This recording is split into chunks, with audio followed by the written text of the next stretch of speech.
Budget आने से पहले और बजट आने के बाद पूरा देश और पूरे देश में ये बहस चल रही थी कि अमेरिका को लेकर के डील होने जा रही है।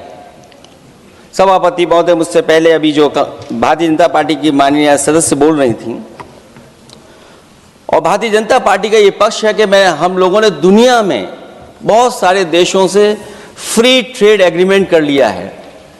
सभापति महोदय, मैं भारतीय जनता पार्टी की सरकार से जानना चाहूँगा, अभी कितने देश और बचे हैं जिससे आप फ्री ट्रेड एग्रीमेंट नहीं कर पाए हैं? कुछ ऐसे भी देश बचे होंगे शायद जिनसे आपकी इच्छा होगी कि हम फ्री ट्रेड एग्रीमेंट कर लें, और सभापति महोदय का फ्री ट्रेड एग्रीमेंट हो भी जाते हैं। जो लोग कभी रुपए के बारे में बहुत चिंता करते थे, कभी कभी उम्र से, कभी कभी दूसरे लोगों के उससे जोड़ देते थे, इतने सब फ्री ट्रेड एग्रीमेंट होने के बाद और अमेरिका से डील नहीं ढील हुई है, उसके बाद हमारा रुपया कहां पहुंचेगा? और अगर यही डील होनी थी तो 11 महीने इंतजार क्यों कराया? अगर यही डील होनी थी सभापति महोदय, तो 11 महीने किस बात का इंतजार था? हमारे कारोबारियों को या हमारे जितने भी उद्योग से जुड़े लोग हैं उनके साथ ये परेशानी क्यों? बजट पर सबसे पहला सवाल यही है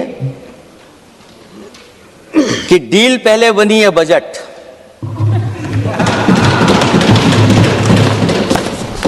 और बजट का हलवा यहां ज्यादा बटा के वहां। सभापति महोदय, स्वदेशी, आत्मनिर्भर, ये शब्द तो बहुत अच्छे लगते हैं, लेकिन जब डील हो गई है तो क्या इस बजट को लाने से पहले आत्मनिर्भरता और स्वदेशी को अपने अपने शब्दकोश से हटा दिया है, या इसको उल्टे अर्थ में विलोम शब्दकोश में डाल दिया है? और ये डील नहीं है जो हम आप सब समझ पा रहे हैं, शायद 70 वर्ष के लोग ये नहीं समझ पा रहे होंगे, लेकिन पूरा देश समझ रहा है कि हमने अपना बाजार एक बार और खोल दिया है। $500 बिलियन का व्यापार एक तरफा, हमारे आत्मनिर्भरता कहां जाएगी? स्वदेशी नारा हमारा कहां जाएगा? हमारे देश की जनता भाजपा से कह रही है कि जहां तक हमें मालूम है डील एक तरफा नहीं होती है। क्या ये बनी वहां पहुंची यहां जहां जैसे कोई एक पक्ष मान रहा हो? जनता भाजपा से यह भी जानना चाहती है कि 0 बड़ा के 18।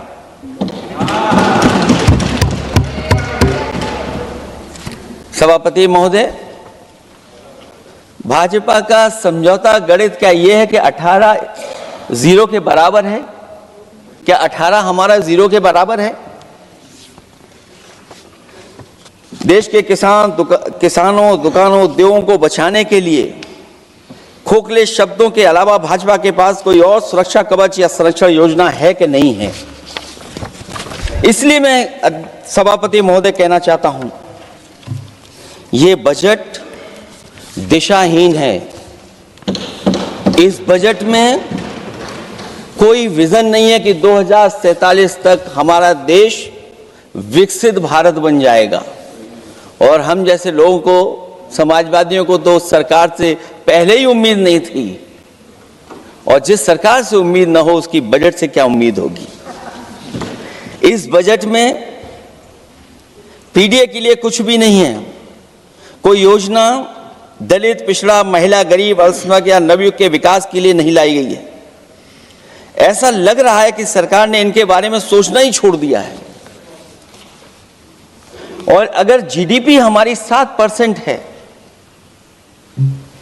और नॉमिनल जीडीपी की ग्रोथ केवल 8% है, जो कि लगभग 12% होनी चाहिए थी, इसके कारण लोगों के हाथ में कम पैसा है, और कारण यह भी लगता है कि हमारा प्राइवेट इन्वेस्टमेंट नहीं आ पा रहा है। जो लोग ये कहते हैं कि हम प्रति व्यक्ति आय बढ़ा रहे हैं, जो आंकड़े हमारे पास हैं, जो जानकारी हमारे पास है, वो आंकड़ा यही कहता है कि $3000 के लगभग प्रति व्यक्ति आय हमारी है। और अगर हम दुनिया से जब इतना ही जुड़ गए हैं तो 2025 की जो रैंकिंग है, हमारा स्थान 144वां है, 144th है। तो जहां हम इतना 10, 11, 12 साल से हम इतने बजट ला रहे हैं, क्या हमारे पर कैपिटा इनकम लोगों की नहीं बढ़ पाई? और सदन में, इसी सदन में कई बार ये पूछा गया कि जो लोग राशन प्राप्त कर रहे हैं, गरीबी रेखा से नीचे हैं, कम से कम उनकी पर कैपिटा इनकम क्या, ये तो बताना ही चाहिए सरकार को। और पिछड़ेपन को दूर करने के लिए कोई विजन नहीं दिखता इस बजट में। जैसे जब बजट आता है तो बजट में ढूंढते हैं हम लोग कि हमारे स्टेट के लिए क्या और खास नया आया होगा। उत्तर प्रदेश जैसा प्रदेश जहां पर डबल इंजन की सरकार को बहुत कुछ कहा जाता है कि डबल इंजन की सरकार है, हम विकास भी डबल करेंगे, लेकिन मैं देखता हूं उत्तर प्रदेश के लिए कोई खास योजना ऐसी नहीं आई है जिससे उत्तर प्रदेश के 25 करोड़ लोगों को कुछ मुख्य धारा से जोड़ा जाए।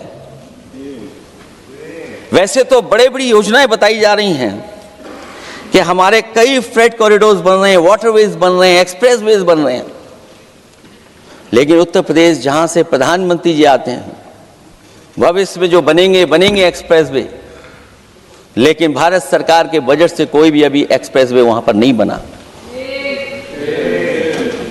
अगर कोई बना हो, नया बन रहा हो, बड़ा बन रहा हो तो बताएं। और जो बने भी हैं वो उस मानक, उस क्वालिटी के नहीं हैं जिस क्वालिटी के आज विकसित भारत के एक्सप्रेसवे होने चाहिए।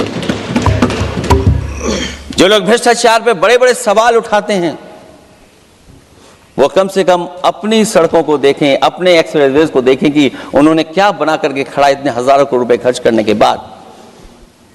इनके सबसे पहले प्रधानमंत्री अटल बिहारी वाजपेयी जी, उनके नाम से कोई एक्सप्रेसवे बन रहा था।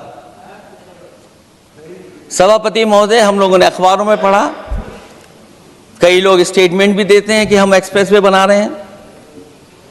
उनके नाम से बनने के साथ साथ उनका नाम भी बदल दिया। पहले वो चंबल एक्सप्रेसवे बन रहा था, फिर अटल जी के नाम से एक्सप्रेसवे बन रहा था। लगता है वो जमीन पर नहीं उतरा, वो केवल कागजों पे बन रहा था। तो ये तो एक्सप्रेसवे की बात हुई। सबसे बड़ा सवाल यह है कि किसान को लेकर के इन्होंने कहा कि किसान की हम आय दोगुनी कर देंगे। आज हमारा किसान इस उदारीकरण में कहां खड़ा है? जिस किसान को लेकर के पूरे देश के सभी राजनीतिक दल चिंतित रहते हैं, इस डील के बाद हमारे किसानों का हाल क्या होगा? और जब सब कुछ विदेश से ही आएगा तो हमारा किसान भारत में क्या उगाएगा, जमीन पर क्या उगाएगा और क्या बेच पाएगा? सभापति महोदय, सरकार ने बड़ा बड़ा बजट पेश किया, कहा कि हम एग्रीकल्चर इंफ्रास्ट्रक्चर तैयार करेंगे, एग्रीकल्चर इंफ्रास्ट्रक्चर से हम मंडियां तैयार करेंगे, बाजार तैयार करेंगे, एमएसपी लागू करेंगे। हमारे किसान जब काले कानून के खिलाफ लड़ रहे थे, बड़ी संख्या में जान चली गई, उसके बाद सरकार कहीं पीछे हटी और उन्होंने काले कानून वापस लिए। लेकिन आज भी किसानों को जो कानूनी गारंटी मिलनी चाहिए वो अभी तक एमएसपी की कानूनी गारंटी सरकार नहीं दे पाई है। और जो तेज क्रॉप और हॉर्टिकल्चर क्रॉप और दूध को लेकर के सरकार दावा करती है कि हम सब्जियां इतना, हॉर्टिकल्चर क्रॉप्स हमारी इतनी ग्रो कर गई हैं, हम दुनिया में इतना पैदा कर रहे हैं। दूध के जब आंकड़े बताते हैं कि दुनिया में हम दूध का उत्पादन इतना कर रहे हैं, और अगर आपका बजट ही विकसित भारत का बजट है तो हमारे हॉर्टिकल्चर क्रॉप्स और जो हमारा किसान दूध का उत्पादन कर रहा है, दूध का उत्पादन हो रहा है, उसके लिए एमएसपी की गारंटी कब देंगे आप लोग?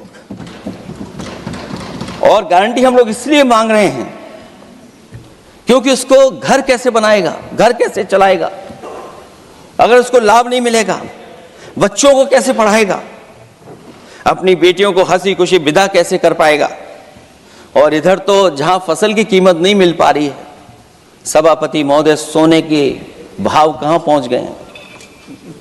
पहले गरीब सोचता था जब हम अपनी बेटी की विदा करेंगे तो कुछ सोने का एक सामान खरीद करके दे देंगे उसको।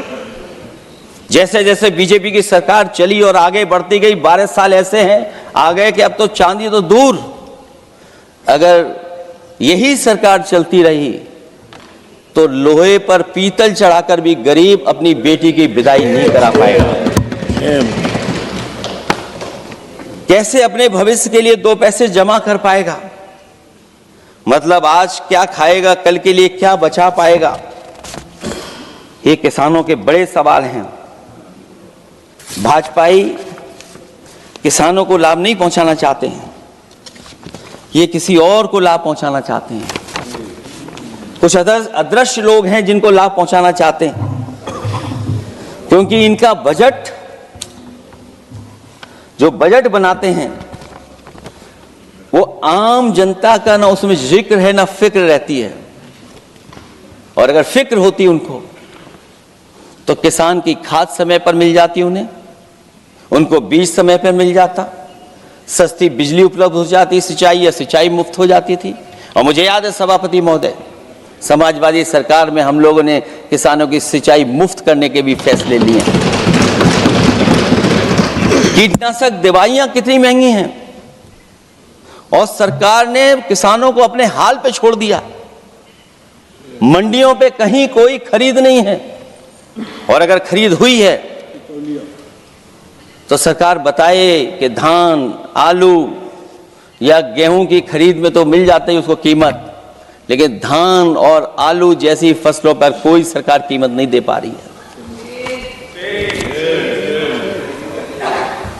महंगाई बेतहाशा बढ़ने पर भी इस बजट में जनता को टैक्स में न छूट देना टैक्स शोषण है। अमीरों के काम कारोबार और घूमने फिरने पर 10 तरह की छूटें दी गई हैं, लेकिन बेकारी बेरोजगारी से जूझ रहे लोगों की उम्मीदों की थाली खाली है। मध्यम वर्ग अपने आप को ठगा महसूस कर रहा है। शोषित, वंचित, गरीब व्यक्ति जहां था वैसे भी नीचे जाता दिख रहा है। इस बजट ने उसके चादर में पैबंद लगाने की जगह उसे और चिथड़ा कर दिया है, क्योंकि सामाजिक सुरक्षा केवल शब्दों की औपचारिकता रह गई है। किसान, मजदूर, श्रमिक, कारोबारी, छोटा दुकानदार अपने लिए मिली राहत को दूरबीन से देखकर ढूंढ रहा है। और इसीलिए भाजपा का हर बजट 1/20 का बजट मानते हैं, क्योंकि वो 5% लोगों के लिए ही होता है। अच्छे बजट की होती हैं 3 पहचान: गरीब की तरक्की, खुशहाली और मुस्कान। शायद इस बजट ने तीनों चीजों को छीनने का काम किया गरीबों से। दूसरा विषय, स्वास्थ्य को लेकर के बहुत हमारा गरीब समय समय पे परेशान रहता है। स्वास्थ्य को लेकर के जो ठोस कदम सरकार को उठाने चाहिए वो सभापति महोदय सरकार नहीं उठाती दिख रही है, और जितना भी स्वास्थ्य सेवाएं हैं वो ठप होती चली जा रही हैं। मैं उत्तर प्रदेश की बता सकता हूं, मुझे याद है सभापति महोदय, पहला जो भारत सरकार और प्रदेश सरकार को मिलकर के पहला हॉस्पिटल, मेडिकल कॉलेज शाहजहांपुर का बना था, जिस समय भारतीय जनता पार्टी के उस समय के स्वास्थ्य मंत्री और मैंने मिलकर के उसका उद्घाटन किया था। उसके बाद जो प्रचार में तो ये बहुत आगे हैं, प्रचार में तो ये कहते हैं कि हर डिस्ट्रिक्ट में हर हॉस्पिटल, हर डिस्ट्रिक्ट में एक हॉस्पिटल या मेडिकल कॉलेज, लेकिन सच्चाई तो ये है कि इन हॉस्पिटलों में इलाज नहीं है, दवाई नहीं है, ऑपरेशन के लिए कहाँ जाना पड़ता है, भटकना पड़ता है। और जिस तरीके से अभी जिन लोगों ने इंश्योरेंस या LIC में किस्त दी होगी वो जानते होंगे कि महंगाई कम नहीं हुई है, महंगाई बढ़ी है, किस्तें बढ़ गई हैं। उदाहरण के लिए दिल्ली के एम्स के लिए 5,600 करोड़ रुपए और आयुष्मान भारत के लिए पूरे देश के लिए सरकार ने जो बजट रखा है वो 4,700 करोड़ रुपए है।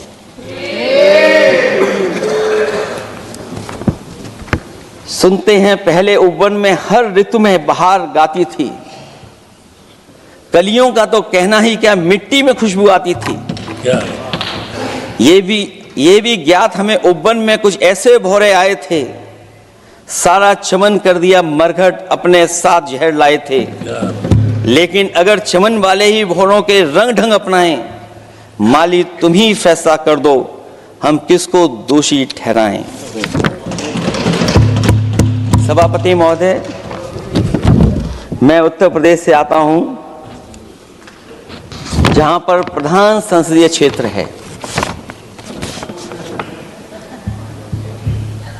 राजमाता पूजनीय अहिल्याबाई होलकर जी, उनकी मूर्ति थी, उसको बुलडोजर से तोड़वा दिया। सभापति महोदय, कोई कल्पना कर सकता है एक मणिकर्णिका घाट जो हमारी पौराणिक पहचान रही, सदियों से हमारी विरासत की पहचान रही, सनातनी काशी की विरासत रही, वहां पे इनकी सरकार ने प्रधान संसदीय क्षेत्र में बुलडोजर चला करके हमारी पूजनीय अहिल्याबाई होलकर की मूर्ति को इन्होंने तोड़ने का काम किया। शेम। और सभापति महोदय, केवल एक मूर्ति नहीं, वहां पर अगर हम गिनती करेंगे, एक नहीं, दो नहीं, तीन नहीं, चार नहीं, पांच नहीं, 6 नहीं, 7 नहीं, लगभग 100 मंदिरों को तोड़ने का काम इसी सरकार में हुआ है। केवल मंदिर नहीं तोड़े गए सभापति महोदय, एक antique bell donated by Nepal नरेश, जो घंटा बजता था, सभापति महोदय, जो घंटा बजता था, नेपाल नरेश जिन्होंने गिफ्ट किया था, वो घंटा भी लापता है।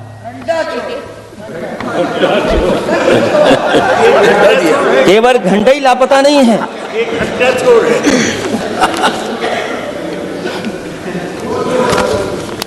सभापति महोदय, नमामि गंगा को लेकर के हमारे कानों में अभी भी वो बातें गूंजती हैं कि मां गंगा ने मुझे बुलाया है। क्या बात है कि पिछले 11 साल से मां गंगा ने बुलाया ही नहीं किसी को। मां गंगा बह रही हैं, जो उसके पैरामीटर्स हैं, जिस पैरामीटर्स को हर दिन नापा जाता है, उसमें डिसॉल्व ऑक्सीजन, सीओडी, बीओडी और तमाम पैरामीटर्स, आज किस हालत में है मां गंगा। कोई कह रहा था कि अब गंगा बहकर के दूर तक जाएंगी, लेकिन शायद वो ही नहीं जानते होंगे कभी कभी उल्टी गंगा भी बहती है। तो उल्टी बहेगी तो यूपी के आते आते आप बाहर हो जाएंगे। सभापति महोदय, नमामि गंगा, मां गंगा में जुड़ने वाली नदियां, वरना नदी को एक संरक्षण कैसे हो, ब्यूटिफिकेशन कैसे हो, रिवर फ्रंट कैसे बने, उसकी शुरुआत की थी। लेकिन सभापति महोदय, इनकी बुलडोजर सरकार ने उसका काम रोक दिया। काली नदी किस हालत में है।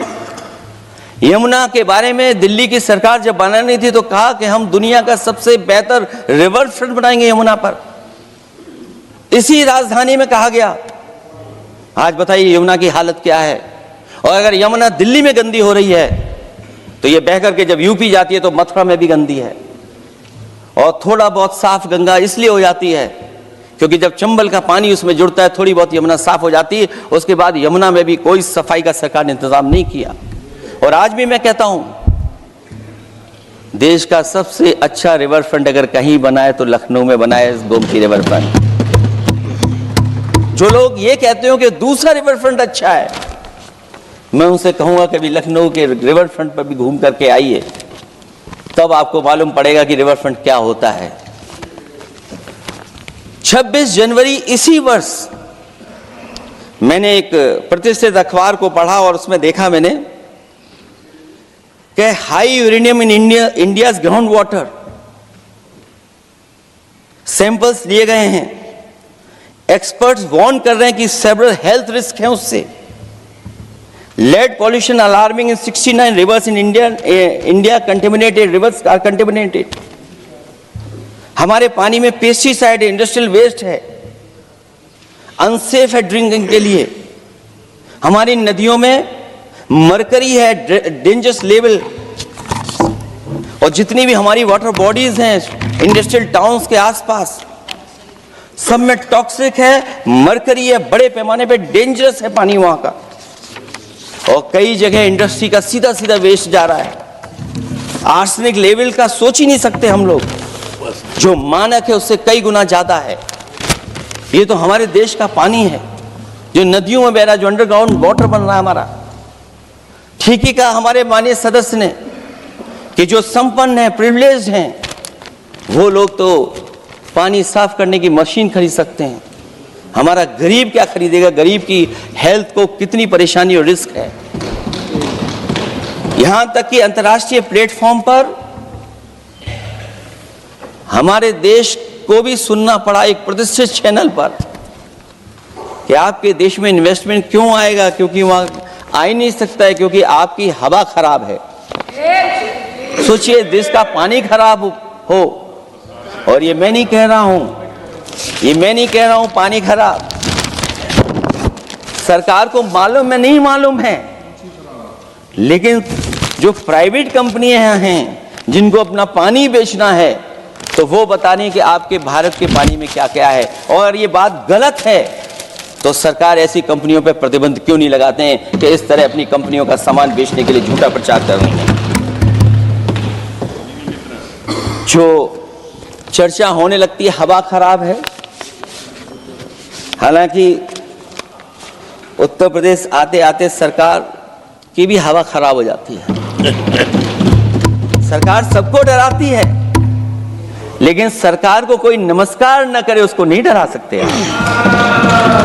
हमने तो कहा कि तुम लखनऊ से गए हो, लखनऊ का जो अदब है, लखनऊ का जो हमारी पहचान है, कम से कम अगर नमस्कार नहीं कर सकते तो आदाब तो कर ही देते वहां जाकर। जो लोग पिछड़े पीडीए उनके पक्षधर बनते हैं, आरक्षण को लेकर के कहते हैं कि हम आरक्षण देंगे, उनकी सरकारों में क्या अपॉइंटमेंट हो रहे हैं। मुझे याद है इससे पहले जब बहस हुई थी सदन में, वहां से बात निकली थी कि किस तरीके से अपॉइंटमेंट हो रहे हैं यूनिवर्सिटीज और कॉलेजेस में। मैं उसी पे कुछ कहना चाहता हूं। ये अपनी अपनी किस्मत है, कुछ कलियां खिलती हैं ऊपर और दूसरी मुरझा जाती हैं झुके झुके जीवन भर भूं पर। माना बदकिस्मत है, लेकिन क्या वे महक नहीं सकती हैं? अगर मिले अवसर अंगारे सी क्या दहक नहीं सकती हैं? जिस तरीके से आरक्षण पर खिलवाड़ हो रही है उसकी कोई कल्पना नहीं कर सकता था। विकसित भारत तभी विकसित भारत माना जाएगा जब हमारे पिछड़े, दलित, आदिवासी, अल्पसंख्यक मुसलमान भाई को बराबर का हक मिलेगा। और जब तक हक नहीं मिल रहा उनको, तब तक शायद विकसित भारत का देखने का सपना आधा अधूरा है। अभी अभी सुप्रीम कोर्ट ने कहा है माइग्रेशन को लेकर के, सुप्रीम कोर्ट ने 16 जनवरी को एक फैसला पलट दिया। हाई कोर्ट के फैसले को पलटते हुए फैसला सुनाया कि यदि आरक्षित वर्ग का कोई उम्मीदवार बिना किसी छूट का लाभ लिए अगर अनारक्षित वर्ग से ज्यादा नंबर प्राप्त करे तो उसे अनारक्षित वर्ग में सेलेक्ट किया जाएगा। क्या सुप्रीम कोर्ट भी कह रहा है? हमारे सरकार की भी नियत है कि सबको आरक्षण मिलना चाहिए जिनका हक हो। हमारे प्रधानमंत्री जी भी कहते हैं हम पिछड़े हैं। हमारे दूसरे नंबर के नेता, क्योंकि उन्हें सनातनी बनना था, अपना धर्म बदल के दूसरा धर्म लिख लिया उन्होंने। तो कम से कम पिछड़ों का तो ख्याल करिए आप। जब पिछड़ों का ख्याल करोगे तभी आपका देश विकसित बनेगा, भारत विकसित बनेगा। अगर आप पिछड़ों को छोड़ देंगे, दलितों को छोड़ देंगे, आदिवासियों को छोड़ देंगे, अल्पसंख्यक भाइयों को छोड़ देंगे, तो आप कैसे विकसित भारत बनाएंगे? एक आर्थिक बराबरी है, दूसरी सामाजिक बराबरी है। और मुझे लगता है बजट से न आर्थिक गैर बराबरी दूर हो रही है, न सामाजिक गैर बराबरी दूर हो रही है। और इनकी सरकार में कितना भेदभाव है। सभापति महोदय, केवल चुनाव जीतने के लिए सोचिए। एक 72 साल के बुजुर्ग पर मोहित खान साहब, आप जानते होंगे आपके क्षेत्र में, मदरसा टाउन एरिया। सभापति महोदय, बीजेपी का लक्ष्य केवल है चुनाव जीतना। इन आंकड़ों से क्या मतलब? और आंकड़ों के अगर ये ठीक आंकड़े होते सभापति महोदय, तो इन्होंने कहा था कि बुलेट ट्रेन हम 1 लाख करोड़ की बनाएंगे। आज बुलेट ट्रेन 2 लाख करोड़ की कैसे हो गई? सभापति महोदय कहा कि हम 1 लाख करोड़ में बनाएंगे बुलेट ट्रेन। और बुलेट ट्रेन केवल संपन्न स्टेटों में क्यों? हमारे बंगाल, बिहार और यूपी में क्यों नहीं? और अगर आप हाई स्पीड बुलेट ट्रेन लाना चाहते हैं तो 1 लाख करोड़ का बजट दिया था, 2 लाख करोड़ बजट हो गया।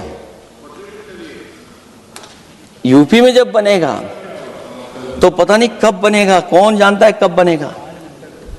चुनाव जीतने के लिए इनकी सरकार के लोगों ने झूठा फंसाया। ये सब जुमला है, जुमला। झूठा फंसाया, और इसलिए फंसाया कि वो मुस्लिम है, इसलिए फंसाया। 72 वर्ष के बुजुर्ग को 19 महीने जेल में रखा गया। समाजवादी पार्टी को बदनाम किया गया, और केवल इसलिए कि चुनाव जीत जाए आप, अयोध्या का चुनाव जीत जाए, क्योंकि अयोध्या का चुनाव आ रहे थे आप लोग। मैं अयोध्या की महान जनता का धन्यवाद देता हूं कि उन्होंने कम्युनल पॉलिटिक्स का समापन किया है। वो विकास के रास्ते पे जाना चाहते हो। मैंने पहले भी कहा, फिर कहता हूं, आपका विकास अयोध्या का तो मैं जानता हूं कैसा है, क्योंकि लोगों ने काशी को क्यूटिव बनते नहीं देख पाए। अगर हम सब सदस्य हैं और हमारे प्रधान संसद के संसदीय क्षेत्र को अगर हम क्यूटिव न बना पाए, आप विरासत मिटा रहे हैं। वहां पर कई सौ पुरानी दाल मंडी, जिसमें केवल वोट नहीं मिलता, इसलिए दाल मंडी को आप डिमोलिश कर देंगे आप। बनारस। और इसको अयोध्या को जीतने के लिए 72 वर्ष के एक व्यक्ति को झूठा केस लगाया, झूठा फंसाया, जेल भेज दिया। और न केवल उसको जेल भेजा, बल्कि उसकी दुकानें और उसकी बेकरी पर भी बुलडोजर चला दिया आपने। क्या डेमोक्रेसी में हमारे बुलडोजर का कोई स्थान है क्या? हाई कोर्ट कहता है कि आप फैसला सुना सकते हैं क्या? कोर्ट कहता है कि आप कौन हो गए फैसला सुनाने वाले लोग?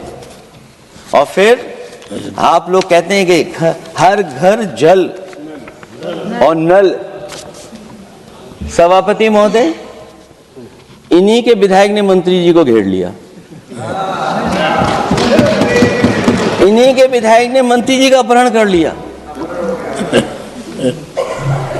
और ये कहते हैं कि हम तो, हमारे कोई आवश्यकता नहीं है। ये कहते हैं इन्वेस्टमेंट लाएंगे, हम एमओयू साइन करेंगे। सभापति महोदय, देश के प्रधानमंत्री, देश के सबसे बड़े उद्योगपति उत्तर प्रदेश पहुंचे थे, एमओयू साइन किए गए, लाखों करोड़ के एमओयू साइन हुए। और एमओयू साइन होने के बाद जमीन पर कितना उतरा ये बताए सरकार। एमओयू के बाद सरकार बताए कितना जमीन पर उतरा है। इन्होंने जब कश्मीर का 370 हटा रहे थे सभापति महोदय, हाँ ना, बजट ही है ये एमओयू में, क्योंकि इंसेंटिव अगर नहीं देंगे तो कौन आपका इन्वेस्टमेंट लाएगा? ये राज्य का विषय नहीं है सभापति, राज्य से प्रधानमंत्री आते हैं। और आपने ये कहा कि प्रधानमंत्री के क्षेत्र में, हमने देश में कहा कि हमने 1000 किलोमीटर मेट्रो बिछाई है। आपने देश के प्रधानमंत्री के क्षेत्र में क्यों नहीं मेट्रो बिछाई? क्यों नहीं बिछाई आपने? आपने देश के प्रधानमंत्री के क्षेत्र को एक्सप्रेस से क्यों नहीं जोड़ा आपने? क्योंकि आपके पास बजट नहीं है। अटल बिहारी वाजपेयी जी के आपने नाम से एक्सप्रेस क्यों नहीं बनाया? बताइए आप, ये बजट नहीं है आपके पास।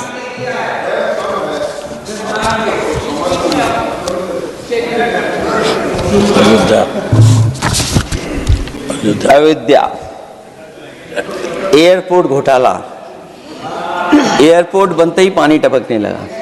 एयरपोर्ट तो दिल्ली का है, बजट तो दिल्ली ने दिया होगा।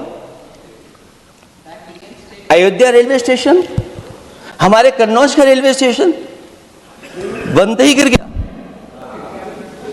और गिरने के बाद अभी तक नहीं बन पाया। तो ये बजट का हिस्सा नहीं है क्या? आप वाटरवेज बात कर रहे हैं, गंगा साफ नहीं है, आप पानी का जहाज कहां ले जाएंगे? बिहार में जाकर के रुक जाएगा। पिछली बार भी एक पानी का जहाज चला था, बनारस से जाते ही बिहार में रुक गया, जाकर के पटना भी नहीं पहुंच पाया। Rampath, sewer line smart city का हिस्सा है। आपका स्मार्ट सिटी कैसा है? इंदौर में पानी पीने से कितने लोगों की जान चलेगी सभापति महोदय? और कोई शहर बता दीजिए जहां कूड़ों का ढेर ना हो। जब देश के प्रधानमंत्री जी ने झाड़ू उठाया हो और उसके बाद भी कहीं कूड़ा ना हटे सभापति महोदय। भजन संध्या स्थल घोटाला हुआ, अंतर्राष्ट्रीय मीडिया सेंटर बनाया, उसमें भी पानी गिर रहा है। लाइट सजावट की चाइनीज आई हैं। हमारे देश का कारोबार कैसे उलझा दिया आपने? चीन और अमेरिका चाइना का लाइट लगाया और थोड़ा बहुत रशिया, विदेश नीति तो असफल हुई है, लेकिन हमारा बाजार को भी पूरा बेच दिया। और चीन के सवाल पर सभापति महोदय, चीन हमारी जमीन पर भी निगाहें रखे हुए है और हमारे बाजार पे भी। इसलिए जो सरकार फैसला ले बड़ी सावधानी से ले। मैं कितनी बातें बताऊं वहां पर। सेना जमीन ले लिया, जमीनें जाने कहां चली गई हैं। इसलिए सभापति महोदय, ये बजट दिशाहीन है। ये 2047 में हमारा विकसित भारत तो नहीं बनेगा।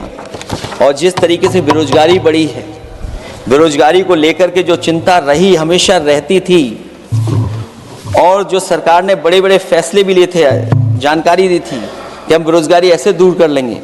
मेक इन इंडिया का जो सपना दिखाया था, आखिरकार मेक इन इंडिया का सपना कहां पूरा हो पा रहा है? मेक इन इंडिया का जो शेर था वो जंग खा रहा है सभापति महोदय। जो योजना लेकर के आए थे, एम्प्लॉयमेंट लिंक्ड इंसेंटिव्स, सरकार बताए कि हमें कितना उसमें लाभ पहुंचा है। 2024-2025 के बजट में इन योजनाओं के लिए 33,000 करोड़ रुपए आवंटित किए गए थे, लेकिन खर्च कितना हुआ? 1700 करोड़ रुपया केवल। एक आपने पिछली बार सपना दिखाया था कि इंटर्नशिप की योजना, इंटर्नशिप वाली योजना जो घोषित की, जिसके लिए 10,000 करोड़ रुपए आवंटित किए थे आपने, लेकिन उसमें खर्च कितना हुआ है? 500 करोड़ रुपया। और जो लक्ष्य रखा था आपने रखा था 5 साल में 1 करोड़ लोगों को, लेकिन इसमें आए कितने? 1,65,000 लोगों ने फॉर्म भरा, ऑफर दिया उन्होंने, लेकिन फाइनली जिसमें ऑफर जिसका सिलेक्ट हुआ वो केवल 16,000 लोगों को काम पहुंचा है। सोचिए, हमारा देश इतना बड़ा, जहां करोड़ों को आप इस योजना से जोड़ना चाहते थे, केवल 16,000 लोग जाएंगे उसमें। ये आपको बेरोजगारी खत्म करने की योजना है आपकी?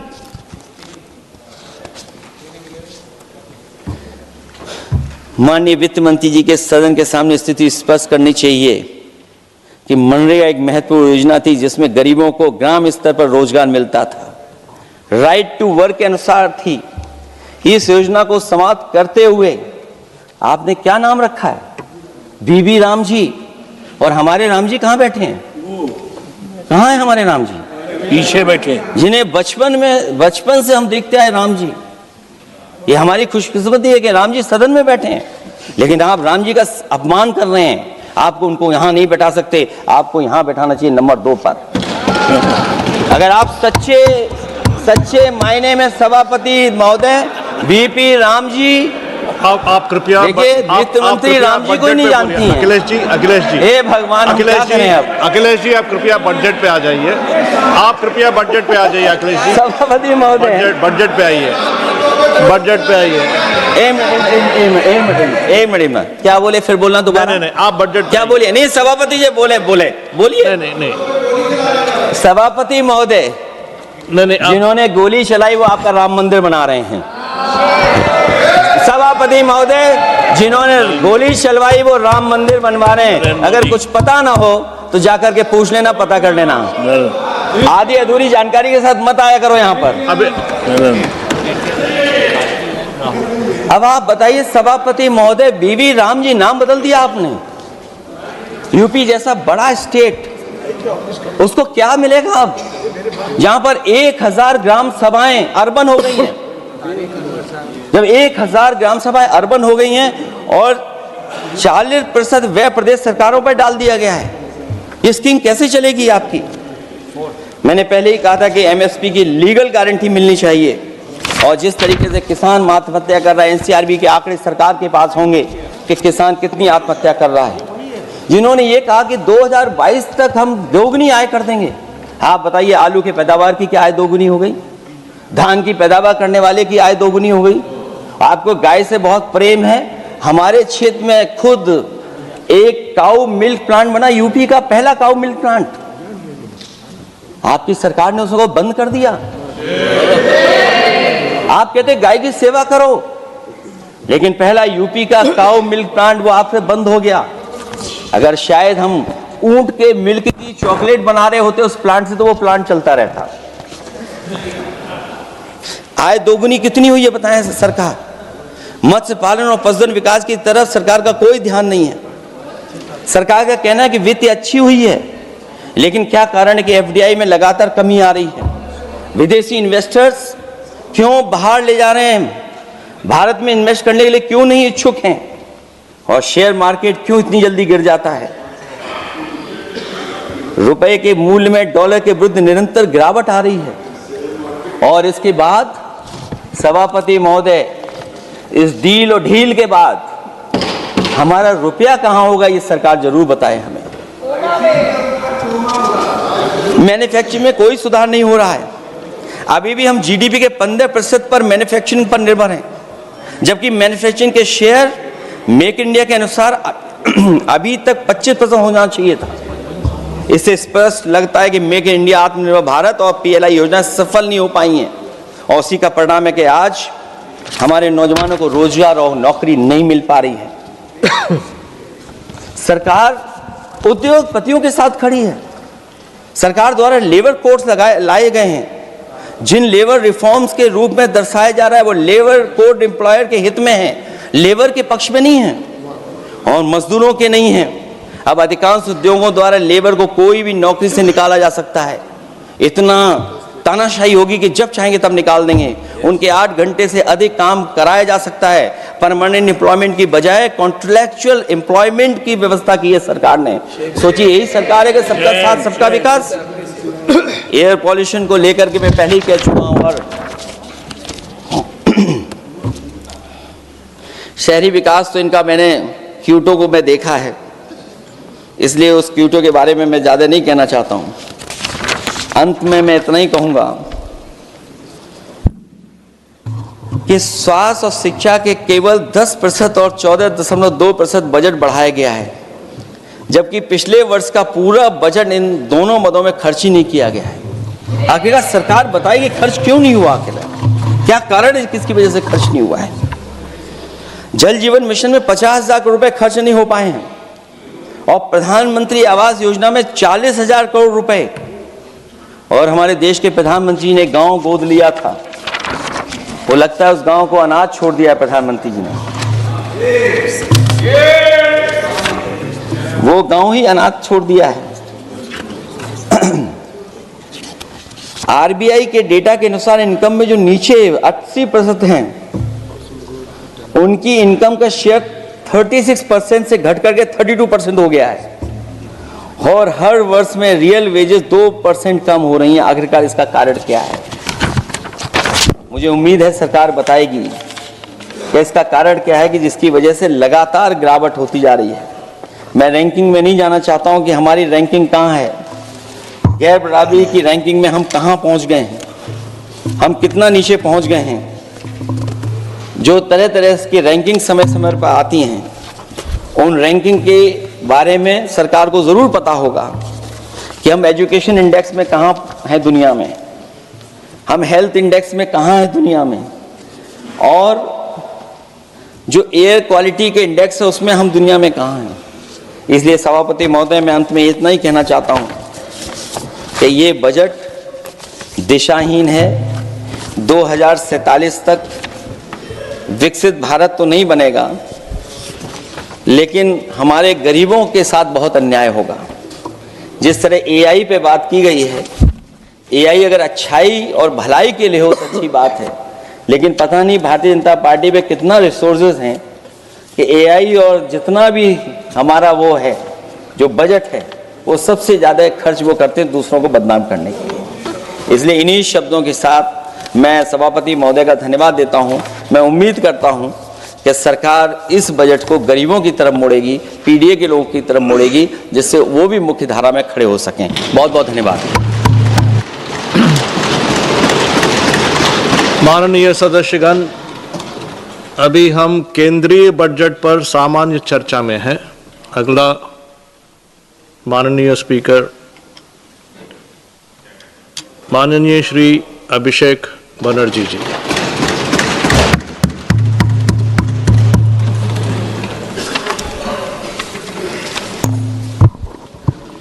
Thank you, sir, for giving me the opportunity to speak on the general budget. Sir, I rise here today not merely just a member of the opposition, but as a voice of billion Indians who were promised Achhe Din and who today struggle to survive under the weight of soaring costs. So this union budget was presented on Maghi Purnima, a day which is ideally meant for clarity, renewal of purpose, and moral responsibility. Yet, sir, this budget offers none of these. It does not heal the economy. Rather, this budget curates headlines. It speaks loudly in slogans, but softly in solutions. So this is a budget that rewards those who can avoid taxes through privilege and punishes those who pay them honestly through compulsion. With all due respect to the Honorable Finance Minister, I think the Honorable Finance Minister is appearing to practice the Robin Hood model in reverse. She drains the poor through taxation and inflation while rewarding the rich with concessions and privileges. Sir, even a cup of tea today comes with GST, but relief for the common man comes with condition, clauses, terms, and regulation. This is not a simple tax regime. It's a maze where only the powerful knows the exit and the honest taxpayer keeps paying the entry fee. Sir, Akhilesh ji was speaking before me. He was saying, UP के लिए क्या मिला है मैं इस budget में देखना चाह रहा था. सर 85 minutes का फाइनेंस मिनिस्टर का स्पीच था. Bengal was not even mentioned once. Even the freight corridor from Dankuni, referenced in this very budget, was originally announced by the then railway minister in 2009, which was Mamata Banerjee, who is now the chief minister of West Bengal. The constitution promises equality among states, but this government practices preference.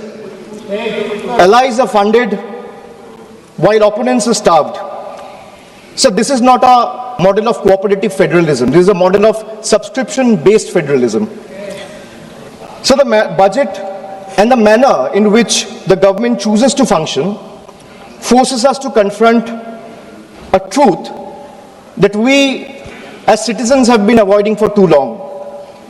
So in November 2021, on a stage thousands of miles away at the Kennedy Center, Veer Das, a young stand-up comedian from India, spoke of two Indias. Many laughed, some were offended, Few paused to listen. But what he offered was not comedy. It was a warning, a prophecy, a mirror held up to a nation standing at the edge of its own contradictions. Because I too, sir, come from India. And I come from an India which proclaims Ek Bharat, Shresth Bharat. And I also come from an India where mother tongue becomes a marker of suspicion, where speaking Bengali makes you a Bangladeshi and eating fish makes you a Mughal. Sir, I come from a part of India that gave birth to revolutionaries and wrote courage in blood. And I also represent an India where saying Joy Bangla or singing Amar Sonar Bangla is enough to strip you and brand you a labeled Ghuspetiya. Sir, I come from an India that thunders Sabka Saath, Sabka Vikas from every podium. And I come from an India where West Bengal's rightful dues to the tune of 1,96,000 crores are frozen in cold bureaucratic silence. Sir, what is withheld is not just money. What is withheld is dignity. What is withheld is constitutional promise that every Indian, every state stands equal before the union. This is not governance or federalism, sir. This is a message that you stand in line or you'll be made to pay the price. And that is the tragedy of our time. India has two faces, but that one India is being asked to kneel before the other is the truth that we all are facing today. Sir, I come from an India where the finance minister proudly declares with absolute confidence that India is the fastest growing economy in the world. And I come from another India where Bengal, after contributing 6.5 lakh crores in taxes in just last 7 years, is systematically denied its rightful share. So despite repeated requests and appeals, we have been denied employment under Manrega, housing under PM Awas Yojana, road connectivity under Gram Sadak Yojana, even basic drinking water under Jal Jeevan Mission is being stopped. So I come from an India that boasts of maximum governance, minimum government. And I also come from an India where governance means abandonment, where the poorest are forced to fight for roti kapra makan, where wages are held hostage, where houses are sanctioned on paper but erased in practice, where even drinking water becomes a bargaining chip in a political vendetta. I come from an India where farmers are stopped at the national capital with nail embedded in the roads with concrete barricades. And I also come from an India where terrorists can enter the national capital and carry out blast killing 15 innocent people. I come from an India where we are told, and I quote, India's borders are safe and they cannot be violated. A promise that is made from the highest office. And I also come from an India where that promise lies in ruins. Terrorists crosses our border, infiltrated heavily guarded militarized zones like Pahalgam, and gunned down 26 innocent civilians under broad daylight. And honorable sir, all of these, the abandonment, the broken promises, the selective cruelty, it's not random, it's not accidental. It flows from a single unmistakable principle of this budget. So this budget is built on a single unmistakable principle, that is triple, teen. A writer once said, there are three kinds of lies: lies, damned lies, and statistics. Modern India lives with three certainties: pressure that mounts, taxes that multiply, and trust that is betrayed. So today, India lives under triple pressure, triple taxation, and triple betrayal, triple. So let me place before this august house my 10 principles of triple. Sir पहले है triple tax trap. एक आम इंसान को लगता है मैं एक बार इनकम टैक्स दे रहा हूं, but I will explain to the chair and share with this august house that how a common man is being taxed 3 times over, not once, twice, but thrice. So the first blow is the income tax. The salaried citizen pays tax even before the salary reaches his bank account. There is no escape, no negotiation, no adjustment made for inflation. In today's India, honesty doesn't pay, it costs. So number 2 is GST. From the first biscuit with the morning tea to a school notebook, from sugar and spices in the kitchen to the electricity bills, from hospital expenses to medical expenses, from soap in the bathroom to the software at work, indirect taxes follows everywhere. Sir, जहां सरकार की welfare schemes नहीं पहुंचती है, वहां भी GST पहुंच जाती है. The government celebrates record GST revenue, but this number do not reflect growth or prosperity. They reflect a system squeezing revenue from consumption, often from necessity, not choice. So third tax is inflation, the most silent tax of all. The tax that rises without permission and collects without responsibility. It's a slow leak in the common man's wallet. For the middle class, inflation feels like the salary comes on time, but it doesn't last the month. The same grocery list costs more, the same school fees feel heavier, and the same electricity bill shocks more than even before. Nothing extra is being bought, yet money disappears faster. It quietly eats into savings meant for children's education, family travel, medical emergency, or old age. Sir, I come from an India that proudly calls itself a Vishwa Guru. And I also come from an India that is teaching the world how to extract triple tax out of a single citizen. So my triple number 2, triple pain of proving your existence. So let us be honest. Voting today is no longer considered enough. Having one's name on the electoral rolls for decades is no longer enough. Even service to the nation is no longer enough. You may be a decorated soldier, a Nobel laureate, a sitting High Court justice, or even a member of this august house, and still you have been asked to prove that you belong. This strikes the heart of Article 326 of the Constitution, which guarantees adult citizens the right to vote. Sir, in Bengal alone, 150 lives have been lost in the last couple of months, and nearly 1 crore people are today being treated as suspects.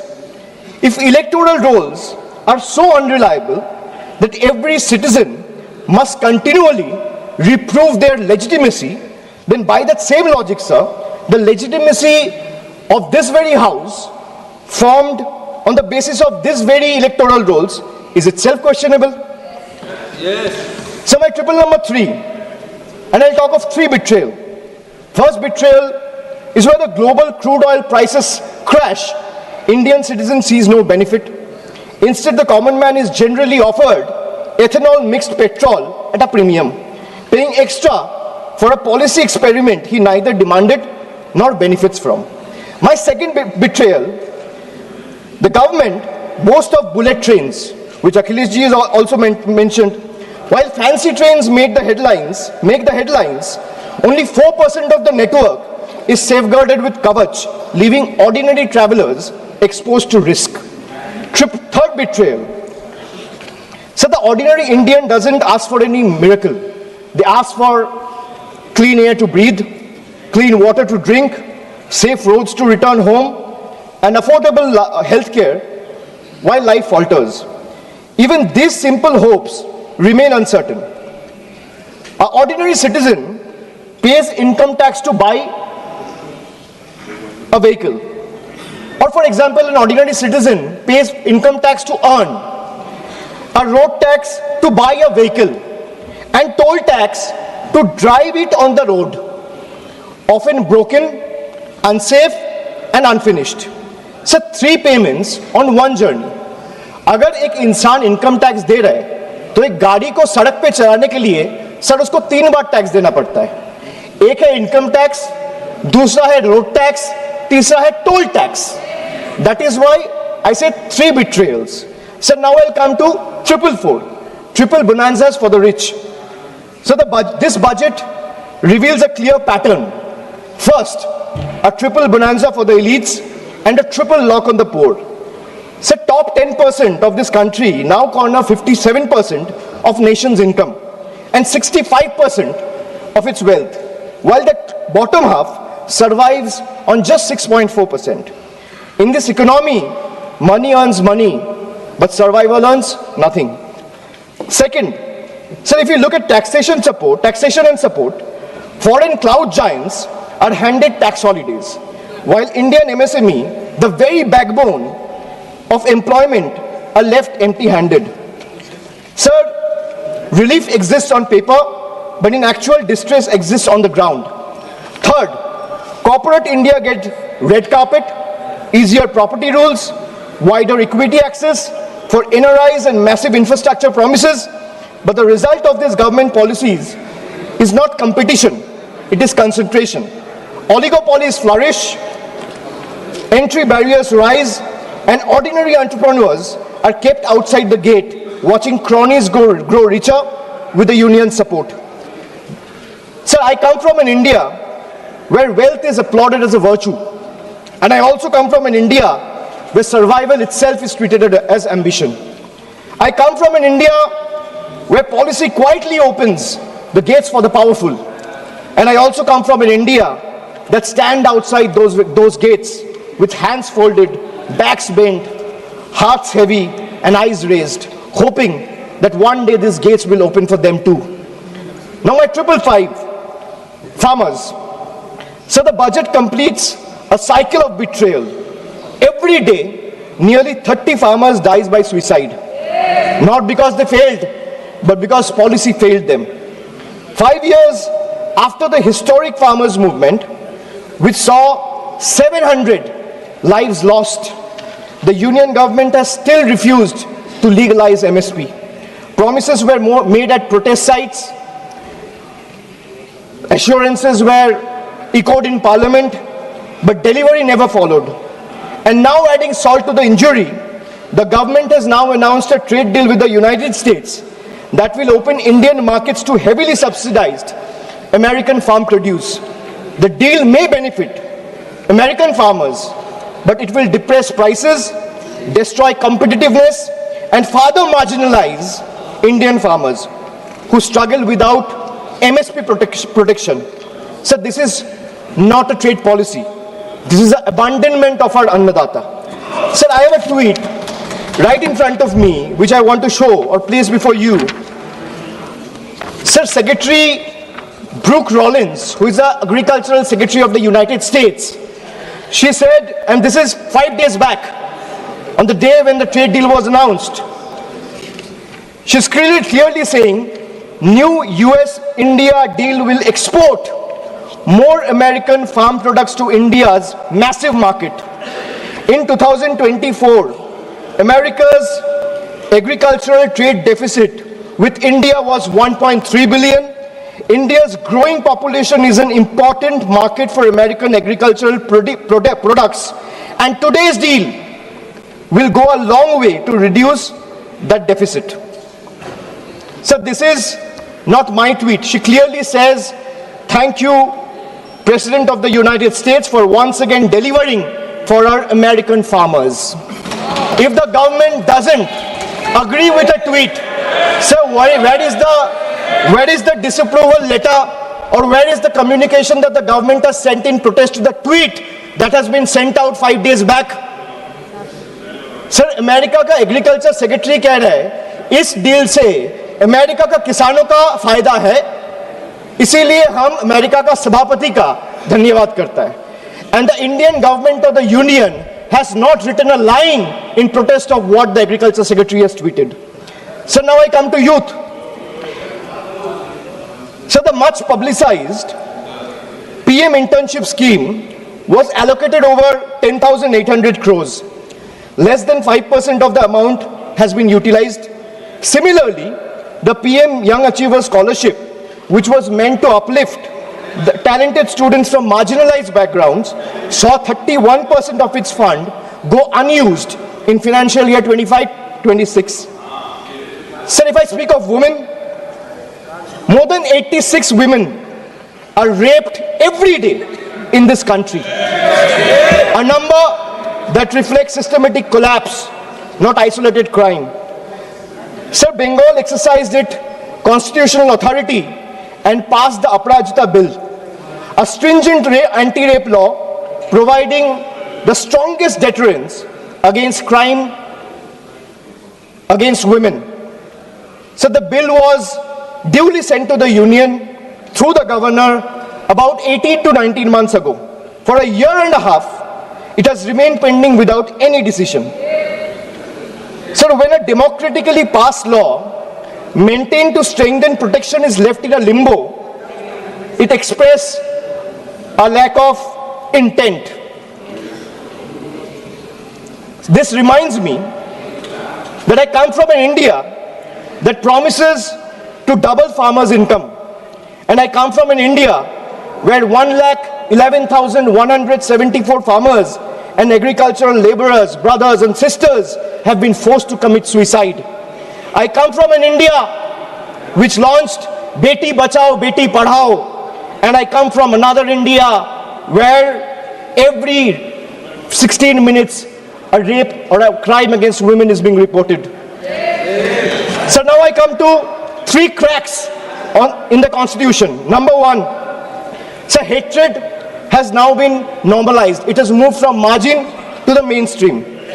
So if I talk about cases registered for promoting enmity between religious and social groups, the number of cases has doubled between 2021 and 2023. And this rise didn't happen in silence. It happened alongside political speeches, public rallies, and calculated dog whistles. When hate goes unpunished, it spreads. When it spreads, minorities pay the price. Second, hate is no longer whispered. It has become a broadcast. So our country has documented more than 1,300 hate speeches in a single year. When such volume of hate fills public space, the government refuses to act decisively, swiftly, then the message is clear, sir. Intimidation is tolerated and silence is the union's policy. Third, the education empowerment scheme under the Ministry of Minority Affairs has just used 8% of its total funds, while the 35% of the ministry's allocation, 27% under tribal affairs and 28% under scheduled tribes remain unutilized. Sir, even schemes like or scholarship like Maulana Azad National Fellowship, Pre-Matric Scholarship and Paro Pradesh have been hollowed out. So now I come to 777, which is the triple power grab. Over the last decade, the government has treated institutions as the government's own personal property. So the parliament is silenced, debates are curtailed, scrutiny is abandoned, and even the deputy speaker's post is kept vacant because dissent is inconvenient. So investigating agencies no longer investigate, they intimidate, chasing the opposition with raids and arrests. While convictions become negligible, as independent institutions weakened, public institutions are put on the auction block. Air India, BPCL, the shipping corporation, built by generation with public money, are being sold like distressed assets, hastily, without any sort of accountability. So this is described as reform, but it is actually a managed handover. When institutions are bent to serve power and national assets are reduced to headlines and handover, the constitution is not broken in protest, it's torn apart. Sir, I come from an India where the Honorable Prime Minister says, na khaunga, na khane dunga. And I also come from an India where questioning the washing machine that gave reprieve to 23 of the 25 leaders who joined the BJP makes you the most corrupt one. So now I come to triple jumla on finances. Agriculture. So the budget waxes eloquent about coconut, cocoa, cashew, sandalwood, fisheries and AI advisories, but remains silent on MSP assurances, procurement expansion, There is no price stabilization fund, no diesel support, no fertilizer relief, and no electrical subsidy. This is diversification without security, and it leaves the majority of Indian farmers trapped in distress. Sir, even the PM Kisan scheme has been stuck at 6,000 rupees since December 2018. Despite soaring input costs and record diesel prices, sir, in actual, if we see real terms, farmers are earning less each year. A rupee in 2018 is not a rupee in 2026. Sir, if I speak of healthcare, the government spends less than 0.26% of the GDP. And they might have questions on my source of information. If the need be, I will place all the sources before the table by 8 p.m. tonight. The government spends 0.26% of GDP on public health even today. The national health policy promised 2.5% of GDP.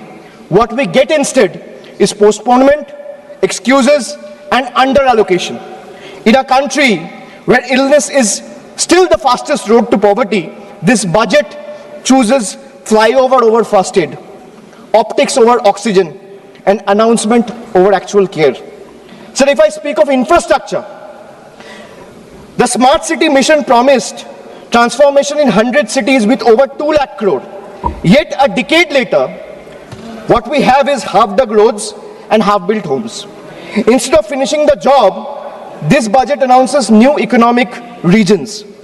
Sir, under the Jal Jeevan mission, funds were cut by 74%, forcing states to pick up the bill. In higher education, 55,000 crore is spent on management, but 2.68 crore on infrastructure, not even enough to build a world-class lab. So now I come to my 999, the triple truth trap. And what I mean by truth is, the accountability on the government, sir, primarily rests on 3 pillars. One is the RTI Act. But when I speak of transparency, it diluted the RTI Act by expanding personal information as a ground for refusal. Sir, if you speak of PM cares, the PMO claims it lies outside the purview of RTI because it's a private fund. A fund that is created by public authority in a public office with the money of the people is being claimed as a private fund. There's no accountability. Sir, NFHS and NCRB data has been frozen because welfare still runs on Census 2011. Sir, if I am to summarize the budget from the perspective of 3 stalwarts, B.R. Ambedkar warned us. What is the moral verdict of the budget? If we were to look at it from the perspective of Dr. Ambedkar, Gandhi ji, or Swami Vivekananda, Dr. Ambedkar warned us that democracy is not just institutions. It is a constitutional morality. Gandhi ji taught us economics divorced from ethics is violence. Swami Vivekananda reminded us that a nation cannot rise by crushing the weakest. Well, this budget violates all 3. In today's India, sir, tax does not follow income. Tax follows life. आज के भारत में tax कमाई के पीछे नहीं, जिंदगी के पीछे है, चलता है sir. I will give you a small example. A baby is born, his milk and diapers are taxed. He grows, his education is taxed. He studies, his books, pencil and mobile data are taxed. He starts earning, his income is taxed. He saves for future, his savings are taxed. He spends to survive, his survival is taxed. He goes to work, his fuel is taxed. He falls sick, his illness is taxed. He grows old, pension and healthcare are also taxed. And Honorable Speaker, even after his death, the family still pays tax. बच्चा पैदा होता है, दूध और diaper पर tax. पढ़ाई शुरू होती है, शिक्षा पर टैक्स. किताबें, notebook, pen, pencil, mobile data सब पर टैक्स. कमाई शुरू होता है, इनकम पर टैक्स. सर, बचत करता है, बचत के ऊपर टैक्स. जीने के लिए खर्च करता है, खर्च पे टैक्स. काम पर जाता है, पेट्रोल डीजल पर टैक्स. बीमार पड़ता है, इलाज और दवाई पर टैक्स. बुढ़ापा आता है, पेंशन और इलाज पे टैक्स. और मौत के बाद भी सर, शोक सभा में अगरबत्ती जलाने के लिए भी परिवार को टैक्स देना पड़ता है. This summarizes the budget. Sir, I am addressing the chair. I'm sure the finance minister will have a reply ready.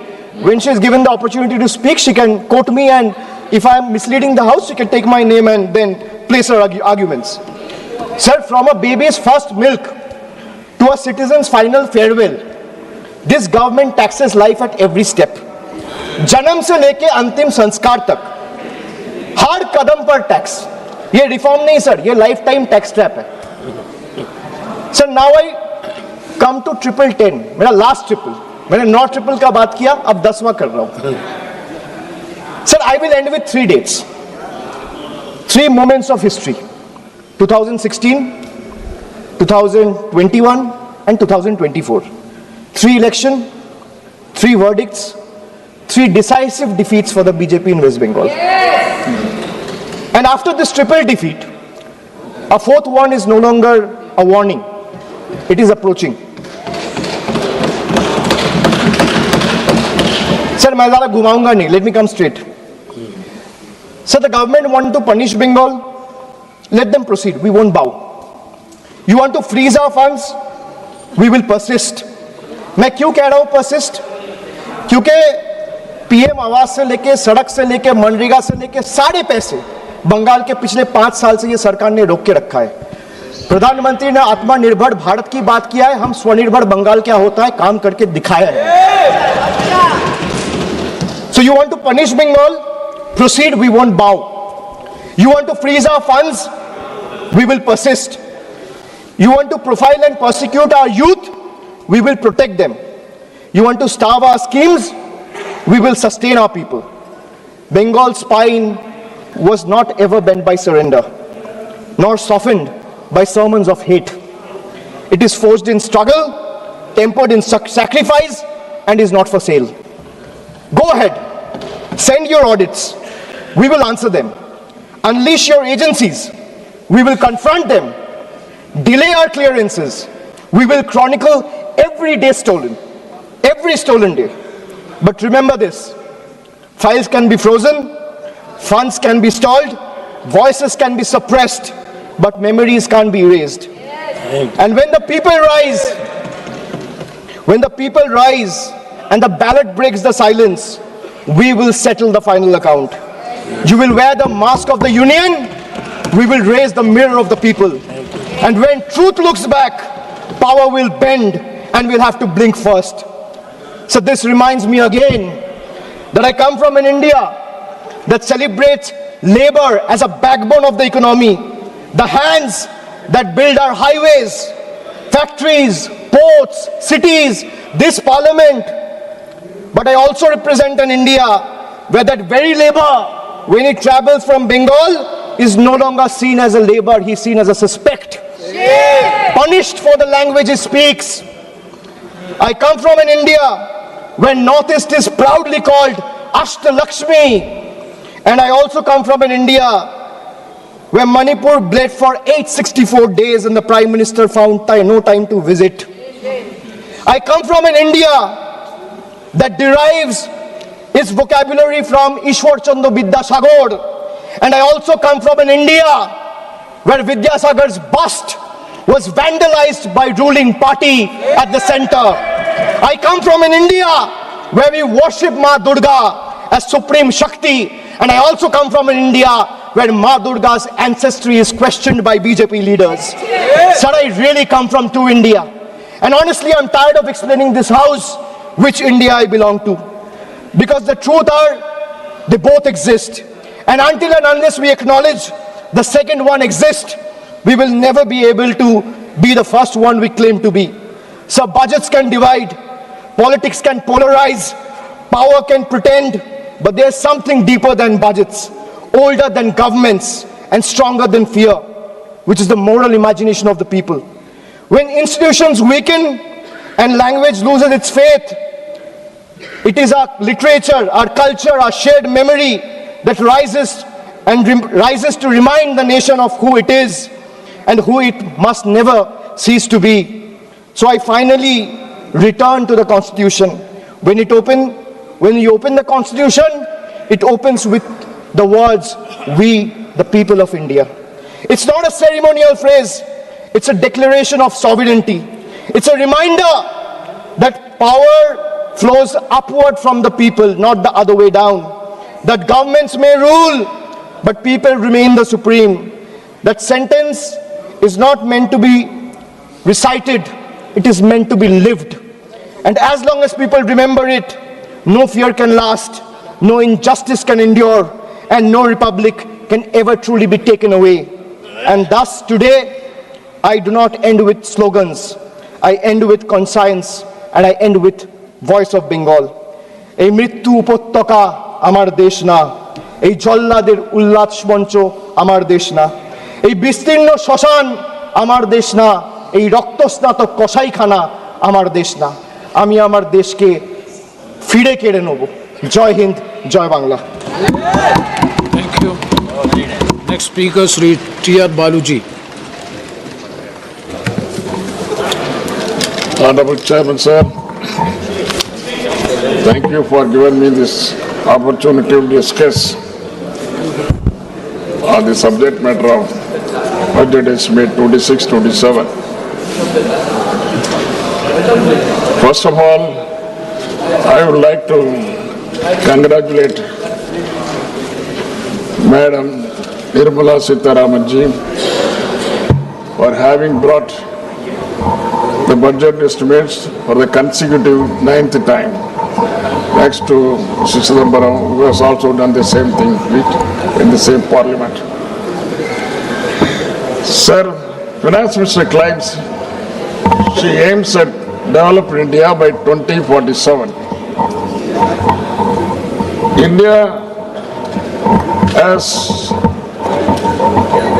programmed like artificial intelligence, biopharma, semiconductors, critical minerals, and they are given lot of priority and importance. But the question is, how efficiently Madam Nirmala ji is going to implement them with a sustained push. So strategy of the government is said to be reducing revenue expenditure and increasing capital expenditure. It is also claimed that revenue expenditure has fallen by 11% in the last 10 years. That is from 88% in 2014-15 to 77% 26-27. It is also stated that the reduction of the revenue expenditure included 7% of subsidies. But what is the reality?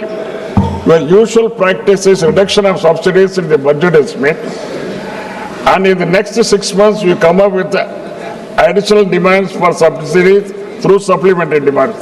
That is what I have also mentioned in the last supplementary demands in 25-26. Within 6 months things became haywire. Now at the end of the current fiscal year, you are saying that the revenue receipts shortfall is around 78,086 crores. Decrease in revenue expenditure is 1,05,503 crores.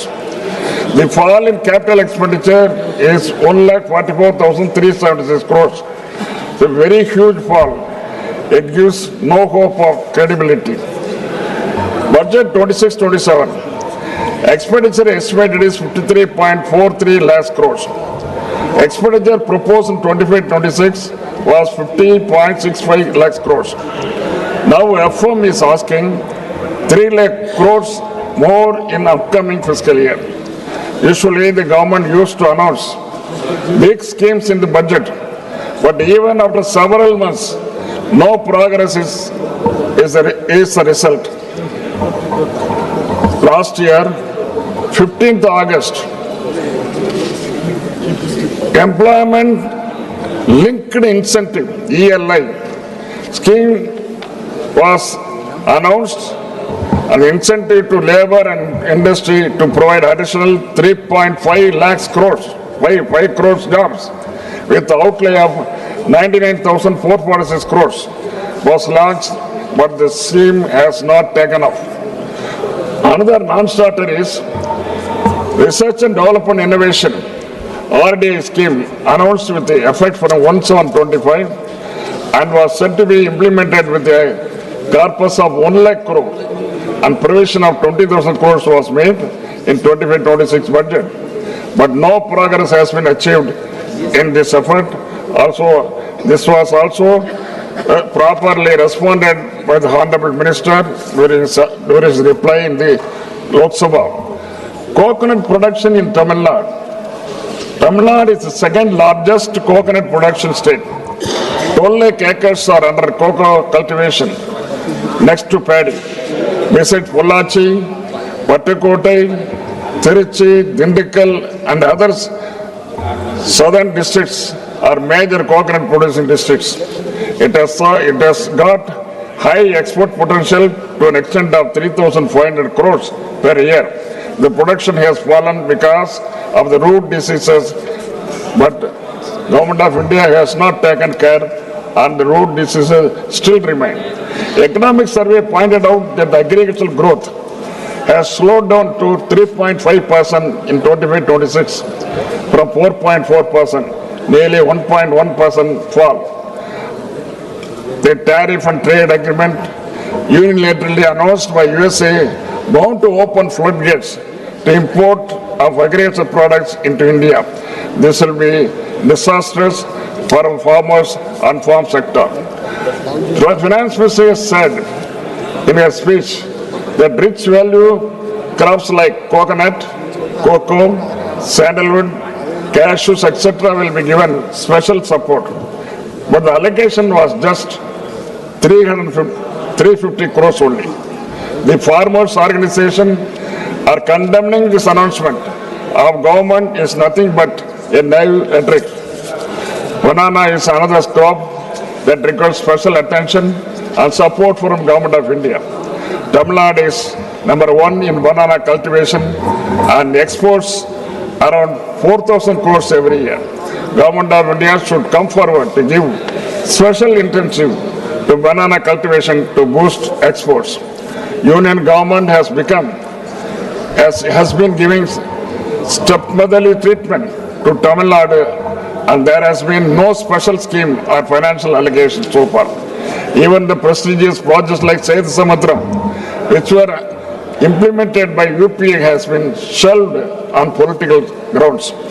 UPA government had gifted 69 large projects and very important projects in all sectors during 2004 and 2014. The last of the schemes included the Tamil as Sambori, Chennai port as to Madurai elevated bridge of 21 kilometer, abolition of Sanwar to protect textile industry, new railway station, new Norway division at Salem, Thiruvarur Central University, IEM at Trichy, Indian Maritime University at Chennai, etc. On the contrary, it lasts 12 years. For the past 12 years, one project has come, that is AIMS Madurai. Not yet taken up. AIMS Madurai is still under the ground. It has not yet been taken up. Tamil Nadu CM had also stated during UPA, Tamil Nadu was allotted 11% of plan expenditure and now Tamil Nadu is given 0 only. Government of India is not funding Metro Rail Project number 2. Samagra Shiksha fund to the tune of 3,548 crores, not at released. Madurai and Coimbatore Metro which has been provided 21,000 crores and project submitted to the Central Union Government has not given approval. But at the same time, small towns like Agra, Bhubaneswar, Navi Mumbai and Indore have been permitted. Jal Jeevan Fund rupees 3,112 crores had not been released. Railway schemes 289.73 crores to Thiruvananthapuram Kanyakumari not released so far for the land acquisition. Further, to purchase 931 hectares of land, funds have not been provided. CM Tamil Nadu has also urged that the devolution from the divisible pool from taxes should be increased to 50%, but it has fallen on deaf ears of the union government, and at present 41% is retained. I also urge the Government of India that cess and other taxes which are not being shared with the state should be abolished immediately, or they should be brought under the divisible pool. Such anti-federal attitude and exploitation must be ended. What happened to the promises made by the Honorable Prime Minister of India? 2 lakhs jobs per year. What has happened? 15 lakhs per family. What has happened? Nobody, it's all dumbfounded. For this question, always for the past 10 years, Government of India, the people of Government of India representing the Government of India, they are keeping lukewarm position only. Much talked about MSP not implemented. Double the agriculture income not implemented. And Dr. Swaminathan's recommendations have become only slogans to every election. People of the industry, business, the middle class, and even the ordinary men on the street have expressed dissatisfaction and said your budget is nothing but rhetoric of a sloganeering government with little use to the common mass. Before I conclude, how are you going to arrest the jet speed depreciation of rupee against US dollar? It is already around 92 per dollar. Prime Minister has lauded this budget as a historic. There is proverb in Tamil, Kakaki Tangunjam Pungunji. It means to a crow, its offspring is golden. Thank you very much. Thank you very much. Next speaker, Sri B. Nagaraju.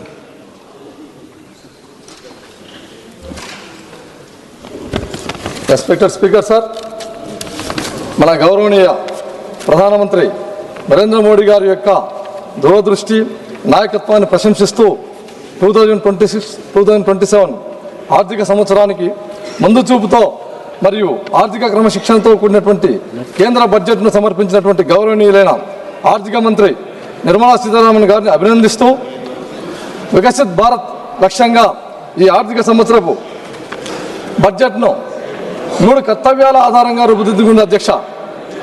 అందులో భాగంగా మొదటి అంశం వచ్చేసి ఆర్థిక వృద్ధిని వేగవంతం చేయడం, రెండవ అంశం వచ్చేసి సామర్థ్యాన్ని పెంపొందించడం, మూడవ అంశం సమగ్రాభివృద్ధిని నిర్ధారించడం. ఈ 3 అంశాల ఆధారంగా ఇది స్పష్టమైన మ్యాక్రో ఆర్థిక దిశను నిర్దేశిస్తూ ఉంది అధ్యక్ష. ఇకపోతే ఈ బడ్జెట్లో ముఖ్యంగా అధ్యక్ష నాన్ డెబిట్ రిసిప్ట్స్ కోసం 36.5 లక్షల కోట్ల రూపాయలను మరియు మొత్తం వ్యయంను 53.5 lakhs కోట్లను అంచనా వేయబడింది అధ్యక్ష. మూలధన వ్యయం వచ్చేసి 12.2 లక్షల కోట్లకు పెంచబడింది అధ్యక్ష, ఎన్నడూ లేని విధంగా. అంతేగాక ఇది వచ్చేసి ముఖ్యంగా ఈ బడ్జెట్లో మౌలిక వసతుల మరియు ఆధారిత వృద్ధికి ప్రభుత్వం యొక్క కట్టుబాటును చూపిస్తూ ఉంది అధ్యక్ష. ఇకపోతే ఆర్థిక లోటు వచ్చేసి జీడిపిలో 4.3% తగ్గించబడింది. రుణం మరియు జీడిపి నిష్పత్తి 55.6%కి తగ్గేలా అంచనా వేయబడింది అధ్యక్ష. ఈ సంఖ్యలన్నవి అభివృద్ధి మరియు ఆర్థిక క్రమశిక్షణ మధ్య సమతుల్యతను ప్రతిబింబిస్తూ ఉన్నాయి అధ్యక్ష. ఇకపోతే అధ్యక్ష ప్రతిపక్షాలు ఇంతసేపు వారి యొక్క స్పీచ్లో ఎంతసేపు ఉన్నా కూడా గవర్నమెంట్ మీద నిందలు మోపుతూ బడ్జెట్ మీద ఇది చేస్తా ఉన్నది సరికాదు అధ్యక్ష. ఎందుకంటే భారత్ అనేది తయారీ రంగంలో మేక్ ఇన్ ఇండియాలో ఎస్పెషల్లీ వ్యూహాత్మక రంగాలకు పెద్దపీట వేయబడింది అధ్యక్ష. అందులో భాగంగా బయోఫార్మా శక్తి కోసం 10,000 కోట్ల రూపాయలను మరియు ఎలక్ట్రానిక్స్ భాగాల తయారీకి 40,000 కోట్ల రూపాయలను, కార్బన్ క్యాప్చర్ సాంకేతికలకు 20,000 కోట్ల రూపాయలను మరియు ఛాంపియన్ ఎస్ఎంఈల కింద 10,000 కోట్ల రూపాయల నిధిని ఈ బడ్జెట్లో ఏర్పాటు చేశారు అధ్యక్ష. ఇకపోతే అధ్యక్ష ఇప్పుడున్నటువంటి ఆధునిక యుగంలో పాశ్చాత్య దేశాలతో పోటీ పడుతూ టెక్నాలజీని ఇప్పుడున్నటువంటి ప్రజలకు అవసరాల కోసం ఏ రోజుకి ఆ రోజు పోటీ పడుతూ ఈ బడ్జెట్లో 7 హైస్పీడ్ రైలు కారిడార్లను ప్రతిపాదించబడ్డాయి అధ్యక్ష. అంతేగాక 20 జాతీయ జల మార్గాలు అభివృద్ధి చేయబడుతున్నాయి అధ్యక్ష. మూలధన వ్యయం కింద చరిత్రాత్మక స్థాయిలో ఎన్నడూ లేని విధంగా ఉపయోగిస్తూ ఉన్నారు అధ్యక్ష. ఇకపోతే ఇది సాధారణ బడ్జెట్ కాదు అధ్యక్ష, ఇది నిర్మాణాత్మక సంస్కరణల బడ్జెట్గా భావిస్తున్నాను అధ్యక్ష. సరఫరా గొలుసులను మరియు బలోపేతం చేయడమే కాకుండా ఎగుమతులను పెంపొందించడం మరియు సూక్ష్మ మరియు మధ్య తరహా పరిశ్రమలను ప్రోత్సహించడంలో భాగంగా రైతులకు మద్దతు ధర ఇవ్వడంలో మరియు భారతదేశాన్ని గ్లోబల్ పోటీలో ముందుకు తీసుకెళ్లడంలో భాగంగా ముఖ్య ఉద్దేశంగా ఈ బడ్జెట్ను రూపొందించారని తెలియజేస్తా ఉన్నాను అధ్యక్ష. ఇప్పుడు ముఖ్యంగా మా ఆంధ్ర రాష్ట్రానికి ఈ బడ్జెట్ ఆంధ్ర రాష్ట్రానికి ఎలా ప్రయోజనం చేకూర్చిందో ప్రత్యేకంగా 2 విషయాల్లో ప్రస్తావించదలుచుకున్నాను అధ్యక్ష. 16వ ఆర్థిక సంఘం సిఫార్సుల మేరకు ఆంధ్రప్రదేశ్ రాష్ట్రానికి 64,320 కోట్ల రూపాయలను కేటాయించబడ్డాయి అధ్యక్ష. విభజిత ఆంధ్రప్రదేశ్లో రాష్ట్ర వాటా 4.21%గా పెరిగింది. ఇది రాష్ట్ర అభివృద్ధి అవసరాలను గుర్తించిన నిర్ణయంగా భావిస్తున్నాం అధ్యక్ష. ఎందుకంటే ఈ విషయంలో మేము గౌరవ నిర్మలా సీతారామన్ మేడం గారికి మరొకసారి ధన్యవాదాలు తెలియజేస్తున్నాను అధ్యక్ష. ఎందుకంటే ఈ విషయంలో dedicated rare earth permanent magnet కారిడార్ల ప్రకటన మరియు ఆంధ్రప్రదేశ్కు చారిత్రాత్మక అవకాశం కల్పించినటువంటి అవకాశం మరియు ఖనిజ సంపద ఉన్నటువంటి రాష్ట్రంగా మేము తవ్వకాల దశను దాటి విలువ ఆధారిత పరిశ్రమల వైపు అడుగులు వేస్తూ ప్రాసెసింగ్ మరియు పరిశోధన ఆధునిక తయారీ వైపు ముందుకు సాగుతున్న విధంగా పనిచేస్తూ ఉంది అధ్యక్ష. ఈ బడ్జెట్ అన్నది ఏపీలో వచ్చేసి అధ్యక్ష మాకు తీర ప్రాంతం అనేది సుదీర్ఘంగా ఉంది అధ్యక్ష. అందులో భాగంగా మత్స్య మరియు ఎగుమతులకు క్లస్టర్లకు మద్దతు ఎంతో ప్రయోజనం చేకూర్చే విధంగా ఈ బడ్జెట్ రూపొందించారు అధ్యక్ష. అంతేగాక డ్యూటీ ఫ్రీ దిగుమతుల పరిమితిని 1% నుంచి 3% వరకు పెంచడం వలన వ్యయం భారం తగ్గుతుంది అధ్యక్ష. అందులో భాగంగా భారతదేశ ఈజెడ్లో చేపల వేటకు ఇచ్చినటువంటి మద్దతు మా మత్స్యకారులకు ఆదాయం పెంపుకు దోహదపడుతుంది అధ్యక్ష. ఇకపోతే అధ్యక్ష ట్రైబల్ ఏరియాలో భాగంగా అరకులోయలో సస్టైనబుల్ మౌంటైన్ ట్రైల్స్ను మరియు పులికాట్ సరస్సు యొక్క పరిసరాల్లో ఈ పక్షి వీక్షణ మార్గాలను ఆంధ్రప్రదేశ్కు పర్యావరణ పరంగా పర్యాటక పరంగా కేంద్రంగా నిలబడుతున్నాయి అధ్యక్ష. ఇవి కాక ఉపాధి అవకాశాలను పెంచడమే కాకుండా గిరిజన ప్రాంతాలకు మద్దతు ఇస్తూ ఉన్నట్టుగా ఈ బడ్జెట్లో కేటాయించారు అధ్యక్ష. ఇకపోతే ముఖ్యంగా అధ్యక్ష 600 కోట్లతో నైపుణ్య మరియు రూపాంతర పైలట్ కార్యక్రమంలో భాగంగా ఆంధ్రప్రదేశ్ ఎంపిక చేయడం చాలా గర్వంగా ఉంది అధ్యక్ష. ఎందుకంటే యువతకు పెద్ద అవకాశంగా మారుతా ఉంది అధ్యక్ష. ఇది మా యువత ఉద్యోగార్థులనే కాకుండా ఉద్యోగ సృష్టికర్తలుగా మార్చే దిశగా ఇది సహాయపడుతుందని తెలియజేస్తా ఉన్నాను అధ్యక్ష. ఇకపోతే అధ్యక్ష మా ఆంధ్రప్రదేశ్కు ముఖ్యంగా ఈ బుల్లెట్ ట్రైన్లో భాగంగా హైదరాబాద్ టు చెన్నై టు బెంగళూరు ఈ హై స్పీడ్ కారిడార్లు అనేటివి మా రాష్ట్రానికి చాలా చాలా ఉపయోగంగా ఉన్నాయి అధ్యక్ష. ఎందుకంటే ఈ హైదరాబాద్ టు చెన్నై అనే కార్యక్రమంలో భాగంగా మా అమరావతి అనేది టచ్ అవుతుంది అధ్యక్ష. ముఖ్యంగా ఈ బెంగళూరు టు హైదరాబాద్ అనే కార్యక్రమంలో మా సొంత పార్లమెంట్ అనేటువంటి కర్నూలు ముఖ్యంగా ఉంది కాబట్టి చాలా చాలా గర్వంగా ఉంది అధ్యక్ష. అంతేగాక ముఖ్యంగా ఈ బడ్జెట్లో అధ్యక్ష మాకు ఆంధ్రప్రదేశ్ జీవనాధారమైనటువంటి పోలవరం జీవనాధారం లాంటిది అధ్యక్ష. అది 2027 కల్లా కంప్లీట్ చేయాలనే కృతనిశ్చయంతో ఉన్నటువంటి ఆంధ్రప్రదేశ్ ప్రభుత్వానికి ఈ జలవనరుల శాఖకు ముఖ్యంగా అత్యధికంగా నిధులు కేటాయించేందుకు చాలా చాలా మరొకసారి ధన్యవాదాలు తెలియజేస్తా ఉన్నాను అధ్యక్ష. అంతేగాక అమరావతి నిర్మాణం అనేది మాకు స్టేట్ క్యాపిటల్ చాలా ఇంపార్టెంట్ అధ్యక్ష. ఆ స్టేట్ క్యాపిటల్ నిర్మాణంలో భాగంగా అర్బన్ డెవలప్మెంట్ అథారిటీకి పట్టణాభివృద్ధి శాఖ కూడా నిధులు పుష్కలంగా కేటాయించినందుకు నిర్మలా సీతారామన్ మేడం గారికి మరొకసారి ధన్యవాదాలు తెలియజేస్తా ఉన్నాను అధ్యక్ష. అంతేగాక ఈ బడ్జెట్ అనేది ఆంధ్రప్రదేశ్ను భారతదేశ అభివృద్ధి ప్రయాణంలో వ్యూహాత్మక భాగస్వామిగా గుర్తించింది అధ్యక్ష మా స్టేట్ను. ఇకపోతే అధ్యక్ష మా ఆంధ్రప్రదేశ్ ముఖ్యమంత్రి వర్యులైనటువంటి గౌరవనీయ నారా చంద్రబాబు నాయుడు గారి యొక్క దూరదృష్టి నాయకత్వంలో ఆంధ్రప్రదేశ్కు ఈ కేటాయింపులు అన్నటివి వేగవంతమైన అభివృద్ధిగా మార్చగలవు. ఈ పెట్టుబడులను ముఖ్యంగా పరిశ్రమలకు మరియు ఏపీ యొక్క భవిష్యత్తును మార్చగలని చెప్పేసి భావిస్తున్నాము అధ్యక్ష. ఇకపోతే అధ్యక్ష ఫైనల్గా ఇప్పుడు నా నియోజకవర్గం కర్నూలు పార్లమెంట్ గురించి 2 విషయాలు తెలియజేయాలని తెలుసు అధ్యక్ష. ముఖ్యంగా ఈ బడ్జెట్లో నా కర్నూలు పార్లమెంటుకు హైదరాబాద్ టు బెంగళూరు కారిడార్లో భాగంగా కర్నూలు పార్లమెంట్ అనేది మధ్య ప్రాంతంలో వస్తుంది అధ్యక్ష. మాకు చాలా సునాయాసంగా 2 రాష్ట్రాల మధ్యన 2 మెట్రోపాలిటన్ సిటీస్ మధ్యన మా కర్నూలు పార్లమెంటుకు ఈ బుల్లెట్ ట్రైన్ వస్తున్నందుకు చాలా చాలా గర్వంగా ఉంది అధ్యక్ష. అంతేగాక ఈ రోడ్ మినిస్ట్రీలో భాగంగా ఈ రోడ్ మినిస్ట్రీకి అత్యధికంగా డబ్బులు కేటాయింపులు జరిగినాయి అధ్యక్ష ఈ బడ్జెట్లో. అందులో భాగంగా మా కర్నూలు బళ్ళారి నేషనల్ హైవే వేయాలని చెప్పేసి కోరుకుంటున్నాను అధ్యక్ష.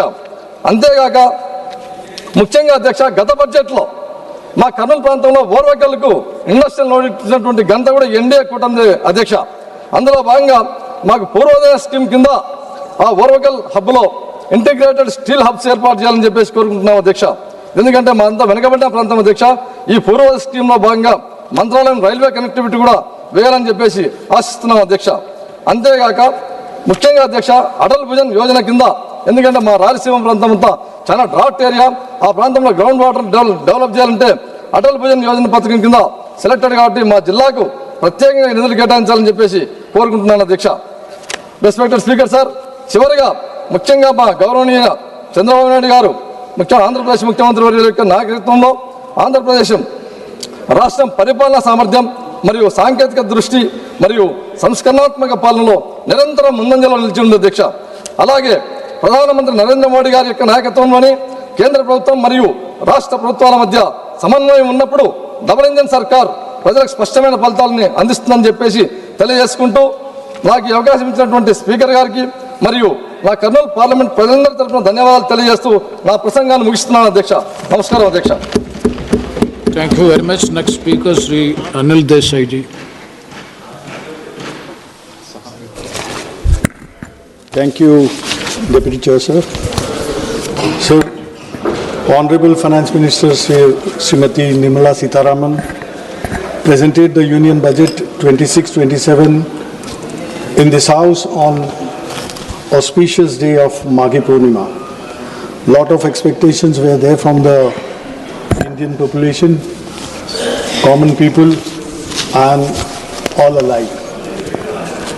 The total expenditure estimate of 53.47 lakh crore, that is 7.7% higher than revised estimates of 25-26 that was presented. In this, interest payments account for 26% of the total expenditure, and which is 40% of the revenue receipts. Whereas the total receipts other than borrowings are estimated to be 36.51 lakh crores, which is 7.2 higher than the revised estimates of 25-26. Revenue deficit in 26-27 is targeted at 1.5% of the GDP, which is the same like revised estimate of 25-26. It is unchanged. Fiscal deficit of 26-27 is targeted at 4.3% of the GDP, which is lower than the revised estimates of 4.4 of GDP of 25-26. So as far as debt is concerned, government aims to reduce its outstanding liabilities to around 50% of the GDP by 2031, that is in 5 years. In 26-27, outstanding liabilities are estimated to be around 55.6 of the GDP, 55.6% of the GDP. This budget 26-27 emphasized the need for fiscal consolidation, targeting a reduction of debt to GDP ratio to 50% plus or minus 1% by year 2030, that is in 5 years, which is now 55.6% of the GDP. So fiscal consolidation is being pursued by cutting total expenditure by 5%. But no significant growth momentum is expected, with only 10.9% of the growth in capital expenditure in terms of GDP. There is no corresponding increase in capital expenditure. So there is marginal increase in union government revenue expenditure, which shows at 39.44 lakh from 25-26 revised estimate to 41.25 lakh crores in 26-27. That is a growth of around 4.5%. There is only a marginal increase in transfer towards centrally sponsored schemes, rising from 5.42 lakh crore in 25-26 to 5.49 lakh crore in 26-27. That is just an increase of 1.28%. So it is to be noted that Finance Commission grants have declined from 1.32 lakh crore in 25-26 budget estimates to 1.29 lakh crore in 26-27 budget estimates. So as far as revenue receipts are concerned, only marginal increase is there in revenue receipts from 34.30 lakh crore in 25-26 to 35.33 lakh crores in 26-27. That is rise of around 2.90%. There is no estimate of GST compensation cess collection, and budget is silent about the future of GST GST compensation cess. I think I would request Honorable Finance Minister to shed some light on this aspect, because we would like to know how the compensation cess stands and what is the future course of it. The share of the states has fallen from 14.22 lakh crore in 25-26 to 14.22 lakh crore in 25-26 to 13.93 in 25-26 RA, which is decline of minus 2.07 for year 26-27. The estimated tax share to states in rupees 15.26 lakhs crore, which is only 7.3 higher than the previous year. Even after considering the 16th Finance Commission tax devolution, the centre's tax share to states amounts to 34.65 instead of, which is mandated, of 41%. 16th Finance Commission recommended state share in divisible pool at its present level of 41%. For horizontal devolution, there is a change in the criteria and weights from 15th Finance Commission. The major change is the criteria inclusion of contribution to GDP, that is 10% weightage is given, and demographic performance by each state. With regard to revenue deficit grants, the 16th Finance Commission has not recommended that the same be granted to the states. When states fall of revenue deficit, they try to get revenue deficit from something from the center to carry on with their projects like development or wherever it is needed. But this time around, Finance Commission has regretted, it has negatived the recommendation, which will put the stress on the states, because states are not able to generate any kind of significant revenue, as GST has already subsumed all taxes and there are hardly any avenues left for the center to generate revenue of its kind. My state of Maharashtra contributes the maximum to the central exchequer. In recent years, we've seen, sir, that we've been contributing more than 5 lakh crore, 5 to 5.5 lakh crore to the central exchequer, but what we get in return is hardly around 3 lakh crore. Though Maharashtra CM Sri Fadnavis has said, and he has praised the entire budget, substantiating the facts that around 1 lakh crore will come to the state of Maharashtra, out of which 98,000 crores will be in the form of devolution or the tax returns what we'll be getting by it, and 12,000 crores for various projects which are there in Maharashtra, which have come up, that 26-27 allocations have been made for different projects. Now, Maharashtra is expected to receive close to ₹1 lakh, but the basic thing, if we go by the budget, whatever has been stated by the CM and whatever has been praised, I mean, the reality is far from what the picture exists on the ground. The projects which have been funded or projects which have been allocated, good amount of, as far as infrastructure is concerned or urban projects are, urban development projects are concerned, the projects which have been there in the pipeline, projects which have been initiated and which are in progress, they have been exorbitantly cost escalation has taken place. The overvaluation is being done, and it is favoring the contractors, which comes from to the government, and it gives suspicion for a lie or for suspicion to raise our doubts as far as corruption is concerned in Maharashtra.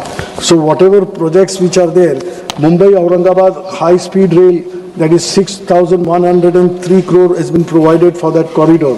Mumbai metro projects, 1,702 crore has been provided for that. Mumbai urban transport project, MUTP 3, 462 crores have been allocated. Now, green mobility projects in MMR region, that is Mumbai metropolitan region, 155 crores have been allocated. Intelligent transport system, ITS, on on Samriddhi Mahamarga, that is 680 crores. Now these are, and Pune Metro Rail project, that is 517 crores. These projects which ought to have been completed by now, but it is not yet completed. That escalation is on, overvaluation is being done, and this non-completion is not only proving inconvenient to the people, but it comes as a hindrance in the progress of Maharashtra. And who is benefiting out of it? Only contractors are benefiting out of it, and that is in connivance with the government officials or the politicians who are there and the treasury benches of Maharashtra. So these are the things, I mean, not leveling the charges, but this is what is seen by the people, felt by the people, and people feel that progressive state like Maharashtra, why it is taken backseat. Now, sir, finance and economy is concerned, as far as this budget is concerned, high-level committee on banking for Vikasit Bharat it has been proposed. Now, banking sector, that is the backbone of Indian economy. Now, this public sector, which had the strength, yesterday only or today only in the papers it has come, that State Bank of India has registered a 31,000 crore profit in the last quarter. So that is the strength and that is the capacity potential what our public sector banks, insurance or whatever public sector units are there. Instead of strengthening them, the government steps are going in the direction of weakening them. Why are we going for disinvestment? Why are we coming with the disinvestment plan? Every year we present a budget. Last year's, I think 75 to 80,000 crores were meant to be recovered in the revenue was to be received by way of disinvestment. But what has happened? Not even 40,000 crores came our way. And today, banks like IDBI, which is just, IDBI employees are worried that why it is being thought or why it is being put on the panel that it will be privatized. Private banks are not going for the people, they are not going for the employment, they are not going to help you. Now in the banks, instead of having where the potential is so large, when you have good profits, banks which were shouldering the responsibility of addressing the unemployment issue in the country, now they are not, because government has tied their hands. Whenever we talk to managements, they are saying we are not getting clearance from the finance ministry. So if this be the case, where would the people go? When we call that brain drain is happening day in, day out from India, where the youth would go if they are not finding, despite having good qualifications, they are not having any chances to get employment into banks or public sector, this thing where they would make their future. If that is so, they have no alternative but to leave the country. And this is a sad situation when we talk of creating employment. On one side, wherever employment opportunity, capacity is there, employment is not given. Even this is happening in case of insurance companies also. Insurance companies who were doubted that one day all three general insurance companies were to be made one, or they were to be by way of disinvestment, they were to be decided. But now that, their solvency ratio and everything which has come up with the employees' hard work, now the government's stance is, fortunately it has changed. But these are the things, which we need to look. Labor and employment, what has happened to the labor code? Labor code has given, enough of opportunity, or it is one lopsided labor code has been developed, which is benefiting the employers, and there is absolutely no say for the employee, no say for the labor. Today, what is the situation? When we have started saying that gig economy, why it has come? In this gig economy, people who are working, those poor who are working there, they are slogging day in, day out, all 24/7. Who are they? They are engineers, they are chartered accountants, they are lawyers. They are not getting that kind of employment. Self-profession is easy to say that you can give jobs to others. You have the capacity to give jobs to others, but when the question comes of sustenance, the job is required for the people who have gained some kind of qualification, which is not so. Where policy is going wrong, government needs to think over this and really think for the youth of the people. Now skill training, many things are coming up, but where the things are going. So 2 minutes. Education. Now government, the new national education, new education policy, it has a lot of flaws. What about the teachers? What about the students? There is a wide gap between urban and rural teaching, rural institutions, where you don't get teachers, and teachers also are facing that problem is not yet addressed, that TET, teachers education eligibility thing. test. Those who joined as a teacher long back when this law wasn't there, even they are made to appear for that TET, Teachers Education Test. So this flaw should be removed so that a society is built, because teachers we look up to, that they educate the society. So as far as health is concerned, health, whatever provisions and allocations are there, they are not up to 2.5% as declared by the government, not provision of 2.5% to the GDP. Now, what is the situation in the state, my state of Maharashtra? If you see the plight of the government hospitals, no one would dare to go, no doctors, there is no medicine, patients are lying on there are no beds for patients to accommodate on the beds, they are lying on the corridors, and this kind of things which is happening not only in rural areas in the city like Mumbai also. Now, please try to conclude.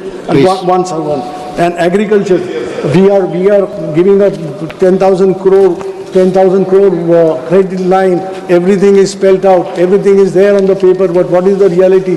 The suicides which are becoming suicides has become a pattern. By the day, numbers are increasing in the state of Maharashtra. What is happening? Why it is happening? Pradhan Mantri Fasal Bima Yojana, really is it working? It is on the paper. Why, when a farmer is paid a claim of rupees 3 and 6, you can imagine how that working is, what the formula is, who is formulated that, and what is the agencies doing, what are the people doing. And a poor farmer, his dreams are finished, he has nothing to look up to, and they are finishing their lives because there is nothing, no tomorrow for them. So, and last but not the least, the main is Manrega. Now it is renamed as VBG Ramji. But what is the basic character of this scheme itself is changed. Now it is the government, if needed, the central government was funding 90% of it, 100% of it. But now if it is needed by the state would request the guarantee of days. We've shown that it is 100 MB, it is extended from 100 to 125 days. What is the use of it? You have changed the character, killing the Manrega, killing the poor labor in the country. Yes, and thank you. To conclude, I'm just concluding, I would say that when we think that robots and AIs will be the future of tomorrow, Viksit Bharat, but see, government should ensure that people who are living human beings in India, they are taken care of before the AIs rule over. Thank you. Thank you very much. Next speaker, Sri Dileshwar Kamait ji. Please. Dileshwar Kamait.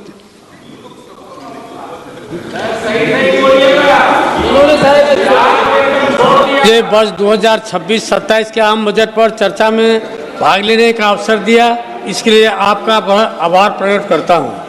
माननीय प्रधानमंत्री श्री नरेंद्र मोदी जी एवं बिहार के लोकप्रिय मुख्यमंत्री श्री नीतीश कुमार जी को हार्दिक बधाई एवं धन्यवाद देता हूं कि उनकी अगुवाई में एनडीए ने बिहार विधानसभा चुनाव 2025 में ऐतिहासिक विजय प्राप्त कर प्रचंड बहुमत से सरकार बनाने का काम किया। महोदय, समावेशी विकास का यह आम बजट वाकई में राष्ट्रहित और जनहित के लिए अमृत एवं संजीवनी के रूप में कार्य करेगी। महोदय, भारत के यशस्वी प्रधानमंत्री आदरणीय श्री नरेंद्र मोदी जी के दूरदर्शी एवं प्रगतिशील आर्थिक नीतियां एवं योजनाओं जो समाज के अंतिम व्यक्ति के साथ सभी वर्गों को समानांतर एवं सार्थक लाभान्वित करती है।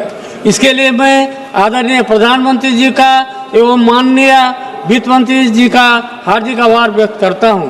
महोदय, यह बजट भारत के किसानों, युवाओं एवं महिलाओं तथा सभी वर्गों के उत्थान तथा विकास के लिए है, किंतु हमारे साथी को यह सब दिखाई नहीं पड़ता है। न जाने उन्हें यह क्यों नहीं दिखाई पड़ता है, उनके चश्मे में इस तरह दिखाई क्यों नहीं पड़ रहा है। महोदय, रोजगार, कौशल प्रशिक्षण और अन्य अवसरों की सुविधा उपलब्ध कराने के लिए माननीय प्रधानमंत्री जी की योजनाएं जो विकसित भारत बनाने में एक महत्वपूर्ण कदम है। महोदय, प्रधानमंत्री जी ने किसान भाइयों के लिए कृषि में उत्पादकता और अनुकूलनीयता को प्राथमिकता देते हुए परिवर्तनकारी राष्ट्रीय सहकारिता नीति जैसी योजनाओं को कार्यान्वित किया है। महोदय, प्रधानमंत्री जी ने भारत के युवाओं के भविष्य को उज्जवल बनाने के लिए रोजगार और प्रशिक्षण को प्राथमिकता देते हुए रोजगार पाने वाले विनिर्माण क्षेत्र में रोजगार सृजन एवं नियोक्ताओं की सहायता जैसी योजनाएं शामिल किया है। महोदय, भारतीय अर्थव्यवस्था की विकास यात्रा को विकसित भारत के लक्ष्य प्राप्त करने के लिए समावेशिता के मार्गदर्शन प्रेरणा से ईंधन के रूप में हमारे सुधार का उपयोग कर कृषि, एमएसए, एमबी, निवेश और निर्यात जैसी 4 शक्तियां इंजन गति प्रदान कर रही है। यह बजट कृषि क्षेत्र समावेशी, संतुलित, उच्चतर समृद्धि और उत्पादकता की ओर अग्रसर है। युवाओं का सशक्तिकरण हमारी समृद्धि युवाओं को पर्याप्त रूप से साधन संपन्न करने और सशक्त बनाने पर निर्भर करती है। एनडीए की सरकार ने विकास के प्रति मानवोचित और समावेशी दृष्टिकोण अपनाया, जो पिछले 11 वर्षों में इन विकास कार्यक्रमों ने रिकॉर्ड समय में सभी के लिए आवास, हर घर जल, सभी के लिए बिजली, सभी के लिए रसोई गैस, सभी के लिए बैंक खाते और वित्तीय सेवाओं के माध्यम से प्रत्येक परिवार और व्यक्ति के लिए सेवाएं सुलभ कराई है। वहीं करोड़ लोगों को मुफ्त राशन उपलब्ध कराकर गरीबी की चिंता समाप्त कर दी है और रोजगार का सृजन हुआ है। साथ ही सरकार सर्वांगीण, सर्वस्पर्शी और सर्वसमावेशी विकास के दृष्टिकोण से कार्य कर रही है। इसमें सभी जातियों और सभी स्तरों के लोग शामिल हैं। हम 2047 तक भारत को विकसित भारत बनाने के लिए कार्य कर रहे हैं। इस लक्ष्य को प्राप्त करने के लिए हमें लोगों की क्षमता में वृद्धि करनी होगी और उन्हें सशक्त बनाना होगा। गरीब महिलाएं, युवा और अन्नदाता, उनकी आवश्यकताएं, उनकी आकांक्षाएं और उनका कल्याण हमारी सर्वोच्च प्राथमिकता है। देश की प्रगति होती है जब वे प्रगति करते हैं। महोदय, मैं अपने संसदीय क्षेत्र सुपौल सहित बिहार के सभी किसान भाइयों के हित से संबंधित मुख्य अति आवश्यक मांगों के लिए आग्रह करता हूं। वर्ष 2008 के प्रलयकारी बाढ़ की तबाही के बाद कोसी क्षेत्र के किसान भाइयों ने बहुत ही कष्ट सहन कर मखाना के साथ मक्का एवं जूट की खेती करना शुरू किया। मैं माननीय प्रधानमंत्री जी का आभार व्यक्त करता हूं कि आपके द्वारा मखान बोर्ड की स्थापना की गई है। महोदय, मेरे संसदीय क्षेत्र सुपौल के साथ बिहार के सीमावर्ती कोसी एवं मिथिला क्षेत्र में देश के कोने कोने से मखाना के साथ मक्का एवं जूट की खरीदारी हेतु व्यापारियों का आना जाना लगा रहता है, जिसके लिए बड़े स्तर पर व्यापार केंद्र अति आवश्यक एवं अपेक्षित है, जिसमें चौड़ी सड़क, रेलवे का कंटेनर डिपो, देश के सभी महानगरों के साथ रेल कनेक्टिविटी, भारी वाहन पार्किंग, उच्च क्षमता का भंडार, कोल्ड स्टोरेज, राष्ट्रीयकृत बैंक, भोजनालय, शौचालय के साथ अतिथि गृह का निर्माण हो, जिससे किसानों एवं व्यापारियों के लिए मूलभूत सुविधाएं प्राप्त हो सके। महोदय, मेरे संसदीय क्षेत्र सुपौल एवं बिहार के कोसी मिथिला वासियों के लिए एक केंद्रीय कृषि अनुसंधान महाविद्यालय की स्थापना जनहित में अत्यंत ही आवश्यक एवं उपेक्षित है, जिसमें कृषि एवं किसान कल्याण संबंधी सभी विषयों का पठन पाठन हो सके। आग्रह है कि मेरे संसदीय क्षेत्र सुपौल में केंद्रीय कृषि अनुसंधान महाविद्यालय की स्थापना की जाए। रेलवे बनी बिहार के विकास की धुरी है। 2019 से 2014 रेलवे बजट में औसतम 1132 करोड़ बजट था, जबकि 2026-27 में रेलवे बजट बढ़कर 10,370 करोड़ हुआ। बढ़ा हुआ बजट सीधे सीधे परियोजनाओं, रोजगार और बेहतर सेवाओं में तब्दील होता दिख रहा है, जिसका सीधे लाभ बिहार को मिल रहा है। महोदय, अपने संसदीय क्षेत्र सुपौल में रेलवे संबंधी मुख्य अति आवश्यक समस्याओं का समाधान के लिए माननीय प्रधानमंत्री जी एवं माननीय रेल मंत्री से आग्रह करता हूं कि पूर्व मध्य रेलवे अंतर्गत सीतामढ़ी जयनगर भाया निर्मली तथा ललितग्राम वीरपुर नई रेल लाइन परियोजना का शिलान्यास कर यथाशीघ्र निर्माण कार्य शुभारंभ कर तथा रेल परिचालन करने की कृपा की जाए।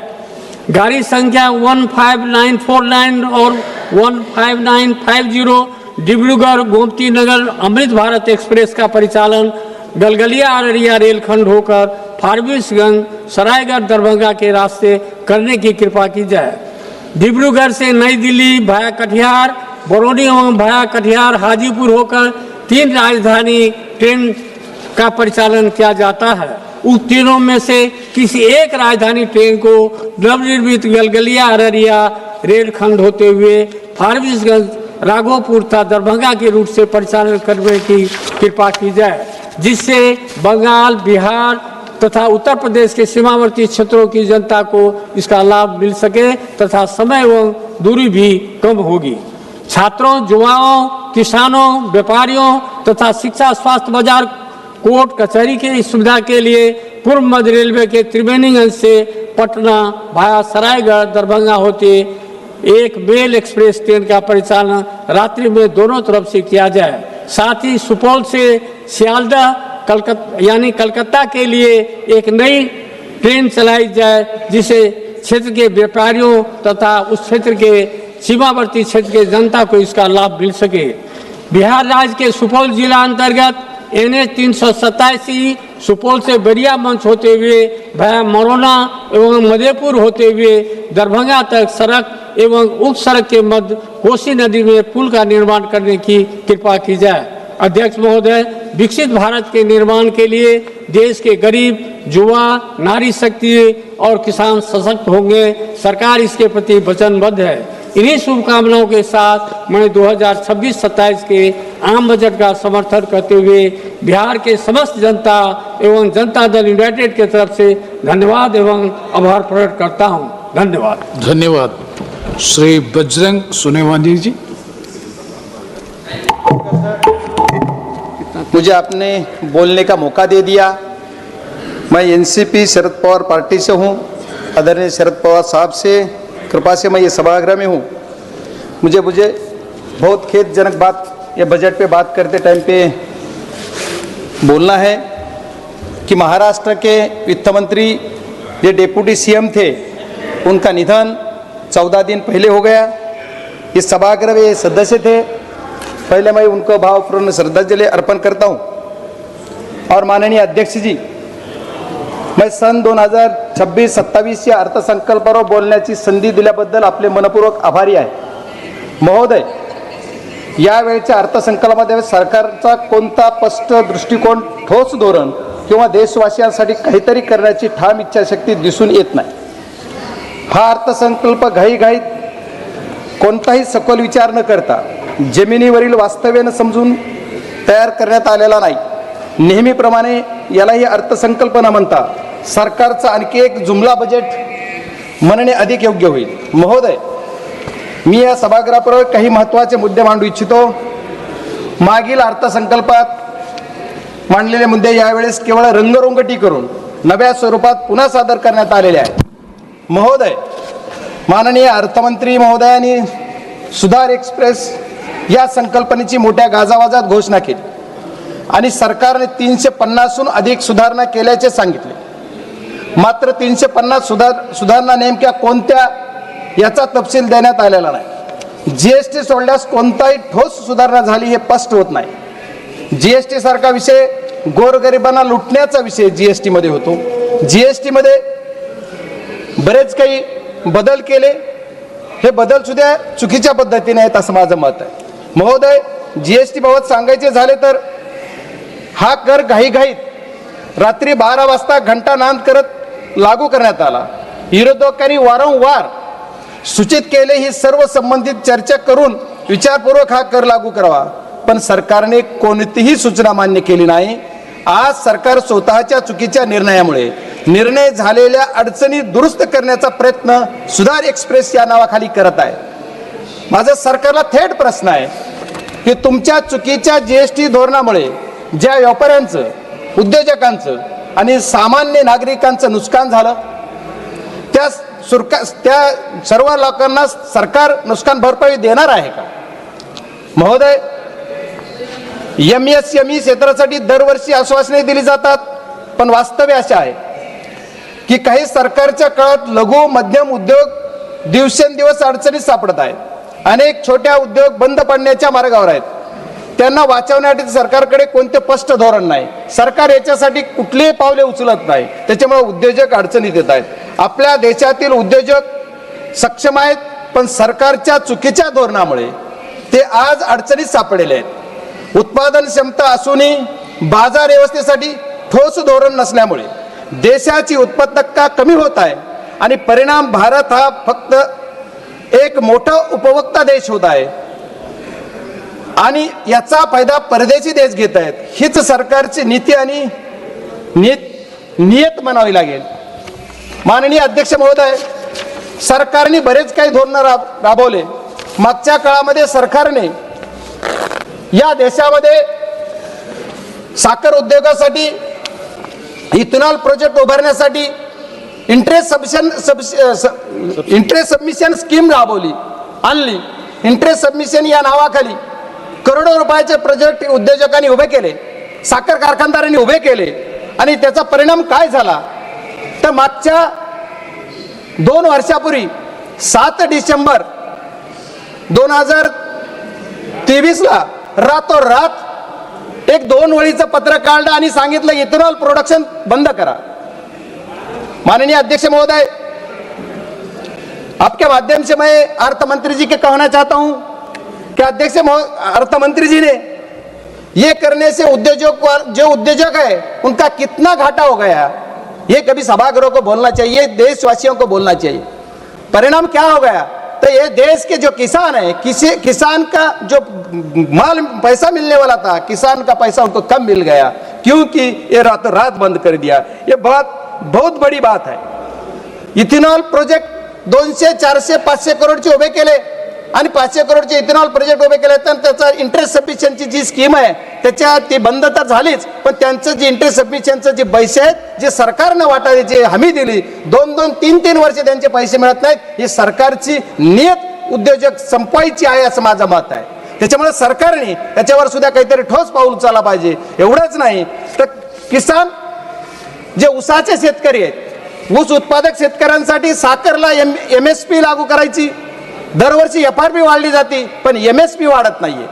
जर FRP तुम्ही दरवर्षी वाढवता खूप आनंदाची गोष्ट आहे की शेतकऱ्याला FRP पण पैसा मिळाला पाहिजे, पण साखरेची MSP कोण वाढवणार? सरकारला आपल्या माध्यमातून मी एवढीच विनंती करणार आहे की तुम्ही MSP पण वाढवा. आज या कृषी प्रधान देशामध्ये ऊसाची शेती असो, आलूची शेती असो, गव्हाची शेती असो, बटाटा असो, सगळ्या शेतकऱ्यांना MSP दिली पाहिजे. ही काळाची गरज आहे, पण हे सरकार MSP देत नाही, ही दुर्दैव आहे. आणि सरकारने सांगितलं कृषी प्रधान देशामध्ये की आम्ही शेतकऱ्यांचं उत्पन्न दुप्पट करू, पण शेतकऱ्याचं उत्पन्न दुप्पट न होता निमपटीवर येत आहे. याच्यासाठी सरकारने ठोस निर्णय घेतला पाहिजे अशी माझी सरकारला विनंती. महोदय, या अर्थसंकल्पात व्यापाऱ्यांना पुन्हा कर्ज घेण्याचा सल्ला देण्यात आला. याचा अर्थ सरकारला प्रत्येक व्यापारी कायम कर्जाच्या ओझ्याखाली राहावा असं वाटतंय. महोदय, बनारस पाटणा येथे जलमार्गावरील जहाज दुरुस्ती कारखान्याची घोषणा करण्यात आली. मात्र नद्यामधील पाण्याची पातळी कमी असल्याने हे जलमार्ग प्रकल्प आधीच अपयशी ठरत असताना अशा घोषणा कितपत व्यावहारिक आहेत यात हाच प्रश्न मला पडतो. महोदय, आरोग्य क्षेत्रावर बोलताना आरोग्य क्षेत्राबाबत मोठमोठ्या घोषणा केल्या जातात, पण आज ही देशातील अनेक रुग्णालयामध्ये पुरेसे डॉक्टर नाहीत, नर्सेस नाहीत, कर्मचारी नाहीत आणि आवश्यक उपकरणाची कमतरता आहे. विद्यमान आरोग्य पायाभूत सुविधाकडे सरकारचे लक्ष आहे असं वाटत नाही. कारण माझ्याच मतदारसंघातील बीड जिल्ह्यातील अंबाजोगाई येथे स्वामी रामानंद तीर्थ ग्रामीण रुग्णालय वैद्यकीय महाविद्यालय हे 5 ते 6 जिल्ह्यांमध्ये एकमेव आधार आहे. दररोज जिथं 2,500 ते 3,000 रुग्ण OPD साठी येतात, पण तिथे आजही डॉक्टर, स्टाफ, नर्सर, कर्मचारी यांची आवश्यकता असून व उपकरणे तीव्र कमतरता आहे. त्याच्यामुळे सरकारने नवीन घोषणा करण्याऐवजी आधी उपलब्ध असणाऱ्या पायाभूत सुविधा सक्षम कराव्यात अशी मागणी मी या सभागृहाच्या माध्यमातून माननीय अर्थमंत्र्यांच्या माध्यमातून सरकारला विनंती करतो की माझ्याकडं हे जे माझ्या जिल्ह्यामधलं रुग्णालय या वैद्यकीय महाविद्यालयामध्ये ज्या पूर्वी 50 विद्यार्थ्यांचा स्टाफ होता त्याची मर्यादा वाढवली, 50चे 100 केले, 100चे 150 झाले, पण स्टाफ मात्र जे नर्सेस डॉक्टर्स जे आहेत ते फक्त 50 प्रमाण आहेत. आज 150 संख्या जर झाली असली विद्यार्थ्याची आणि OPD पहिली जिथं 500 होती तिथं आता 5,000 OPD झाली, पण तिथला तुमचा जो स्टाफ आहे ते वाढत नाही, त्याच्यामुळे औषधाची कमतरता आहे. त्या समितीचा अध्यक्ष पण मी जिल्ह्यात आहे, पण त्या समितीचा अध्यक्ष असताना सुद्धा मला तिथं सांगितलं जातं की औषधं नाहीत. याच्यासाठी सुद्धा सरकारनं गांभीर्यानं बघितलं पाहिजे असं मी सरकारला विनंती करतो. या अर्थसंकल्पातील सर्वात हास्यास्पद बाब म्हणजे शहरी आर्थिक क्षेत्र क्रमांक 39 तब्बल 11 वर्षांनंतर सरकारला टियर 2 व टियर 3 शहरी देशाच्या प्रगतीत योगदान देऊ शकतात हे कळले. याचा अर्थ गेली 11 वर्ष नागरिकांना शहरी नागरिकांना दुय्यम दर्जाची वागणूक देण्यात आली, हीच सरकारची अप्रत्यक्ष कबुली आहे. महोदय, माझा जिल्हा तसा विचार केला किंवा मी ज्या जिल्ह्यातून येतो तो जिल्हा ग्रामीण भागात आहे. महोदय, माझ्याकडे माझी जी ओळख आहे कि किसान का बेटा बोल के मेरी पहचान है, इसलिए मैं रिक्वेस्ट करता हूं सर की शेतकऱ्यांना न्याय मिळाला पाहिजे. कृषी प्रधान देशामधल्या माझ्या शेतकऱ्यांना न्याय मिळाला पाहिजे ही माझी मागणी. काजू आणि चंदन अशा सर्व चर्चेला उल्लेख अर्थसंकल्पात करण्यात आला. काजू हा सर्वसामान्यांच्या आवाक्याबाहेर आहे आणि चंदन उत्पादक दक्षिण भारतातील शेतकरी आपल्या मालाच्या विक्रीसाठी त्रस्त आहेत. ही किती लाजिरवाणी घटना आहे की आपल्याला जे तुम्ही लावायला सांगताय, प्रोत्साहन देताय आणि परत पुन्हा माल विक्रीला तुम्ही चालना देत नाही किंवा माल घेत नाही, हे अत्यंत खेदजनक बाब आहे. माननीय महोदय, माझा जिल्हा ग्रामीण आहे, माझा मतदारसंघ ग्रामीण भागाचा येतो. ग्रामीण भागाच्या ह्याच्यासाठी आपण जर विचार करायचा झाला तर आमचे महाराष्ट्राचे मुख्यमंत्री महोदयांनी 14 ते 19 या काळामध्ये सरकार होतं त्यांचं, त्यावेळेस त्यांनी वॉटर ग्रेड ही योजना मी माझ्या बीड जिल्ह्यासाठी आणेल अशी एक घोषणा केली. पण आज तब्बल 11 वर्ष झालं तरी पण काहीही नाही. माझ्या या जिल्ह्यासाठी वॉटर ग्रेड नाही, पण आहे त्या प्रोजेक्ट मधून पाणी द्या. गावोगाव ते पाणी आलं पाहिजे. माझं उजनी धरणातलं पाणी आमच्या मांजरा धरणात आलं पाहिजे, मांजरा धरणाचं पाणी जिल्ह्यात फिरलं पाहिजे. याच्यासाठी लागणारा निधी माननीय अर्थमंत्र्यांनी या बजेटमध्ये माझ्या जिल्ह्याला द्यावा ही माझी विनंती आहे. महाराज अध्यक्ष महोदय, लखपती दीदी योजना केवळ निवडणुकीपुरती केंद्रीय घोषणा ठरली आहे. देशातील महिलांच्या सुरक्षेचा प्रश्न मात्र अजूनही त्यासाठी सरकारचं कोणतंही ठोस पाऊल नाहीये, कुठलं धोरण नाही. महिलांसाठी अन्याय, महिलांसाठी अत्याचार, दर दिवस रेप्स एवढे प्रकार घडतात, सरकार त्यांना कुठं ठोस असा निर्णय घेऊन त्यांना संरक्षण देत नाही. महोदय, एवढेच नाही तर सरकारच्या बऱ्याच योजना आहेत. आता अर्थमंत्री गेलेत, मला त्यांना विचारायचं आपल्या माध्यमातून की सरकारची PMGSY म्हणजे ग्रामीण विकास या अर्थसंकल्पात प्रचंड कमतरता आहे. सर 2 मिनिट में कंक्लूड करता हूं प्लीज. PMGSY नावाची योजना जी सरकारची आहे, या PMGSY योजनेचा टप्पा 3 एकाही कामाला मंजुरी नाही. आज 2 वर्ष मी खासदार होऊन झाले, एकाही कामाला मंजुरी नाही. 1 single work, no sanction. Sir इसलिए मैं कहता हूं कि सब जल्द से जल्द ये देना चाहिए. सर सरकार की और एक घोषणा है, हर घर घर जल और नल. ये योजना के अंदर 50 करोड़ रुपया पिछले बजट में से खर्चा नहीं हुआ और मेरे जिले के अंदर 1 रुपया ही नहीं दिया. सर क्यों? अगर 50,000 करोड़ तुम्हारा टैक्स होता है और मुझे 1 रुपया ही नहीं मिलता, ये खेदजनक बात है. क्योंकि अपोजिशन वाला MP है बोल के नहीं दिया है क्या? ऐसा मेरा सवाल सरकार से, मेरा रिक्वेस्ट है सर 2 मिनट में समय है मेरे पार्टी का, उतना दे दीजिए प्लीज. और सर मेरे जिले के अंदर टेक्नोलॉजी पे आप बोल रहे 21 भारत, अभी क्या क्या करना है? भारत 1 नंबर पे लाना है, कौन से टाइप पे लाना है सर? ये टेक्नोलॉजी के क्षेत्र में मेरे अर्थसंकल्प है, इसमें मेरा जो जिला है, जिले के अंदर sir 2 minute sir please 2 minute. मैं जो मेरे 400 गांव खेड़े हैं वहां अभी भी BSNL का टावर नहीं है और दूसरे कौन से के कंपनी का टावर नहीं. बस सरकार से रिक्वेस्ट करूंगा कि मेरे जिले के अंदर वो देना चाहिए. रेल के बारे में बहुत जिक्र किया सर, रेल बुलेट ट्रेन ले लिया, बुलेट ट्रेन 1000 करोड़ 1 लाख करोड़ का बजट 2 लाख करोड़ कर दिया. क्यों? और मेरे इधर कुछ क्या किया है? हमारे महाराष्ट्र के अंदर खाली अर्बन के लिए सरकार चलती है, रूरल के लिए क्यों नहीं है? मेरे जिले के अंदर जो मेरा एक सेकंड, मेरे जिले के अंदर एक ही प्रोजेक्ट की मांग थी मेरी और सरकार से, अर्थमंत्री से मेरी रिक्वेस्ट है, मेरा जो धाराशिव से लेके बीड़ से लेकर संभाजीनगर का रेल मार्ग, इसी के लिए कुछ ना कुछ बजट की तरतूद होना चाहिए. और ये गरीब के किसान के बेटे के जो मतदार संघ है उसी के लिए अर्थमंत्री दे देंगे. Sir last second, last sir, या अर्थसंकल्पात देशाच्या, मी लास्ट बोल रहा हूं, शेवटी एवढंच म्हणेन की या अर्थसंकल्पात देशातील जनतेला पूर्णपणे निराश करणारा आहे. जुन्या घोषणाचे मिश्रण करून घाईघाईत तयार करण्यात आलेला आहे. अर्थसंकल्प आम्हाला या गोष्टीतून काहीच मिळणार नाही. मी माझ्या सर एक लफ्ज खाली एक सरकार के लिए धन्यवाद अध्यक्ष महोदय. धन्यवाद अध्यक्ष महोदय. मैं आज आपका धन्यवाद देता हूं, आपने मुझे बजट पे बोलने का मौका दिया है. अध्यक्ष महोदय, तथ्यों के साथ खड़ा हुआ हूं, सुर्खियों के साथ नहीं. सरकार के अपने ऑडिट खाते, बजट, व्यक्तित्वों और संसदीय उत्तरकों के साथ जब इन्हें एक साथ पढ़ा जाता है तो एक पैटर्न साफ दिखता है कि घोषणाएं आगे दौड़ती हैं, नतीजे पीछे रह जाते हैं और जवाबदेही सदे हुए शब्दों की ओट में गायब हो जाती है. अध्यक्ष महोदय,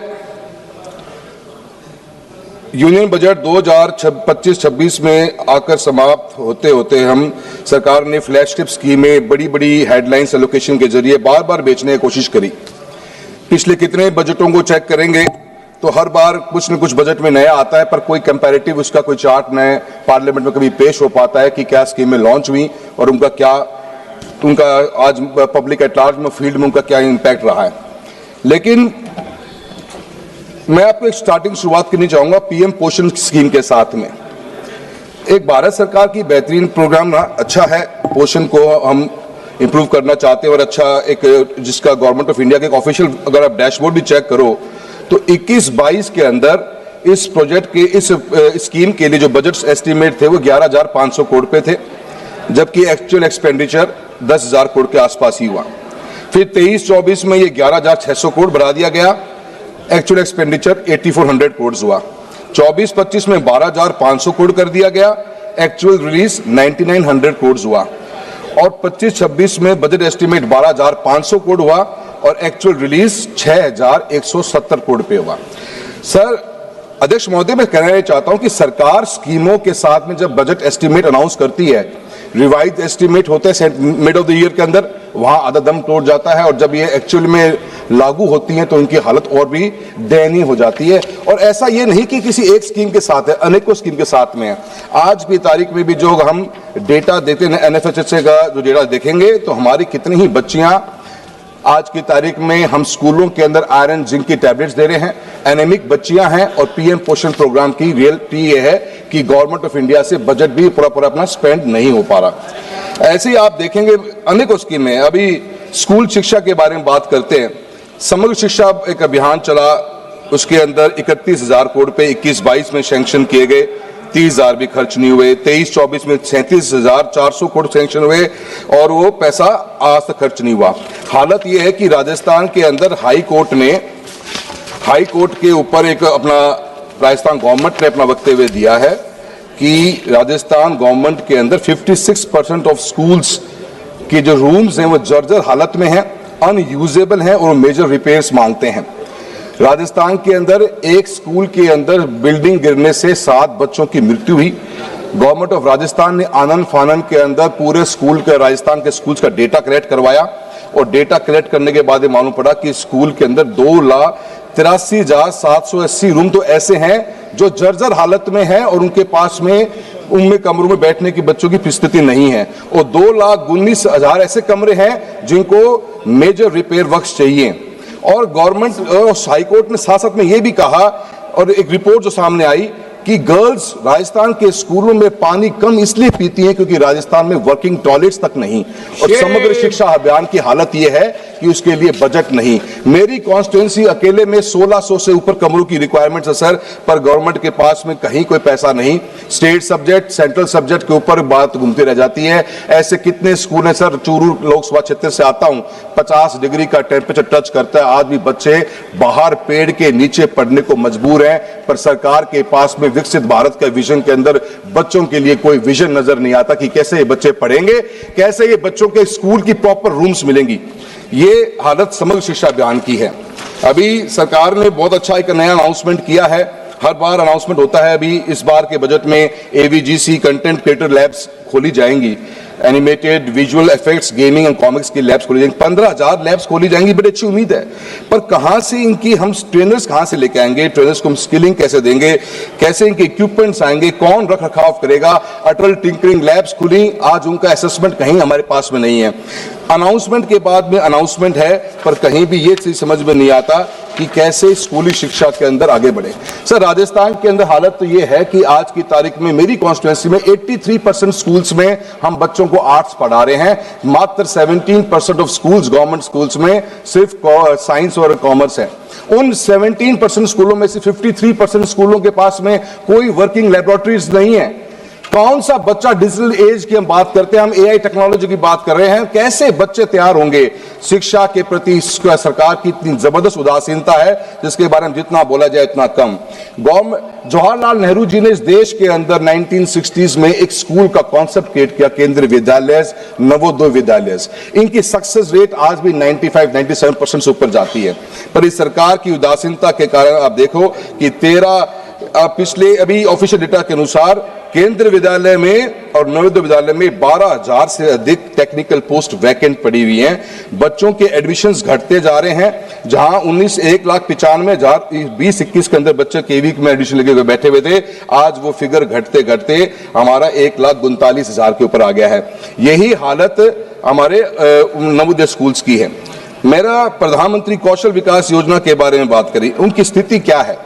बिल्कुल खत्म होने की पोजीशन के ऊपर सेंटर्स आगे हैं। सिर्फ और सिर्फ न तो कोई एक डेटा के अनुसार 41% बच्चों को, ट्रेन बच्चों को गवर्नमेंट प्लेसमेंट दिला पाई, और प्लेसमेंट होने के बाद में इन बच्चों के साथ में आज की तारीख में सिर्फ ये सर्टिफिकेट डिस्ट्रीब्यूशन का एक प्रोग्राम रह गया है।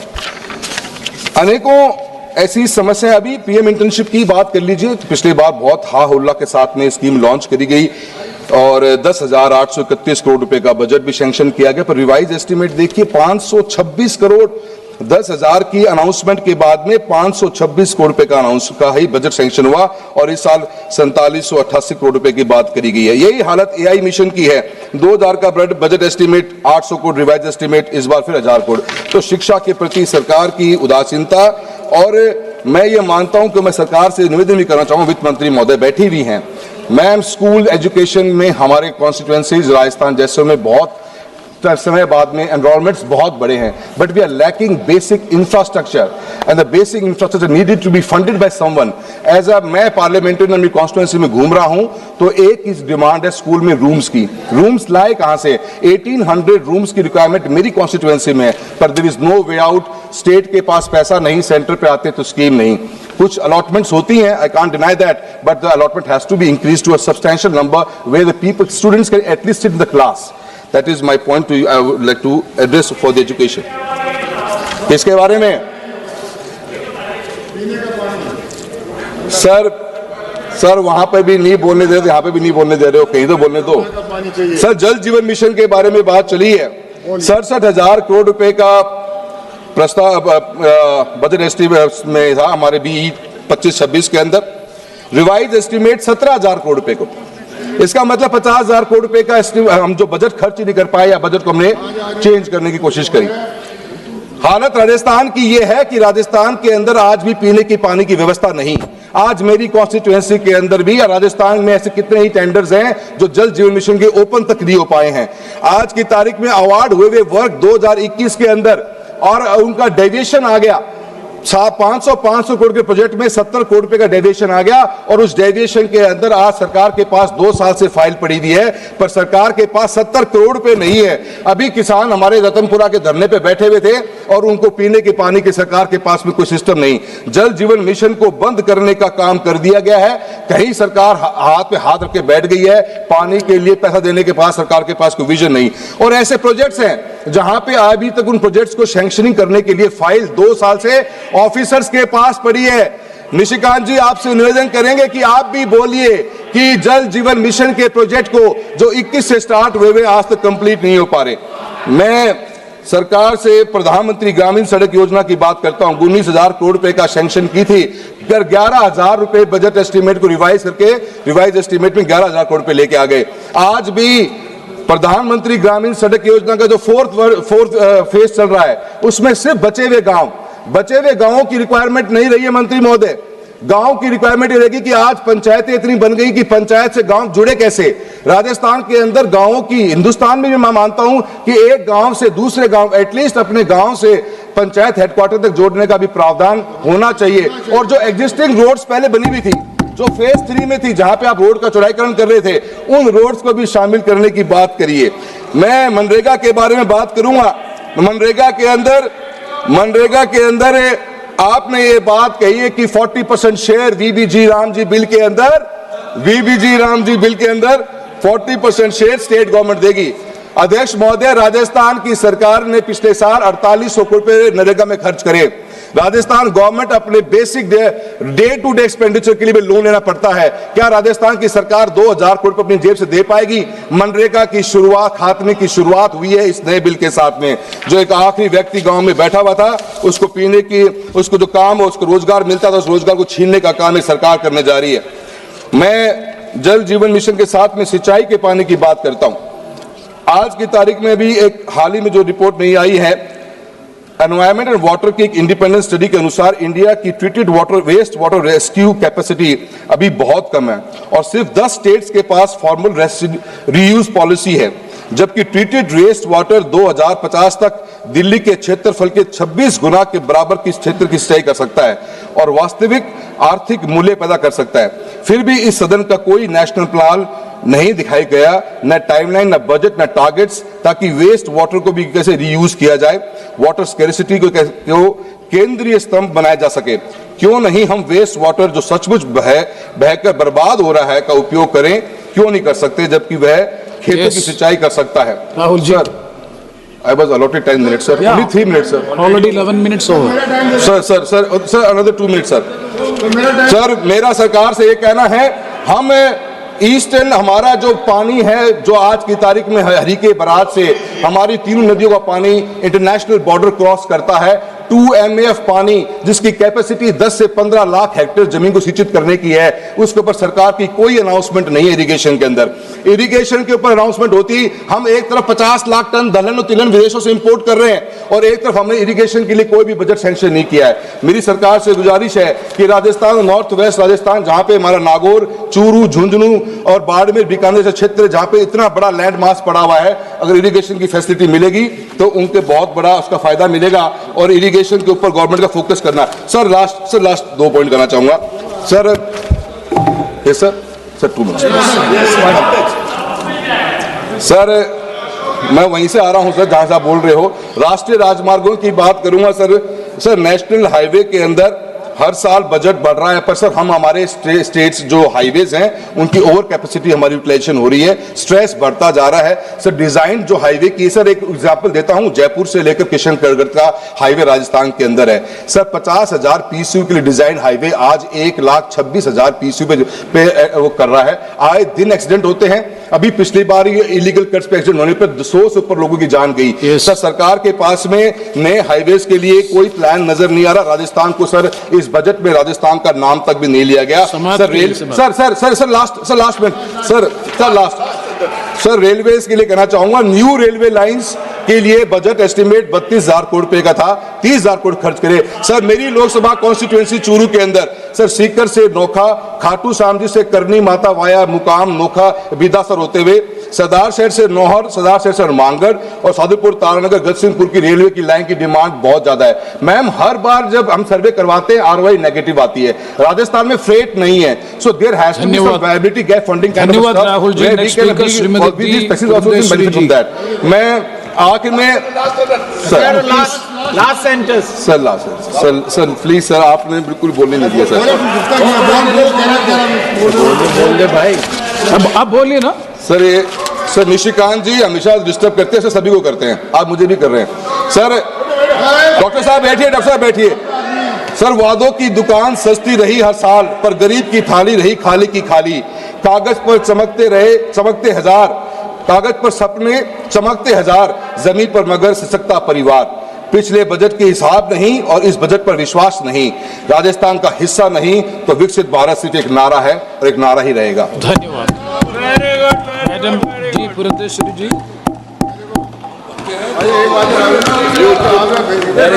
Thank you, Chair, for giving me the opportunity to participate in this very important discussion on the budget that was presented by the Honorable Finance Minister Srimati Nirmala Sitharaman ji.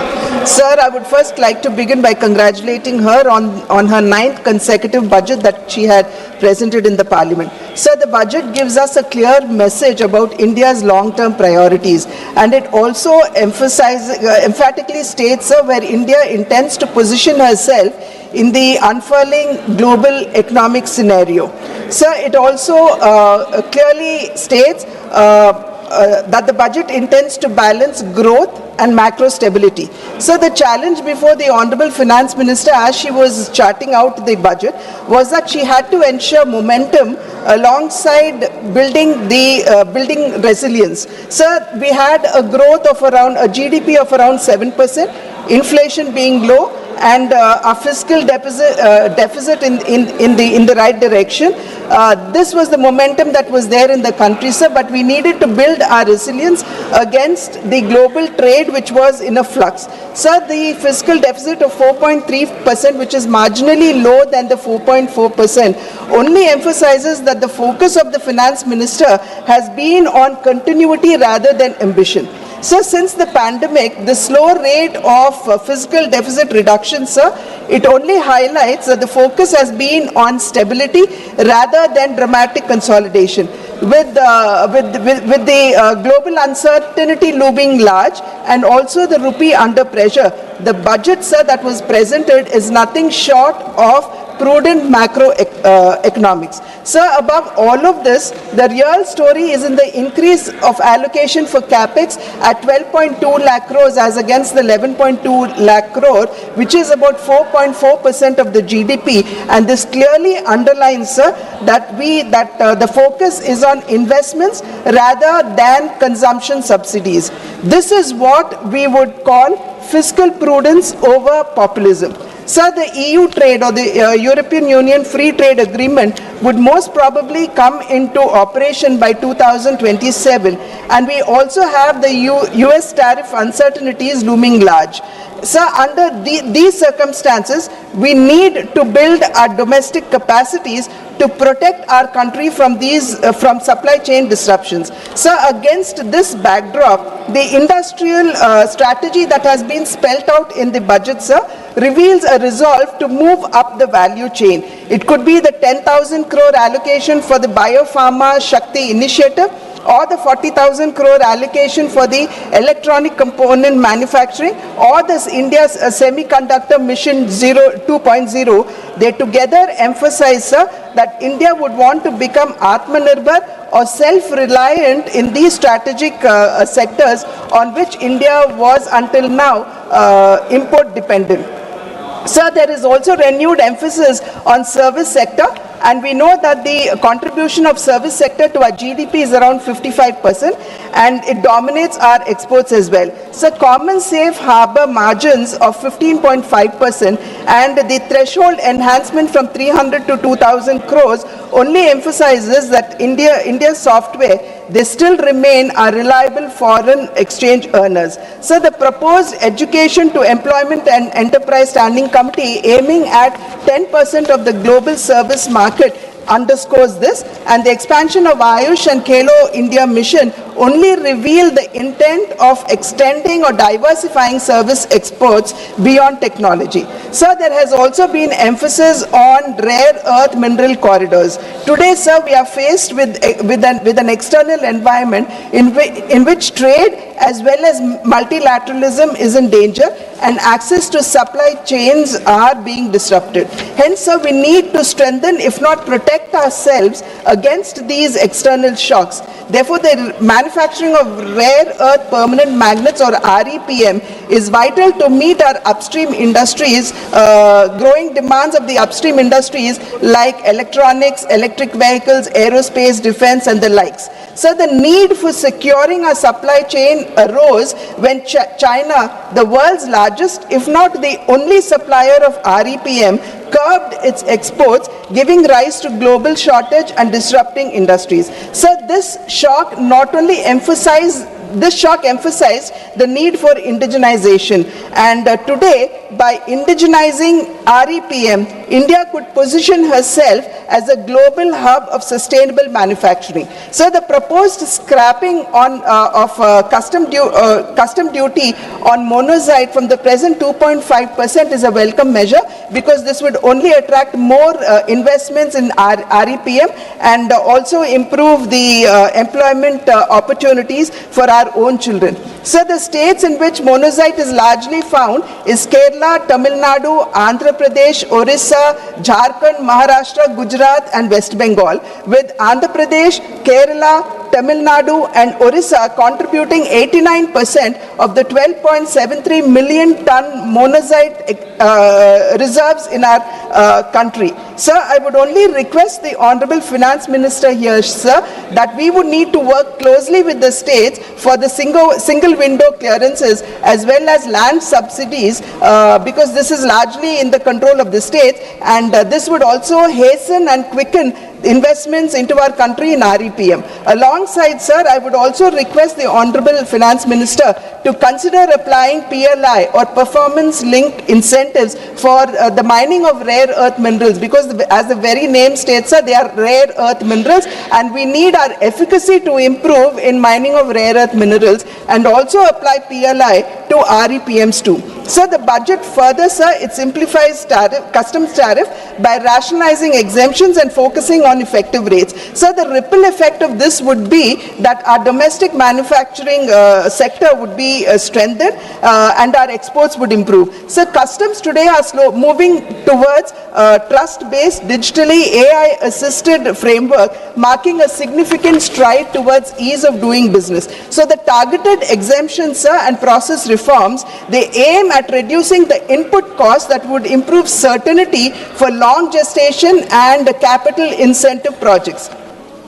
So manufacturing is the central pillar of our Indian economic growth, and its contribution to the GDP is around 16 to 17%. So it is much lower than what many of the other countries, for example, China has. However, sir, the duty-free imports for leather and footwear industry, the extension of export obligation period under the advance authorization scheme from 6 months to 1 year, the announcement of the scheme to support production of high-value technologically advanced construction and infra components, and for the MSMEs, the removal of the rupees 10 lakh per consignment cap on courier exports would not only improve our access to foreign markets, but would also strengthen our local manufacturing sector as well. So in the health sector, the customs duty exemption on 17 additional drugs, so this is over and above the exemption that was given for the cancer drugs earlier in her earlier budget, and medicines as well as on key diagnostic components. It only indicates the commitment of the NDA government to the well-being of its citizens. So this reduction in customs duty would provide immediate relief to patients who are suffering with cancer and rare diseases, signaling a policy towards affordable health care. So this is alongside the Ayushman Bharat, the Jan Aushadhi Kendras, which are already in place in our country. So the PLI allocation for the auto sector has been increased, which is a very welcome measure.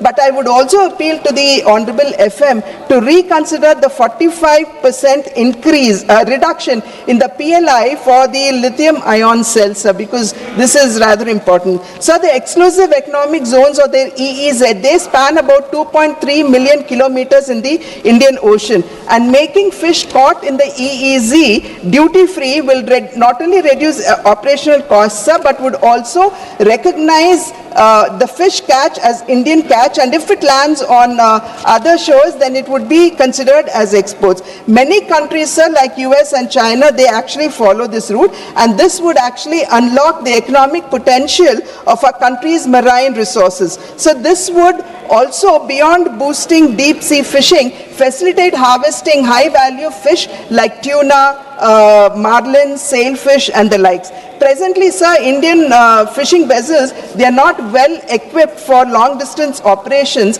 and this would actually call for investments in vessels with onboard freezing facilities as well, opening up a sea of opportunity for our fisher folk. So the limit for duty-free imports and specified inputs used for processing seafoods has been increased from 1% to 3%, sir, over the previous year's export turnover, and this would actually ease the pressure on the marine sector by bringing down the cost of production at a time when one of our largest export earners is actually facing a crisis of the high US tariffs, which have now been, of course, reduced. Sir, the budget thrust on high-value farm produce and allied sectors. So this would also help in reducing our import costs, dependency, modernize agricultural practices, and also improve farm incomes. So production of coconut oil has reduced drastically in the past 1 decade. So the production of coconuts in our country is around 600,000 tons, and coconut oil is around 450 tons. So oil production has now reduced to 4 lakh tons, and this, one of the reasons, if not the sole reason, one of the reasons is that our plantations are aging and we need to replace them. Therefore, the Honorable Finance Minister coming forward, shouldering the coconut farmers and assuring them that their trees would be replaced by new saplings, sir, is a welcome measure. Sir, export on coconuts have actually risen to 1.88 lakh tons in 2025 as against the 1.76 lakh tons in 2024, which is a 7% hike. Sir, none of us have actually forgotten the success story of Araku coffee. Sir, when it was initiated, there were many people who did not believe that it would succeed. But today, Araku coffee has become a global brand. So, riding on the success of Araku coffee, to emulate it in cashew nuts and coconuts, sir, this would actually reduce our dependency on imports. Sir, exports of coconut and cocoa and related products, sir, they have increased 26%, sir, touching 4.54 lakh tons in 2025, up from 36.86 lakh tons. So therefore, I think this is a very welcome measure. Sandalwood is an integral part of our culture. Therefore, the support that is being given to sandalwood farming as well as post-harvest processing would only help us in restoring the past glory of sandalwood. Alongside this, sir, the AI initiative called the Virtually Integrated System to Access Agricultural Resources of Vistar, sir, would educate the farmers in every detail of agriculture economics, sir. And this is very important for us because 80% of our farmers are small and marginal farmers who have land holdings which are less than 5 acres, sir. Therefore, this technical assistance would help farmers in innovative practices, thereby enhancing their incomes. Sir, India's 7.4 million MSMEs, they would stand to benefit from the 10,000 crore SME growth fund that has been allocated. This is over and above the 2,000 crore self-reliant India fund that has already been allocated, sir. And this provides access to risk capital for MSMEs. So MSMEs largely supply to PSUs and other large houses, but payments are quite often delayed, which leads to financial crunch and thereby the ill health of the MSME. Therefore, TREDs are being made mandatory, where the invoice has to be settled via the platform with no excuses, sir, is a big help for the MSMEs. The chronic problem that MSMEs face, sir, which even our economic survey has emphasized, is that their lack of accessibility to capital. Therefore, these initiatives, sir, would surely enhance the proximity to capital for the MSMEs, who are one of the largest employment generators after agriculture. So, urbanization is happening at a great speed, and the focus on Tier 2 and Tier 3 and temple cities, sir, is a welcome measure, because it is here the infrastructure would definitely be upgraded and modernized, making life for migrants who actually come into these cities much better, safer, and they would not have to live in deplorable conditions as as they are doing now. So today, recognizing cities and towns as growth hubs is the need of the hour. Therefore, I would surely like to welcome this measure. Sir, having said that, a nation's progress, sir, is impossible without the empowerment of its women. Building on the success of Lakpati Didi, the most important initiative that has been, sir, just 5 minutes, sir, that has been introduced in the budget is the establishment of the self-help entrepreneur marts or the she marts, sir, which will provide women entrepreneurs direct market access and business opportunities. In addition, sir, credit-linked support for women-led fisheries and aquaculture enterprises encourages economic independence in coastal and rural regions. So these initiatives are designed to convert small-scale participation into scalable enterprise. Another landmark initiative, sir, in this budget is the establishment of one hostel for girls in every district, especially near the STEM institutions. So this step ensures that talented young women from rural and semi-urban areas would not have to discontinue education for lack of accommodation barriers. So these initiatives collectively strengthen financial inclusion, education access and entrepreneurial growth for women, converting empowerment into leadership. Beyond economic and educational support, sir, the budget also gives a strong social message that women are partners in nation building and not mere beneficiaries of welfare. Therefore, it is no longer women's development, sir, but it is now, the new story is women-led development. Sir, having said that, I would only like to conclude by saying that the budget has been crafted and presented amidst unique circumstances in an increasingly turbulent world. In such circumstances, sir, this budget is a coherent framework that laid emphasis on financial prudence, infrastructure-led growth and human development, preparing India for the Viksit Bharat of 2047 in a volatile and an unpredictable world. Thank you, sir. Thank you very much. You didn't take 5 minutes for that. Next speaker, Sri Y.S. Avinash Reddy ji. Sir, thank you, sir. Sir, I congratulate Honorable Finance Minister for presenting the budget 9th consecutive time, sir. Sir, and we appreciate the central government for enhancing the capex budget for the year 2026-27 to 12,21,821 crores, sir. 11.5% higher allocation than the revised budget for the current financial year 2025-26, sir. Sir, coming to the allocations for our state, Andhra Pradesh, sir, we all know that Polavaram is a national project with 194 TMC storage capacity, 45.72 meters height and an estimated cost of 55,000 crores, sir, which has to be spent by way of 100% central grants, sir. Sir, in the 2026-27 budget, an amount of 3,320 crores is allocated. There is a specific mention in the budget presentation that the revised cost of project is 30,436 crores for completion up to MDDL of 41.15 meters, and the balance central grant for the project is limited to 12,157 crores.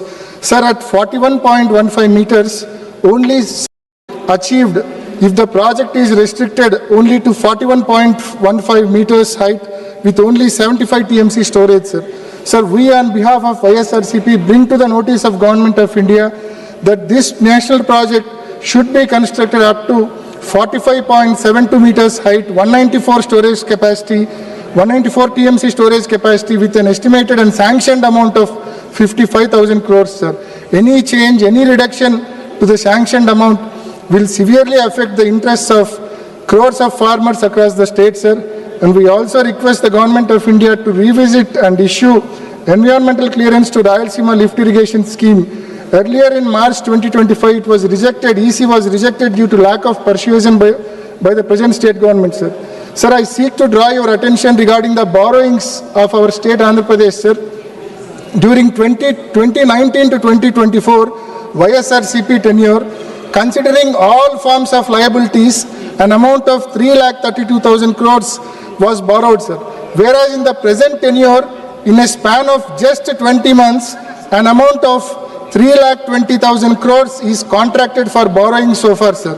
Sir, generally all kinds of borrowing put together should not exceed 3.5% of state's GDP, sir. For instance, during 2014 to 19, the then state government borrowed 17,000 crores beyond their limit, and this excess borrowing was deducted from the borrowing limit of the next government during 2019 to 2024, sir. Sir, if the present pace of borrowing is continued, just like the President stated above, the borrowing limits of the next government will be deducted due to the present government's over excess borrowings, sir. The next government will not be in a position to pay even salaries and pensions if this abnormal pace of borrowings is permitted. Sir, our state government is raising off-budget borrowings, sir. In May 2025, an amount of 9,000 crores was borrowed by way of APMDC NCD issuances. The worst part here is private lender was given direct access to draw his servicing amount from the Consolidated Fund of Andhra Pradesh, sir, which is highly unconstitutional and unprecedented, sir. Sir, in December 2025, 5,750 crores was borrowed by way of APSBCL bonds. Sir, and recently, State Cabinet cleared a borrowing of additional 11,850 crores by way of APSBCL NCD issuances, sir. Sir, during financial year 2022 and 23, when the previous government tried for similar off-budget borrowing through APSBCL NCD issuances, the central government objected such borrowings, and the Ministry of Finance, it has issued circular, sir. Ministry of Finance has issued circular, wrote a letter to the Special CS of Andhra Pradesh Finance Department dated 27th March 2023 and stopped the state from taking such an off-budget borrowing. Sir, this kind of off-budget borrowings will have long-lasting ramifications. The next governments will have to pay their entire budget amount for repaying the interest, duly sacrificing salaries and pensions for employees and welfare schemes for the poor people. I request the Honorable FM to give clarity on this issue during her reply, sir. Sir, as I mentioned above, our state in a span of just 20 months borrowed 3,20,000 crores, but it could not allocate mere 5,000 crores for completing the 10 medical colleges out of the 17 new medical colleges taken up during the tenure of Sri Y.S. Jagannath Reddy Garu. Sir, bids are called for privatization the government medical colleges and hospitals, which will directly impact the poor, as they will not be in a position to afford costly treatment in these privatized hospitals, sir. Sir, an allocation of 96,000 crores is made for VBG Ramji scheme, which is new MGNREGS scheme, sir. Sir, state share is increased from 10% to 40%, because of which it is highly unlikely that the allocated amount is completely spent in the year 2026-27. We request the Government of India to implement the new scheme VBG Ramji with 90:10 ratio for our state, Andhra Pradesh, on par with other northeastern states, as our state's financial condition is very, very weak, sir. Sir, we request the Government of India to set up steel plant at Kadapa, which is part of assurance given to the Andhra Pradesh as part of AP Bifurcation Act 2014, sir. We brought this issue to the notice of this August House several times, and we once again request government to fulfill its promise, sir. Sir, we request the Government of India to stop privatization of Vizag steel plant, and also request to allocate grant to clear the present dues of Vizag steel plant, sir. Sir, Kadapa to Bangalore railway line was sanctioned in 2010 with an outlay of 2,700 crores, sir. Sir, till date, only 10% of the work is completed, sir. We request the Government of India to allocate sufficient funds for completion of this project. Initially, this project was sanctioned on 50:50 cost-sharing basis between central and state governments, sir. Sir, post-bifurcation, AP is not in a position to contribute its 50% share, sir. So, AP government has already requested the Government of India to complete this project with 100% central funds. Sir, we request the Government of India to consider the same and expedite construction of this new railway line between Kadapa to Bangalore, sir. With these submissions, I conclude my speech on discussion on union budget. Thank you, sir. Thank you very much. Next speaker, Sri Lalji Vamaji. धन्यवाद मान्यवर, आपने अवसर दिया सामान्य चर्चा में हिस्सा लेने के लिए।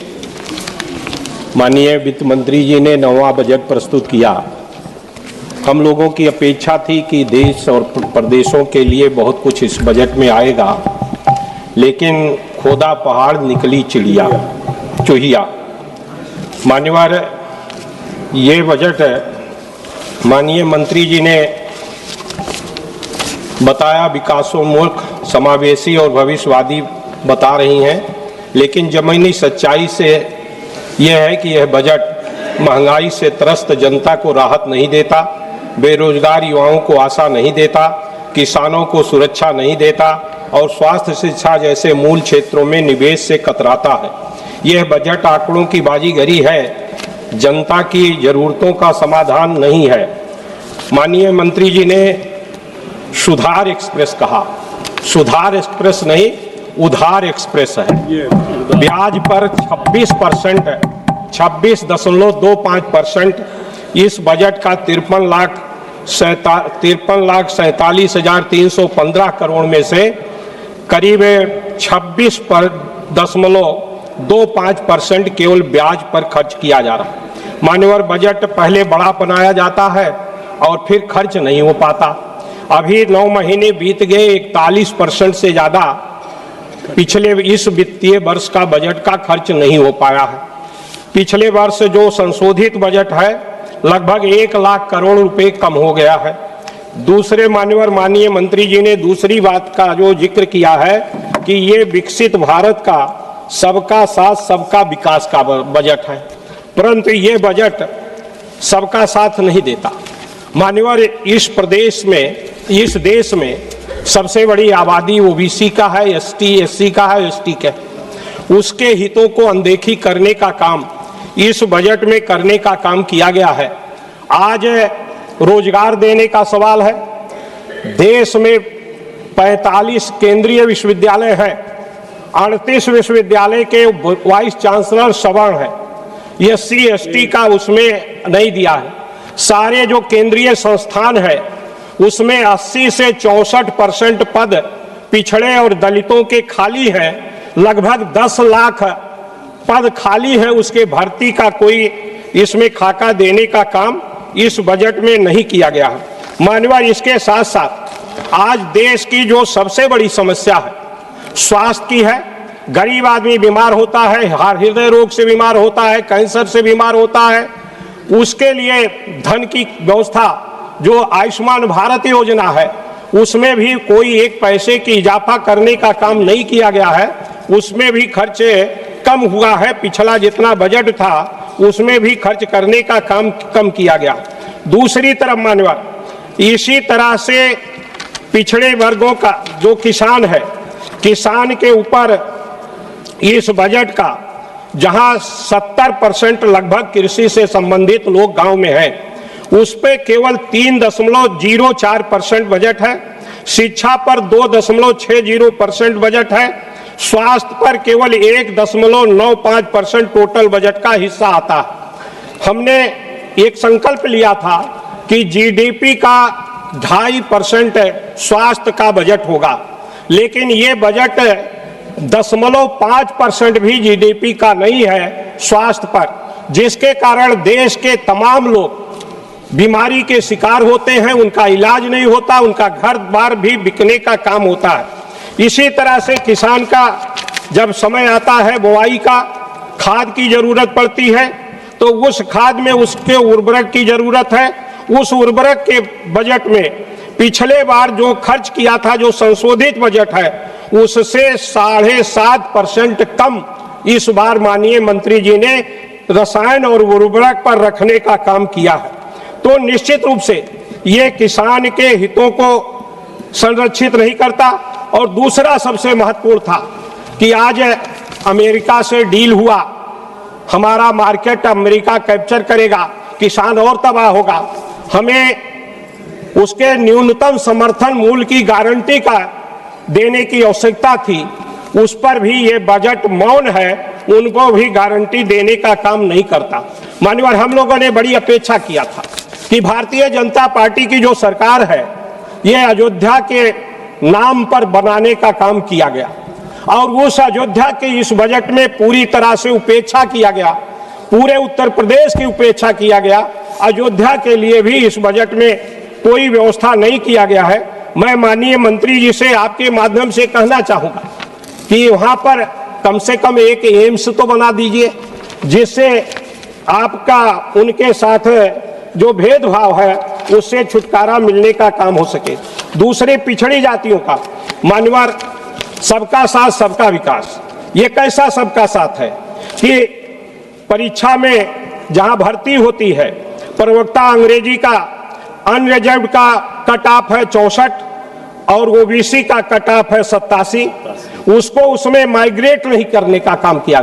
जबकि माननीय हमारे नेता ने कहा कि सुप्रीम कोर्ट का एक फैसला है, उस फैसले के आधार पर अगर पिछड़ी जात का व्यक्ति किसी लाभ को नहीं लिया है, न उम्र में न अटेम्प्ट में, तो निश्चित रूप से उसको अनरिजर्व्ड कैटेगरी में अगर उसका मार्क ज्यादा है तो उसको शामिल किया जाना चाहिए। इसमें वो शामिल करने का काम नहीं किया गया। इस माइग्रेशन न होने के कारण तमाम मान्यवर इसमें तमाम तरह की दिक्कतें आती हैं। तो मेरी ये मांग है कि माइग्रेशन को करके सबका साथ जो सबका विकास का नारा है उस पर धरातल पर लाने का प्रयास करें। दूसरा मान्यवर, मैं आपसे निवेदन करना चाहूंगा कि हम लोगों की बड़ी अपेक्षा थी, महंगाई बढ़ रही है 6-7% से ज्यादा, ये बजट 5.5% का पिछले बार के बजट से वृद्धि है, महंगाई उससे ज्यादा बढ़ गई, यानी बजट पिछले बार से भी समझिए कम है।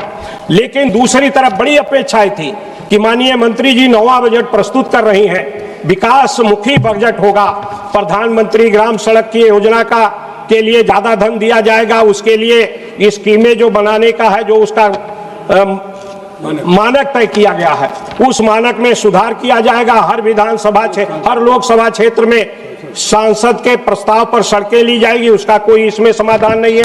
दूसरी तरफ जो सांसद निधि है, सारे सांसदों को मानवर 5 करोड़ लंबे समय से चली आ रही, महंगाई 10 गुना बढ़ गया, निधि 5 करोड़ है, 1 किलोमीटर सड़क बनने में 1 करोड़ रुपया लगता है। हमारी ये मांग है माननीय मंत्री जी, अगर आप विकास के तरफ जाना चाहती हैं, सभी क्षेत्रों को आप विकास के तरफ ले जाना चाहते हैं, तो सांसद निधि कम से कम 25 करोड़ रुपया अनिवार्य रूप से करने का काम किया जाए। हम लोगों की अपेक्षा थी कि इसमें किया जाए। दूसरा हमारी मांग है मान्यवर, गरीब आदमी कैंसर से बीमार होता है, मेरा आपसे निवेदन है माननीय मंत्री जी से, आपके माध्यम से निवेदन है कि कम से कम और बीमारियों को छोड़ दें, कैंसर जैसी बीमारी को पूरी तरह से फ्री कर दें, सरकार उसके लिए संपूर्ण धन देने का काम करे, जिससे आम नागरिक की सुरक्षा हो सके, ऐसा मेरा आपके माध्यम से मांग है। मान्यवर, एक निवेदन और करके मैं अपनी बात को खत्म कर रहा हूं। मान्यवर, महंगाई, ये बजट महंगाई से राहत नहीं देता, रोजगार की गारंटी नहीं देता, रोजगार कहा आउटसोर्सिंग को रोजगार माना है, इसी तरह से स्वास्थ्य शिक्षा में परिवार निवेश नहीं करता, सामाजिक न्याय को मजबूत नहीं करता। बैठे Now it is already 6. If the house agrees, we will extend the house till 8 p.m. Yes, house is extended up to 8 p.m. Now please conclude the last sentence. GDP का कम से कम 2.5% हो, रोजगार के लिए स्पष्ट भर्ती कैलेंडर किया जाए, किसानों को न्यूनतम समर्थन मूल्य की गारंटी दी जाए, शिक्षा स्वास्थ्य में वास्तविक निवेश हो, ये मेरा आपके माध्यम से निवेदन है, जिससे और सांसद निधि 25 करोड़ कम से कम किया जाए, ये मेरा आपसे निवेदन। Thank you, sir. At the outset, I'd like to congratulate the Finance Minister for presenting 9 consecutive budgets. It's not a mean feat, Valthakal. Especially it's commendable because she represents a party which draws its inspiration and its genesis from an all-male organization. In that background, Finance Minister, a lady from my state, presenting 9 budgets is remarkable. Meendum Valthakal. Sir, this budget is in the backdrop of the much touted trade deal. To my understanding, this trade deal is nothing but borrow the words of Winston Churchill, a riddle wrapped in a mystery and inside an enigma. I hope the finance minister, when she addresses the House, will shed some light into this trade deal. Whether India is obligated to buy $500 billion worth of goods from the United States. Are we allowed to buy oil from our long-standing friend Russia? Are we allowed to buy oil from Iran, with whom we have a long-standing relationship? Will these decisions be taken sovereignly in India, or will it be taken by the White House? Are we obligated to buy oil from the new colony of America, Venezuela?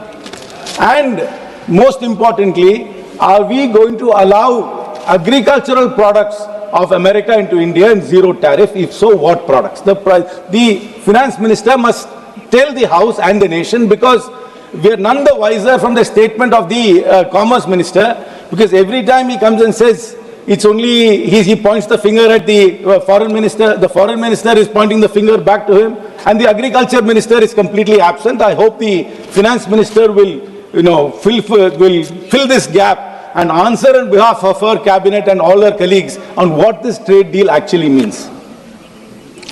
Sir, that if you look at the attendance here in the House, it's quite sparse. This is quite indicative of the mood about a budget. Budgets are losing relevance, sir. People are losing interest in budgets. And this is a reflection of that. And if members are not interested, it also means that their constituents are less interested. There is a reason for this, sir.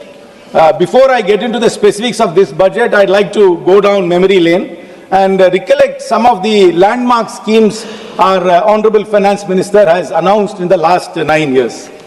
Amrut, Sankalp, Digigon, National Nutrition Mission, National Infrastructure Pipelines, Startup India, Seed Fund, PM Garib Kalyan Package, PM Internship Scheme, Mishti, National Monetization Pipeline, Operation Greens, Deep Ocean Mission. All these, when they were announced, were greatly lauded by the newspapers and the media. But if you actually look at the details to see where the implementation of all these schemes are, you will be very distressed. I hope the finance minister in her address will go back to the 9 years and recollect the scheme she has announced and give us a status report of each and every scheme and where it stands today. I'll give a few examples, sir. In 2021, the government launched the PM Formalization of Micro Food Processing Enterprise Scheme, PMFME, allocating 10,000 crores to supposedly to support 2 lakh micro food enterprises. But after 5 years, sir, only 60% of the funds are spent. Then we have the Animal Husbandry Infrastructure Development Fund, which announced 15,000 crore for dairy and meat infrastructure. But after all these years, only 30% is utilized. Then we have the PM Mitra Parks, 7 mega textile parks with 4,445 crores was announced.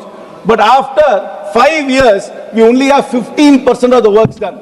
I hope our officers are taking notes and they will give us the status reports of all these schemes which they announced in such great fanfare before. And in the same budget, they announced the PM, sir, these are all tongue twisters, sir. Atan Nirbhar Swasth Bharat Yojana. தமிழ்ல ஏதாவது ஒரு 2-3 பேரா வைங்கம்மா. ஏன்னா one வாயிலே நுழைய மாட்டேங்குது, எல்லாம் ஹிந்தியிலே வைக்கிற பேர்ல. ஏதாவது ஒரு பேரா தமிழ்ல வைங்க வரும்போது.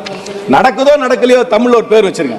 180 crores has been announced to strengthen healthcare. But only construction is going on in most of these places, including AIIMS in Tamil Nadu. But there is no manpower in most of the places. There are no trained doctors, no trained nurses. So again, this is all bombastic announcements without actual implementation, anything on the ground. Then we have in 2020-23, they announced the PM Divine for the Northeast. 6,600 crores was allotted, but the fund utilization is not even 18% till date, sir. Then we have the Desh Stack e-portal. I mean, I don't even know what this portal does, which allotted 400 crores for skilling and job discovery. Failed dismally. The portal exists, but nobody trusts the portal. Then in 2023-24, through the Govardhan scheme, 10,000 crores was allocated for 500 compressed biogas plants, out of which only 40 have been operational till now in this, sir. The target was 500. Then in the Amrit Dharohar scheme for conservation of 75 wetlands, 3,000 crores was allotted, but barely 10 pilot sites are there, sir. And in 24-25, they announced this great internship scheme. They said that 1 crore people will get internships. Actual offers are only about 15%. Even among the people who got the offer, about 20% of them dropped out. So that scheme is again a failure, but they announced it as if it is going to transform the entire landscape of employment for young people in India. So then the PM Surya Ghar rooftop solar for 1 crore households, where only 24% of the target is still achieved, sir. Sir, again in 25-26, Urban Challenge Fund allotted 1 lakh crore to reform cities, but utilization stands at 2%. Then the PM Dhan Dhanya Krishi Yojana, 1.44 lakh crores over 6 years, sir, but still farmer support, whatever they were promised, is not got, sir. So if people are losing interest in budgets, it's because only bombastic announcements are made and nothing is implemented, so nobody takes it seriously. It's a clear reflection. Parliamentarians don't take it seriously and the public don't trust any of these announcements made because there's hardly any implementation of these schemes. Sir, I will tell you another very shocking fact, sir. Last budget, Madam announced 100 crores for a Makara board establishment. I do not know which state was going for election, they announced this 100 crores. Bihar. Not 1 rupee has been spent till date, sir. Not 1 rupee in that. Where is this board? Have you even formed it? This is the status of all these schemes, sir. So coming back to this year's budget, sir, she has announced integrated textile program with 5 subparts. Then when they renamed Manrega to VBG Ramji, there was a lot of pushback because they removed the name of Mahatma Gandhi. Now they have come up with another scheme in the name of Mahatma Gandhi called Mahatma Gandhi Gram Swaraj Initiative. Then there is an infrastructure risk guarantee fund. Then they have announced 20 new national waterways. They have allocated 20,000 crores for city economic regions, dedicated rare earth corridors in Orissa, Kerala and Tamil Nadu, allied health professional institutions to be set up among countless others. So all these announcements, if you look at it 1 or 2 years later, will only be there on paper and nothing would have been implemented. Yes. This is the reason why budgets are becoming irrelevant and the announcements made in budgets are only bombastic and have no meaning at all, sir. Sir, forget about these bombastic announcements, sir. What hurts me the most about this budget, sir, it always lacks empathy. And again, the finance minister has shown the true colors of this government, sir. Disability pension, which the armed forces veterans were getting, was tax exempt. And in this budget, they have brought it under tax, sir. For soldiers who have laid their lives for India, for soldiers who had become disabled in fighting war. This government hides behind national security and patriotism all the time. But when it comes to action, this is a reality, sir. Thank you. They don't respect our soldiers. They are now going to tax disability pension.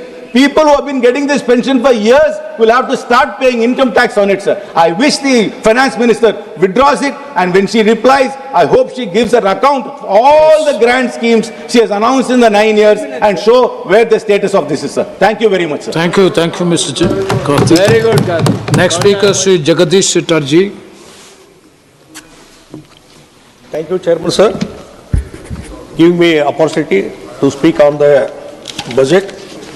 And I'm very much happy to congratulate our Honorable Finance Minister for her consecutive 9th budget presented. And according to me, it is a matured budget and perfect budget for the strongest base, creating a strongest base for the Vikasita Bharat. What Narendra Modi ji is a dream. And one thing, this was a budget of a mature economy.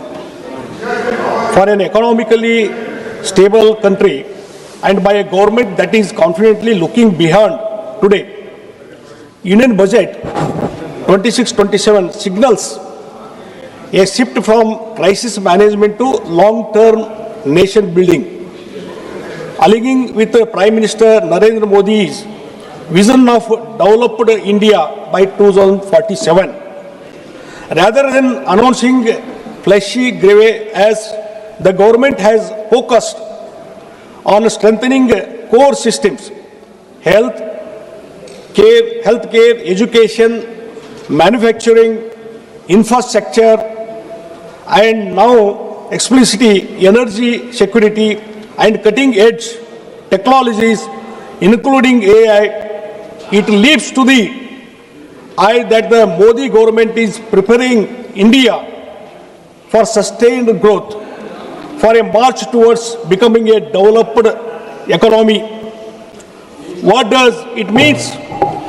It clearly signals faster connectivity between major economic centers alongside city economic regions, new freight corridors, inland waterways, coastal cargo promotion, and support to the states. The Modi government is now thinking in terms of agglomeration economics. Cities, especially Tier 2, Tier 3, are being positioned as growth engines rather than mere population magnets. Manufacturing policy has been sharpened further.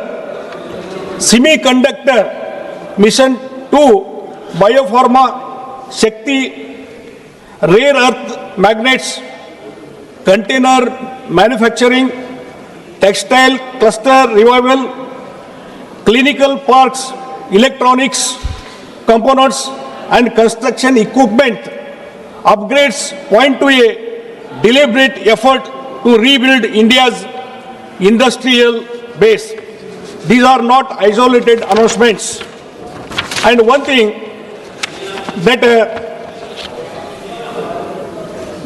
to this end, the government has brought about several structural reforms. The introduction of goods and service tax, the insolvency and bankruptcy code, the historic corporate tax cut 2019, the provisioning of massive subsidies in the form of production-linked incentive schemes. Logistic inefficiency is another major focus, with the plans for east-west dedicated freight corridors, the operationalization of 20 national waterways over 5 years, and the development of 7 high-speed rail corridors connecting major cities. The emphasis on urban development with a budget of 25,000 crore over 5 years acknowledges the economic power of agglomeration and the role of cities play as an engine of growth. The establishment of 5 regional medical hubs will not only boost medical tourism, but also domestic health care capacity, complemented by plans to train 1.5 lakhs caregivers and 1 lakh allied health professionals over the next 5 years. And one thing, the proposal to create 5 inner city townships near industrial and logistic corridors is timely and strategic. If supplemented with an outreach to talented Indians abroad, particularly in the US, it could catalyze a reverse brain drain, an essential ingredient for true Atmanirbhar self-reliance. AI has been a focus, and cloud services data centers have been provided with a 22-year tax holiday. All these, so many things that is highlighted in the budget. I am not going to go details about it. And one thing that regarding this 7 high-speed rails corridors, Honorable Prime Minister declared, and I humbly request Honorable Finance Minister to declare another important railway corridor. Mr. Somanath ji also here, Railway Minister, and Vaishnavi ji also declare. I request high-speed rail corridor from Bengaluru to Bombay.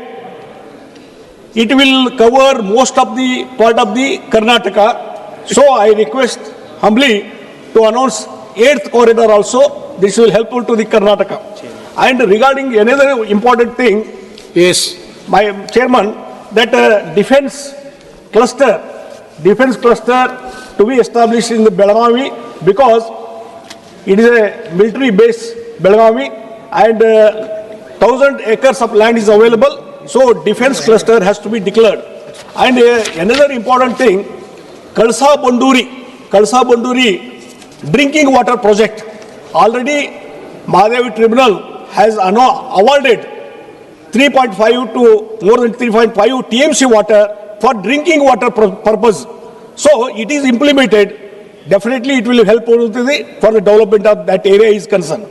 And 2-3 minutes, sir. And one thing, Chairman Saab, that regarding this Madai issue is concerned, Environment Department and the Forest Department, it is pending. If the concerned ministers take an interest and even convince the Goa people, Goa government also, that will be clear. Definitely it will help to the drinking water project. It has to be cleared.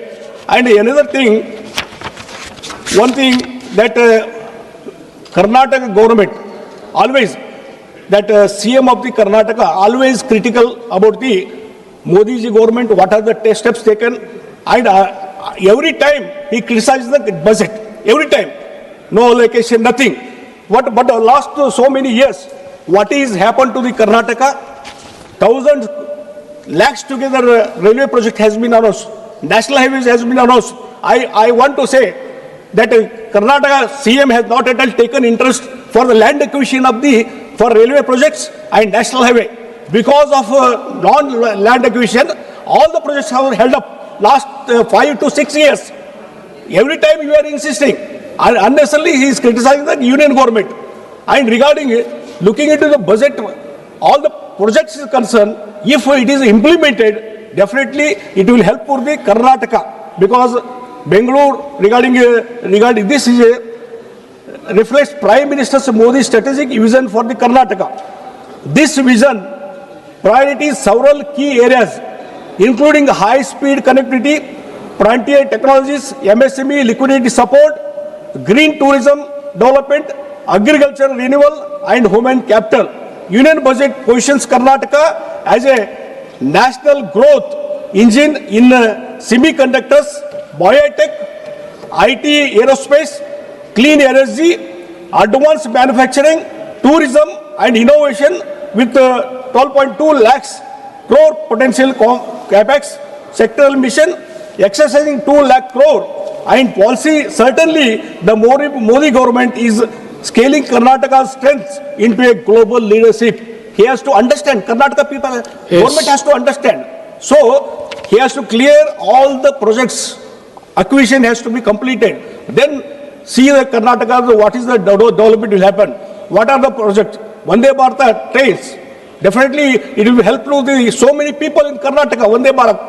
And Udan scheme, it is a very popular scheme. Because of Udan scheme implementation, Modi's dream that Tier 2, Tier 3 cities, airports have been developed. So many air connection to so many cities because of Udan. I request Honorable Prime Minister and Honorable Finance Minister that Udana scheme is only for the 3 years. After completion of 3 years, all the airlines, they are withdrawing. Even it is economically viable, they are withdrawing the airlines, air flights. So for example, Belgavi has 16 air connections to so many cities. Now after Udana period is completed, they withdraw, they shifted to other side, even economically. Now only having 6 connections to some cities, only 6 airlines. So for that purpose, some action has to be taken. No, please. And please try to it has to be extended to 5 years or 10 years. Definitely it will be helpful. For that purpose, thank you. Lastly, I conclude that this budget, the union budget, firmly positions Karnataka as a core engine of India's growth under the Modi government. The budget does not impose a one-size-fits-all approach. Instead, It builds directly on Karnataka's proven strength, electronics and semiconductors, biotechnology and pharma aerospace. By strengthening infrastructure, clean energy, leadership innovation and export, the Modi government is ensuring that Karnataka remains globally competitive while delivering inclusive growth of home. This budget enforces a clear message. Under the PM Modi, entire India, Karnataka is a growth engine of Vikasita Bharat. Thank you. Where innovation meets infrastructure and heritage meets high technology. Thank you very much. Thank you. Thank you. Next speaker, Sri Abhay Kumar Singhal.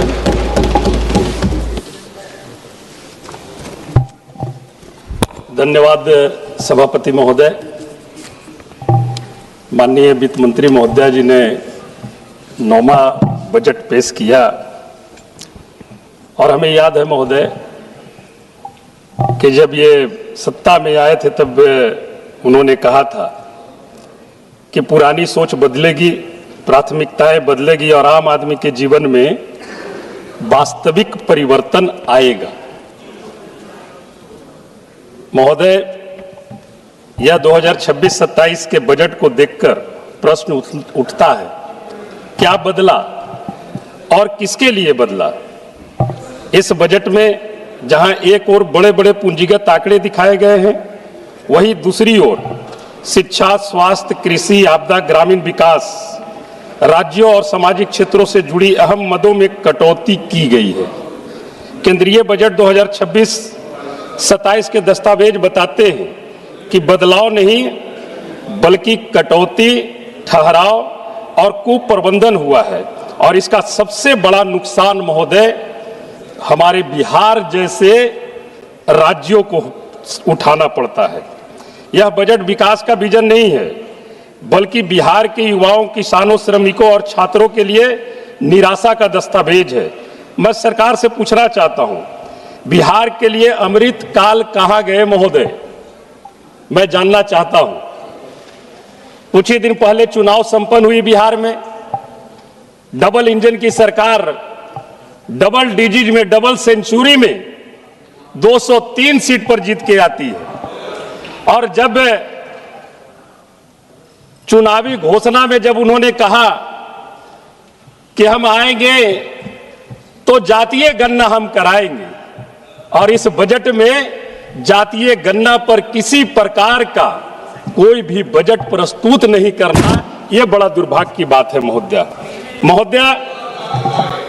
मैं ये जरूर कहना चाहूंगा कि double engine की सरकार जिसे आप कहते हैं, ये बिहार पर सबसे बड़ा असर, इस तरह के बजट से सबसे बड़ा असर बिहार जैसे राज्यों पर पड़ता है और बिहार मैं बता दे रहा हूं, गरीबी में नंबर 1 बिहार, बेरोजगारी में नंबर 1 बिहार, पलायन में नंबर 1 बिहार, अपराध में number 1 Bihar, school drop out में नंबर 1 बिहार, देश में सबसे कम प्रति व्यक्ति आय बिहार, देश में सबसे कम प्रति व्यक्ति निवेश बिहार, देश में सबसे कम उद्योग धंधे बिहार में, देश में सबसे कम साक्षरता दर बिहार में, छात्र छात्राओं के उत्पीड़न में नंबर 1 बिहार, हत्या और बलात्कार में नंबर 1 बिहार।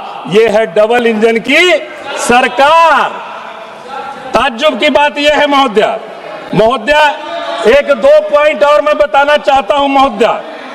केंद्र सरकार ने स्वयं एथेनॉल उत्पादन नीति लाई थी बिहार के लिए।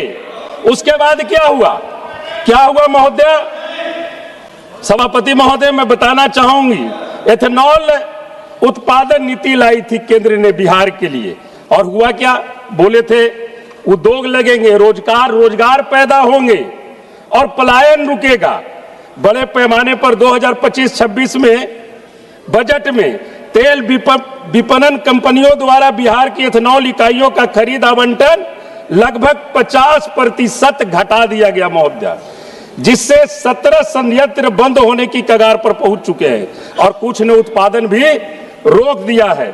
परिणाम स्वरूप 25,000 से अधिक श्रमिकों की नौकरी खतरे में है और 15 लाख मक्का किसानों को मिला सुनिश्चित बाजार टूट चुका है।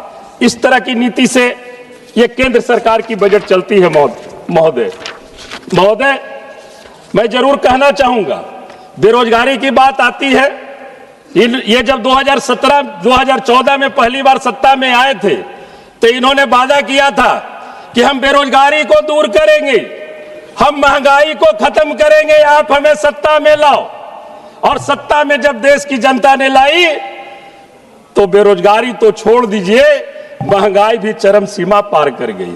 हमें याद है 2014 में जब 386 रुपये सिलेंडर था, 386 रुपये सिलेंडर था, उस समय सत्ता पक्ष के ही तरफ से एक माननीय मंत्री हुआ करती थी, वो सिलेंडर माथे पे रख करके डांस किया करती थी। और इसी सरकार में 1100 रुपये सिलेंडर हुआ। सत्ता पक्ष के लोग कोई किसी प्रकार का उनके कान पर कोई जू नहीं रहेगा। ऐसे बहुत आंकड़े हैं महोदय, मैं उन आंकड़ों में नहीं जाना चाहता हूं। सभापति महोदय, स्वास्थ्य के बारे में मैं एक थोड़ा सा उल्लेख करना चाहता हूं। भारत के नियंत्रण और महालेखा परीक्षा की 2024 की रिपोर्ट बिहार की स्वास्थ्य व्यवस्था की गंभीर विफलता को उजागर करती है। कैग के अनुसार राज्य में WHO मानकों की तुलना में 53% डॉक्टरों की कमी है। प्राथमिक व सामुदायिक स्वास्थ्य केंद्रों में लगभग 60% पद खाली हैं। अधिकांश जिला अस्पताल और CHC विशेषज्ञ डॉक्टरों के बिना संचालित हो रहे हैं, जबकि कई जगह ICU, ऑपरेशन थिएटर और ब्लड बैंक जैसे मूलभूत सुविधाएं भी उपलब्ध नहीं है।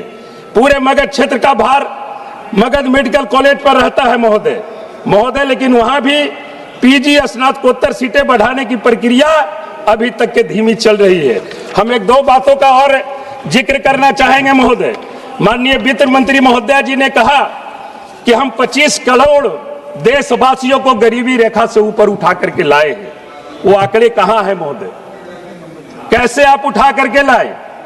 आप पिछले बजट में आपने कहा कि 75 से 80 करोड़ BPL धारी परिवार को हम 5 किलो अनाज देने का काम करते हैं, और इस बार आप एक साल में 25 करोड़ BPL धारी परिवार को आप ऊपर उठा करके लाए हैं। तो मैं तो कहूंगा कि राज्यभाई, इसका आंकड़ा भी पूरी तरह से प्रस्तुत आपको करना चाहिए महोदय। मैं तो जरूर कहना चाहिए। एक मिनट महोदय, मैं एक मांग आपसे करना चाहता हूं माननीय वित्त मंत्री महोदय जी, आप जिन्हें BPL को 5 किलो अनाज जो आप फ्री में आप देते हैं, आपके यहाँ डाटा है, वैसे परिवारों से जो गरीबी रेखा से नीचे बसर करने वाले लोग हैं, उनसे GST टैक्स लेने का इस सरकार को कोई अधिकार नहीं है। उस परिवार को GST फ्री का एक आप कार्ड निर्गत कर दीजिए।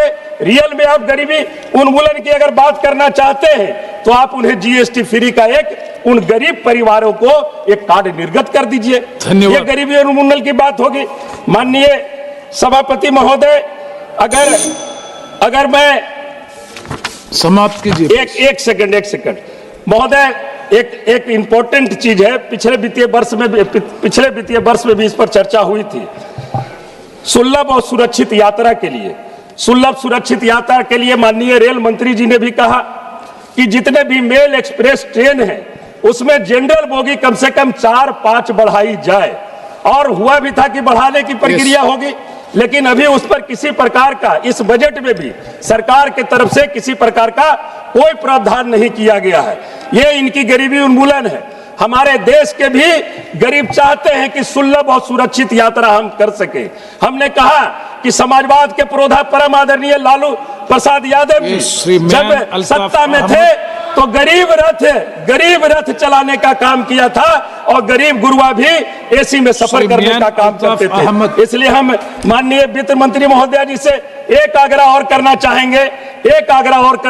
ये हमारे सत्ता विपक्ष की ही आग्रह नहीं है, बल्कि सत्ता पक्ष के भी सभी माननीय सांसदों का अंदर से समर्थन है कि कम से कम लोकसभा में MP लैंड तो मैडम इस बार बढ़ा दीजिए।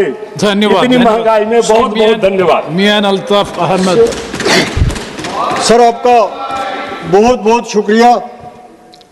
मैं ऑनरेबल जो हमारी फाइनेंस मिनिस्टर साहिबा हैं उनको मुबारकबाद भी देता हूं कि इतने बड़े देश की जिस बेहतर तरीके से ये फाइनेंशियल मैनेजमेंट कर रही हैं, इस सिस्टम को चला रही हैं, उसके लिए हम इनकी सराहना भी करते हैं। लेकिन साथ साथ मैं यहाँ ये भी कहना चाहता हूँ कि कई ऐसी चीज़ें हैं जो लोगों तक नहीं पहुँचती हैं और इस वक्त ख़ास तौर पे इस मुल्क में सबसे बड़ा मसला बेरोज़गारी का है। और इस बजट में जो इन्होंने पेश यहाँ पे किया उसमें बेरोज़गारी के हवाले से कोई रोड मैप लोगों के सामने नहीं आया। अगर आज बेचैनी है, अगर आज हमारे बच्चों में डिप्रेशन है, अगर वो आज नशे की तरफ जा रहे हैं, तो उन सब की बेसिक वजह जो है वो अनएम्प्लॉयमेंट है। आज यूनिवर्सिटियाँ खोली जा रही हैं, सेंट्रल यूनिवर्सिटियाँ खुल रही हैं, क्लस्टर यूनिवर्सिटियाँ खुल रही हैं, बड़े बड़े इंजीनियरिंग कॉलेज खुल रहे हैं, ये सब कुछ हो रहा है। लेकिन जो लोग वहाँ से डिग्री करके निकल रहे हैं उनके लिए कोई रोड मैप नहीं है। इतना बड़ा पैसा उस सेक्टर पे खर्च किया जा रहा है, लेकिन जो वहाँ से आ रहे हैं, जो इंजीनियर बन रहे हैं, जो डॉक्टर बन रहे हैं, जो इन यूनिवर्सिटियों में पढ़ रहे हैं, उनके रोज़गार का, उनके फ्यूचर का, उनके काम का, उसके लिए कोई चीज़ जो है वो बजट में नहीं है।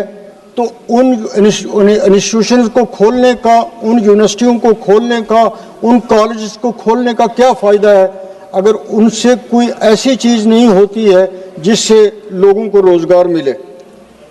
रोज़गार के हवाले से मनरेगा की एक अच्छी स्कीम थी और ये बदकिस्मती की बात है कि उस स्कीम को डाइवर्ट किया गया।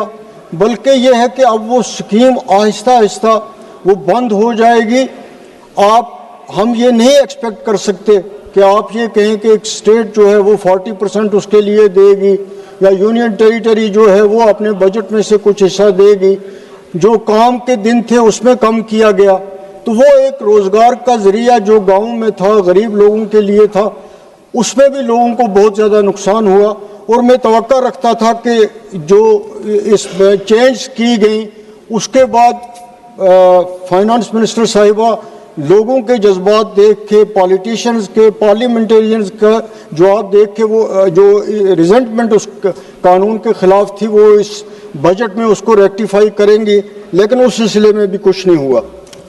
बैंक से एक दूसरा ज़रिया है बेरोज़गारों के लिए, लेकिन अब बैंकों का ये हो रहा है कि वो सरमायादारों के लिए हैं, बिजनेसमैन के लिए हैं। जब कोई बेरोज़गार इंजीनियर, डॉक्टर डिग्री लेके जाता है बैंकों में, कोई टेक्निकल हैंड जो है वो बैंकों में जाता है, तो वहाँ इतनी बड़ी तवालतें हैं, वहाँ इतनी बड़ी रिश्वत ली जाती है कि वो जो पहले एक बैंक से लोगों को ये लगता था कि ये लोग जो हैं ये बेरोज़गारों को, उनको प्रायोरिटी पे लोन दे देंगे, दफ्तरी तवालतें कम होंगी, रेट ऑफ इंटरेस्ट कम होगा, लेकिन बैंक भी वो मकसद इस वक्त पूरा नहीं कर रही हैं।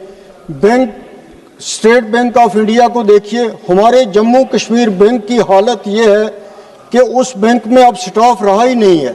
वहाँ गार्डनर जो है वो क्लर्क का काम करता है और क्लास फोर्स जो है वो कैशियर का काम करता है, और लोग इतने बेरोजगार हैं हमारे जम्मू कश्मीर में।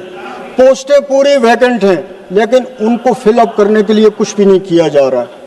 इसी तरह दूर दराज के इलाकों में जम्मू कश्मीर बैंक की ब्रांचें खोलनी हैं, लेकिन मुझे लगता है बैंकिंग सेक्टर ऐसा है कि जिस पे किसी का कंट्रोल रहा ही नहीं है।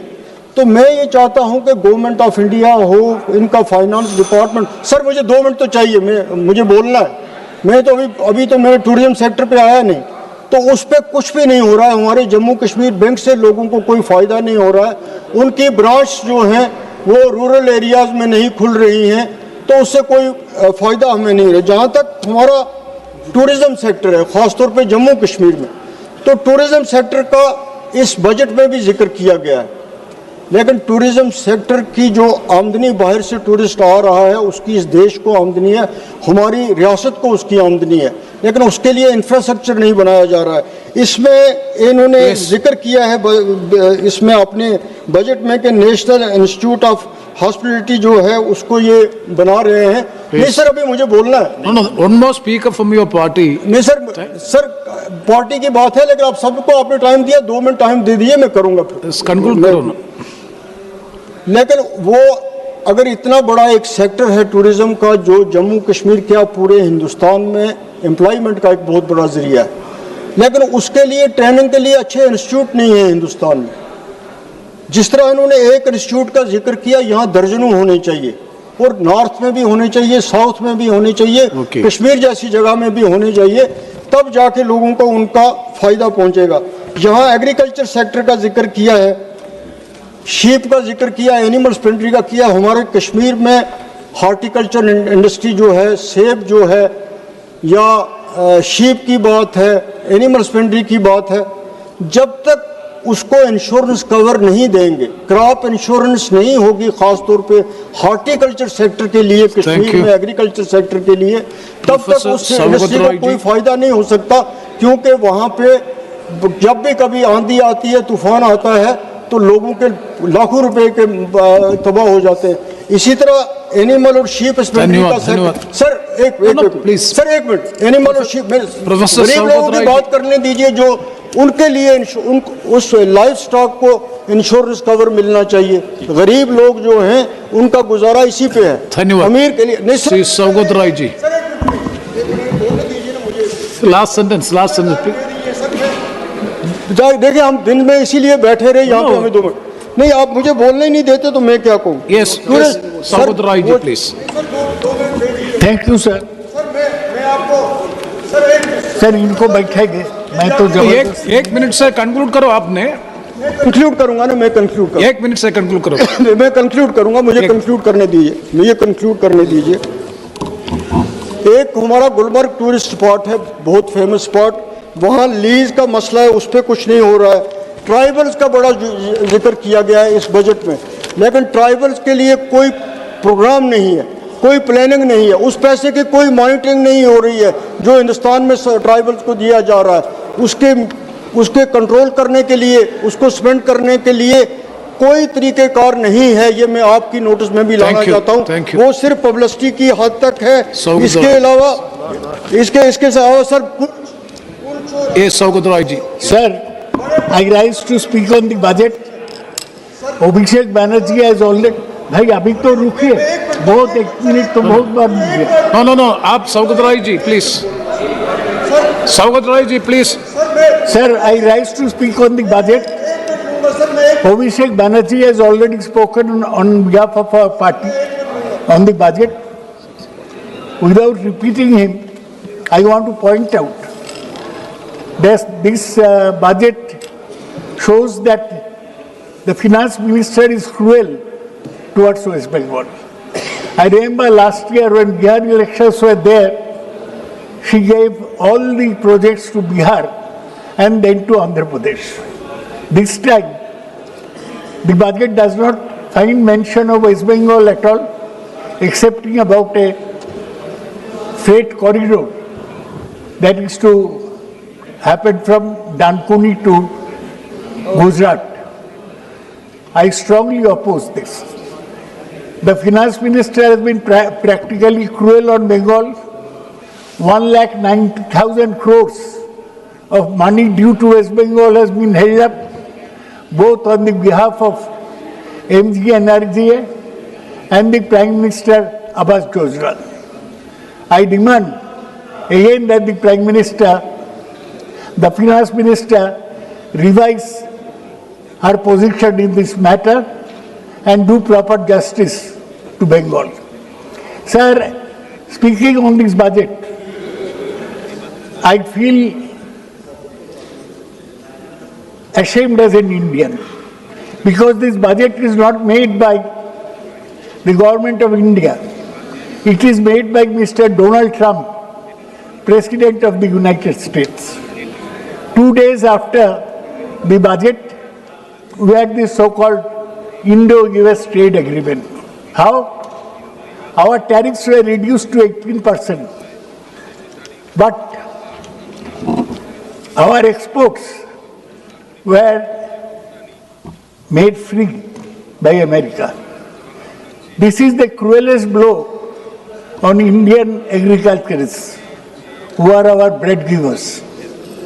This government always speaks that we have done mother of all agreements with European Union, though the contours of the same are not clear. And on the Indo-US agreement, where they have allowed free exports by United States to India, it is not clear what are the other contours of the Indo-US trade agreement. There is apparently a difference of opinion between the Commerce and Industry Minister and the Foreign Minister, External Affairs Minister and the Commerce Industry Minister. Sir, it is shameful that India, which has the potential to be a great country, is subject to the vagaries of the opinion of a whimsical American president. And our Prime Minister is reported to have said, "Sir, may I come and see you?" What is this? Maybe you have poverty, but we are a country with a great tradition, Gandhi's country. We cannot bow down our head like this. I don't know why the BJP people are keeping quiet when the Prime Minister's head is being lowered, when the surrender Modi slogan is renting the air. Sir, I would not speak for very long, but I want to point out that this budget seems like the finance minister was told by the Prime Minister that do not make too many announcements. He has given no projects to Bengal, so Prime Minister must have told her that if any announcements are to be made, I'll make it in Tamil Nadu, Kerala or West Bengal. That's why this is not a budget, this is tinkering, just playing around with a few small things, small changes. I'm quite ashamed that the budget is like this. No major changes in the budget on income tax rate slabs.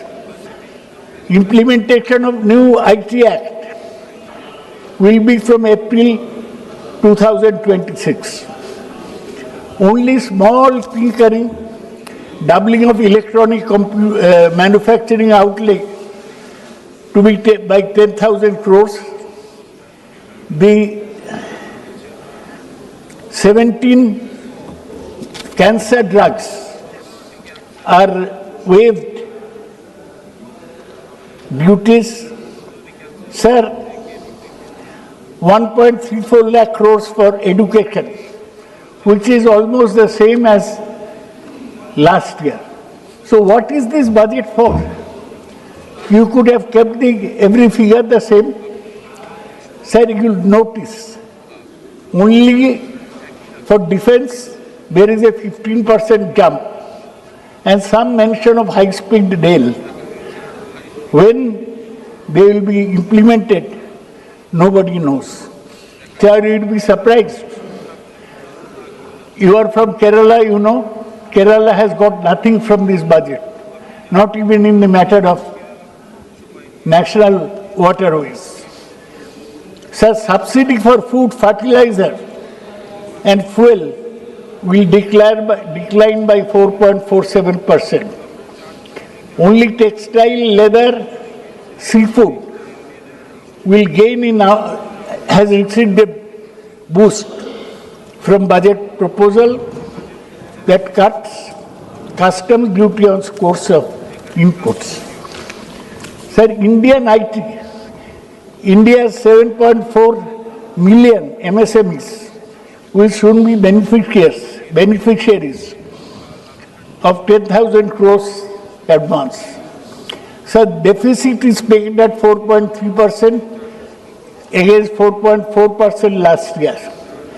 But center has to borrow 17.2 lakh crores in FY27 to bridge fiscal deficit.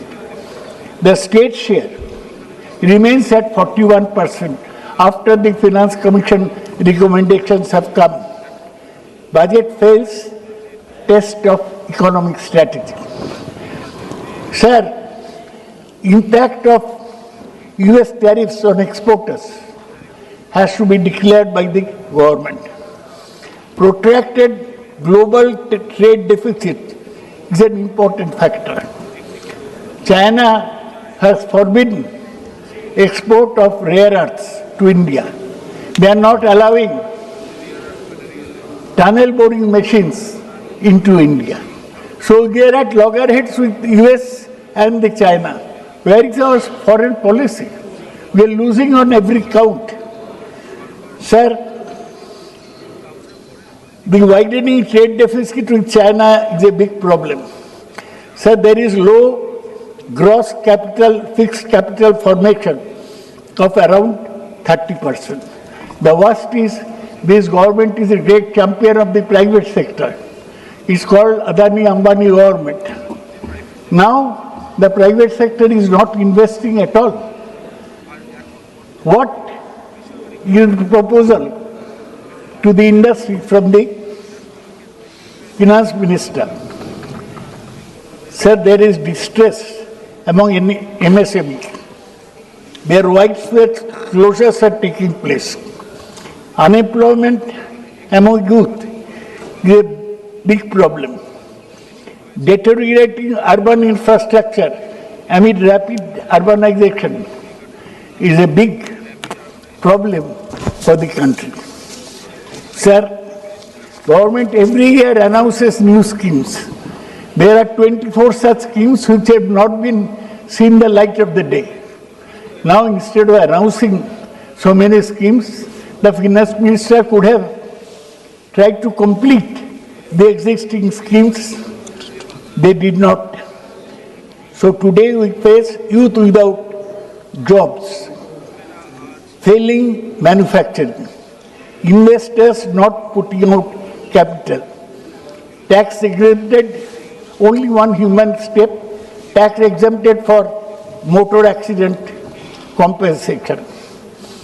The budget totally ignores both unemployment and social security. The allocation for the Union Labour Ministry is the same as in the last budget. No scheme to increase job opportunity. Total central outlay for urban development, where the cities are supposed to be engines of growth, has fallen from 96,700 crores to 85,000 crores. Shrinkage of 11.6%. Yes, Sogoda. Sir, in 2 minutes, I'll complete.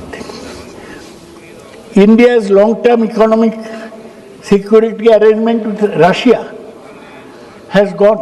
Russia has been our friend. Now on Trump's say-so, on Trump threatening India, we have said that we will not buy Russian oil anymore. Is this the way independent countries should function?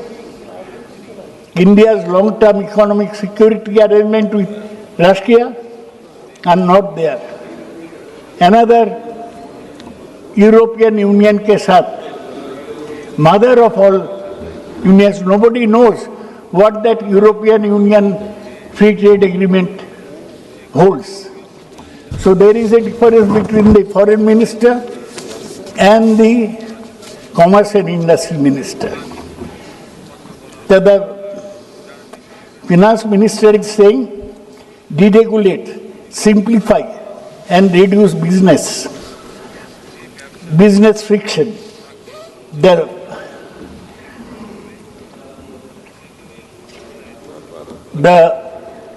Some foreign companies that are providing cloud services are being exempted from duty till 47. Now, Sogadda, please. So this is no budget, sir. We cannot even get a tunnel boring machine from China. Yes. So no rare earth from China.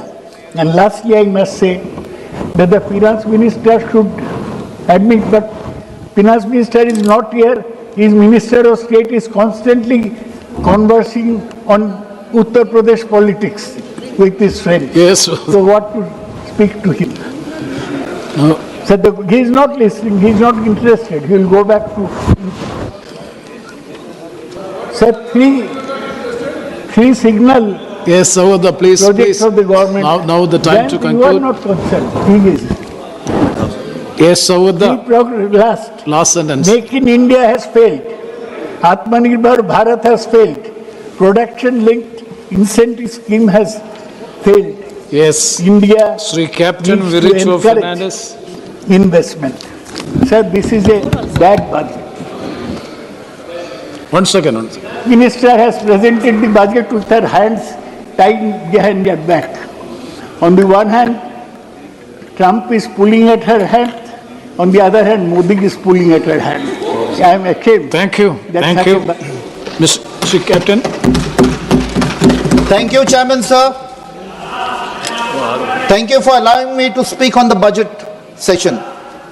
I heard the entire speech of the Honorable Finance Minister, and like a small child who used to wait during Christmas for Santa Claus to come and put some gifts in the stocking, I waited and waited, but finally was greatly disappointed. Not because Goa did not get anything, also not because the Honorable Minister did not even take the name of my beloved state of Goa, but because in the last 11 years, you have taken away everything from Goa. Be it our land, our rivers, our forest, our agricultural land, everything, including 10 plus 8, 18 MLAs in wholesale, without GST, without any taxes, lock, stock and barrel. तुमका दिसले की तुम्ही आमका लाचार करतले म्हण विसरते खबरो आम्ही वर्रात गोयकार.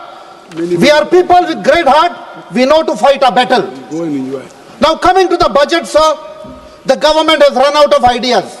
Budget 2026 looks like a swinging a cricket bat in total darkness. Lag gaya to lag gaya, and does not provide a single solution to India's many economic, social and political challenges. In the last 11 years, we kept hearing mission this, mission that. And this 14 point has become a huge challenge to the nation with neither any policy vision nor any political will. Today, with not much details of trade with USA, the deep and committed love for the two crony capitalists, including Adani, close friend of Vishwaguru, it has resulted in the betrayal of Annadatas of our country. We have backstabbed Annadata farmers who still await meaningful welfare support or an income security. In the 1960s, the Congress government gave the slogan, Jai Jawan, Jai Kisan. But this government has backstabbed both a Jawan and a Kisan. When it comes to defense, today we have taxed the pension drawn by the disability Jawans or officers, which is a sad thing because he got injured during combat operation or during conflict. There is a delay in disbursement of funds for the ECHS, and that has affected the treatment of our veterans and their families. Inequality has surpassed the level seen under the British Raj, but the budget does not even mention it or provide any support to SC, ST, OBC, EWS and minority communities. Yesterday, after 43 days of chain hunger strike, Amche Warrat Goinkar, belonging to the ST community, won a battle of opposing the construction of a mall close to the tribal land and a hotspot of diversity.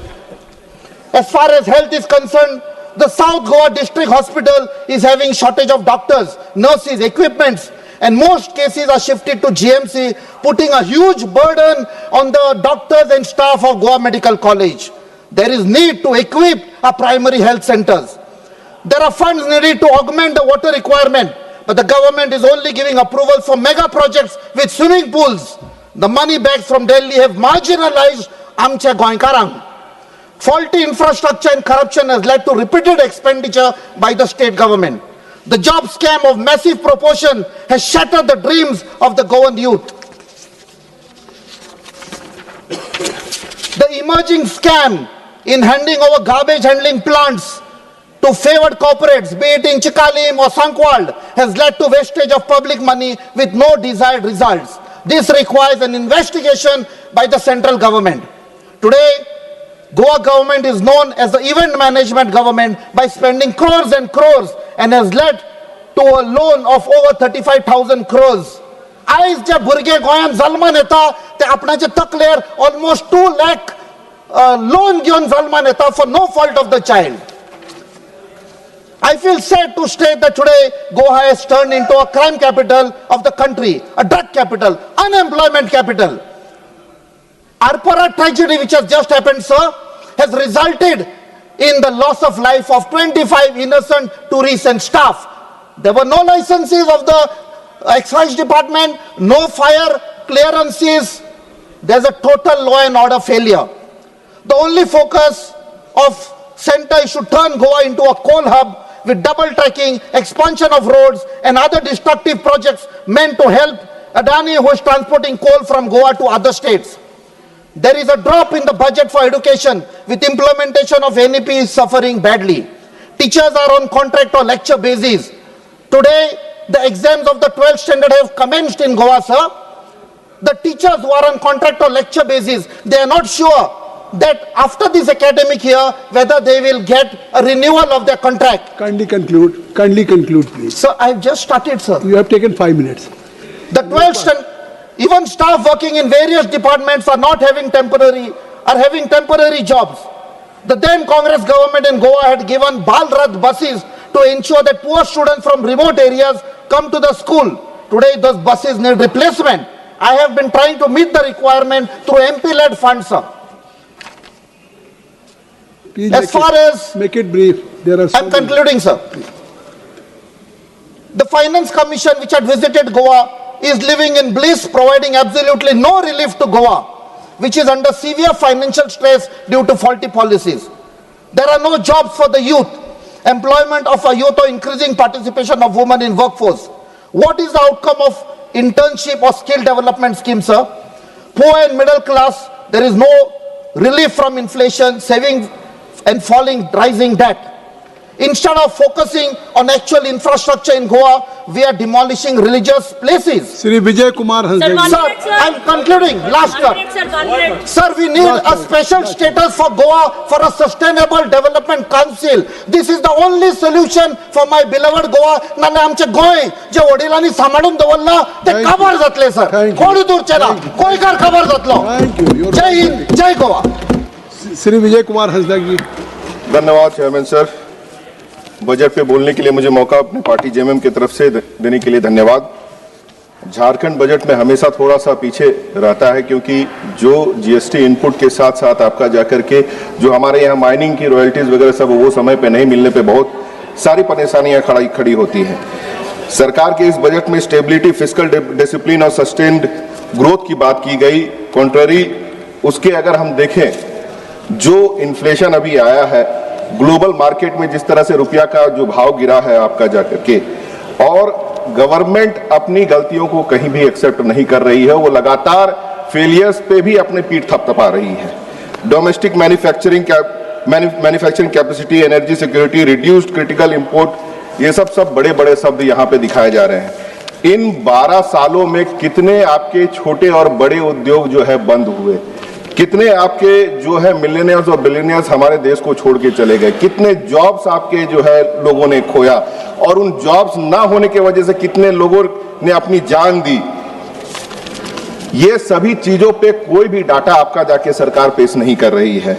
और जिस तरह से import कम करने की बात हो रही है, लेकिन यूएसए ट्रेड डील के बाद जो दिख रहा है कि सरकार पूरी तरह से घुटने टेक दे रही है, पुराने साथियों से संबंध खराब कर और यूएसए के साथ जो संबंध बढ़ाने के चक्कर में जितने भी हमारे यहाँ के उद्योग अगर होंगे, चाहे वो मिल्क हो, चाहे वो भुट्टा का जो बाय प्रोडक्ट हो, उन सबको लेने के बाद यहाँ के फार्मर्स की क्या स्थिति होगी, उस पर कहीं कोई क्लियर इंटेंशन दिख नहीं रहा है। और जिस तरह से जो बाहर के कंपनीज यहाँ पे प्रोडक्ट डंप करते हैं, क्योंकि बहुत सारे सब्सटेंसेस जो कि दूसरे देशों में बंद रहते हैं वो यहाँ पे हमारे देश में यूज किए जाते हैं, जो कि यहाँ के लोगों के लिए हानिकारक है, खतरनाक है।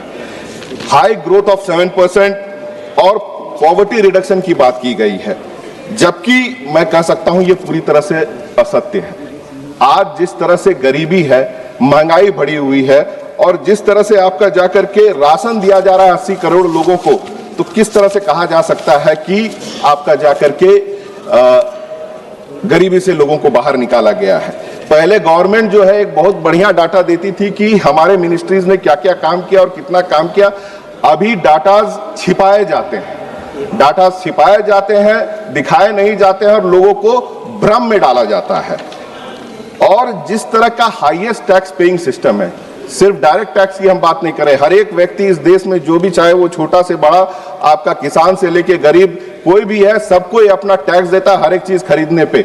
जिस तरह से निचोड़ करके लोगों से और जो सोशल सिक्योरिटी पे आज तक फोकस नहीं है इस गवर्नमेंट की, हेल्थ, आपका job opportunity, education, farming, production, जो फोकस गवर्नमेंट की नहीं है उसे दिग्भ्रमित करने के लिए बड़े बड़े शब्द सिर्फ इस्तेमाल किए जा रहे हैं।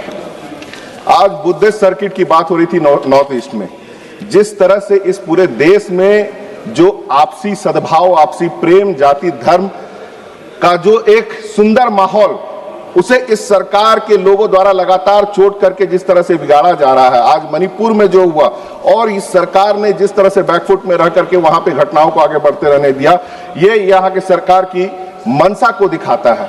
आज आसाम के टी ट्राइब को, चाहे हिल ट्राइब बोल करके, जो वहां के आदिवासी, उनको जो उनका हक नहीं दिया जा रहा और जिस स्थिति में वो रह रहे हैं, आज आसाम के जो मुख्यमंत्री है उनका जो जिस तरह का विवादास्पद बयान सब आता है और उसके बावजूद मैं बोल रहा हूं, बोलने दिया जाए, जिस तरह का विवादास्पद बयान आता है, चाहे वो अल्पसंख्यकों के विरोध में हो, चाहे वो आपका जाकर के दूसरे दल के नेताओं के लोग के बारे में हो। विजय जी, आप भारत की पार्लियामेंट में देश के बजट पे चर्चा कर रहे हैं। सर, बजट के साथ उनके शब्दों के ऊपर मैं चर्चा कर रहा हूं। इनको तकलीफ बहुत हो रही है क्योंकि सच्चाई बोल रहा हूं मैं, की चर्चा क्योंकि सच्चाई बोल रहा हूं मैं। आप झारखंड, मैं ये कह सकता हूं कि वहां पे जिस तरह से अगर जो ट्राइब्स के ऊपर से अत्याचार हो रहा है, वो बिल्कुल आपका, मैं कह सकता हूं, अपराध है। एक मिनट, क्या है पॉइंट आउट जो यहाँ पे सर लोग आज विरोध कर रहे हैं। मैं सर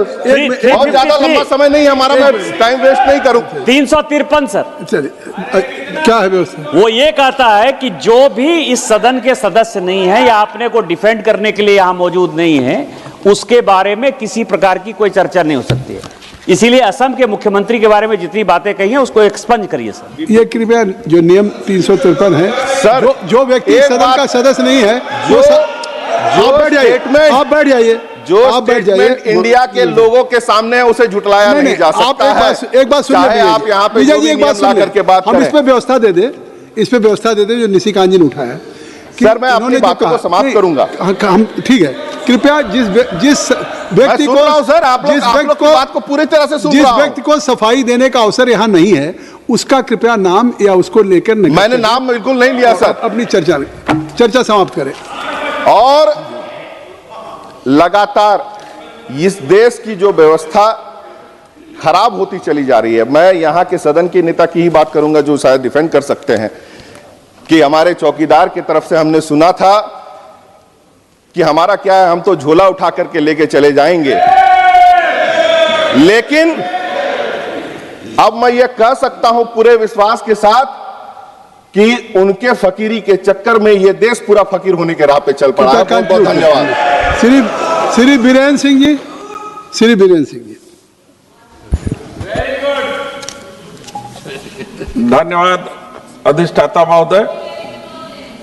मैं माननीय वित्त मंत्री जी द्वारा प्रस्तुत बजट सामान्य चर्चा के लिए मैं खड़ा हुआ हूं। इस वर्ष 26-27 में करीब 53,57,000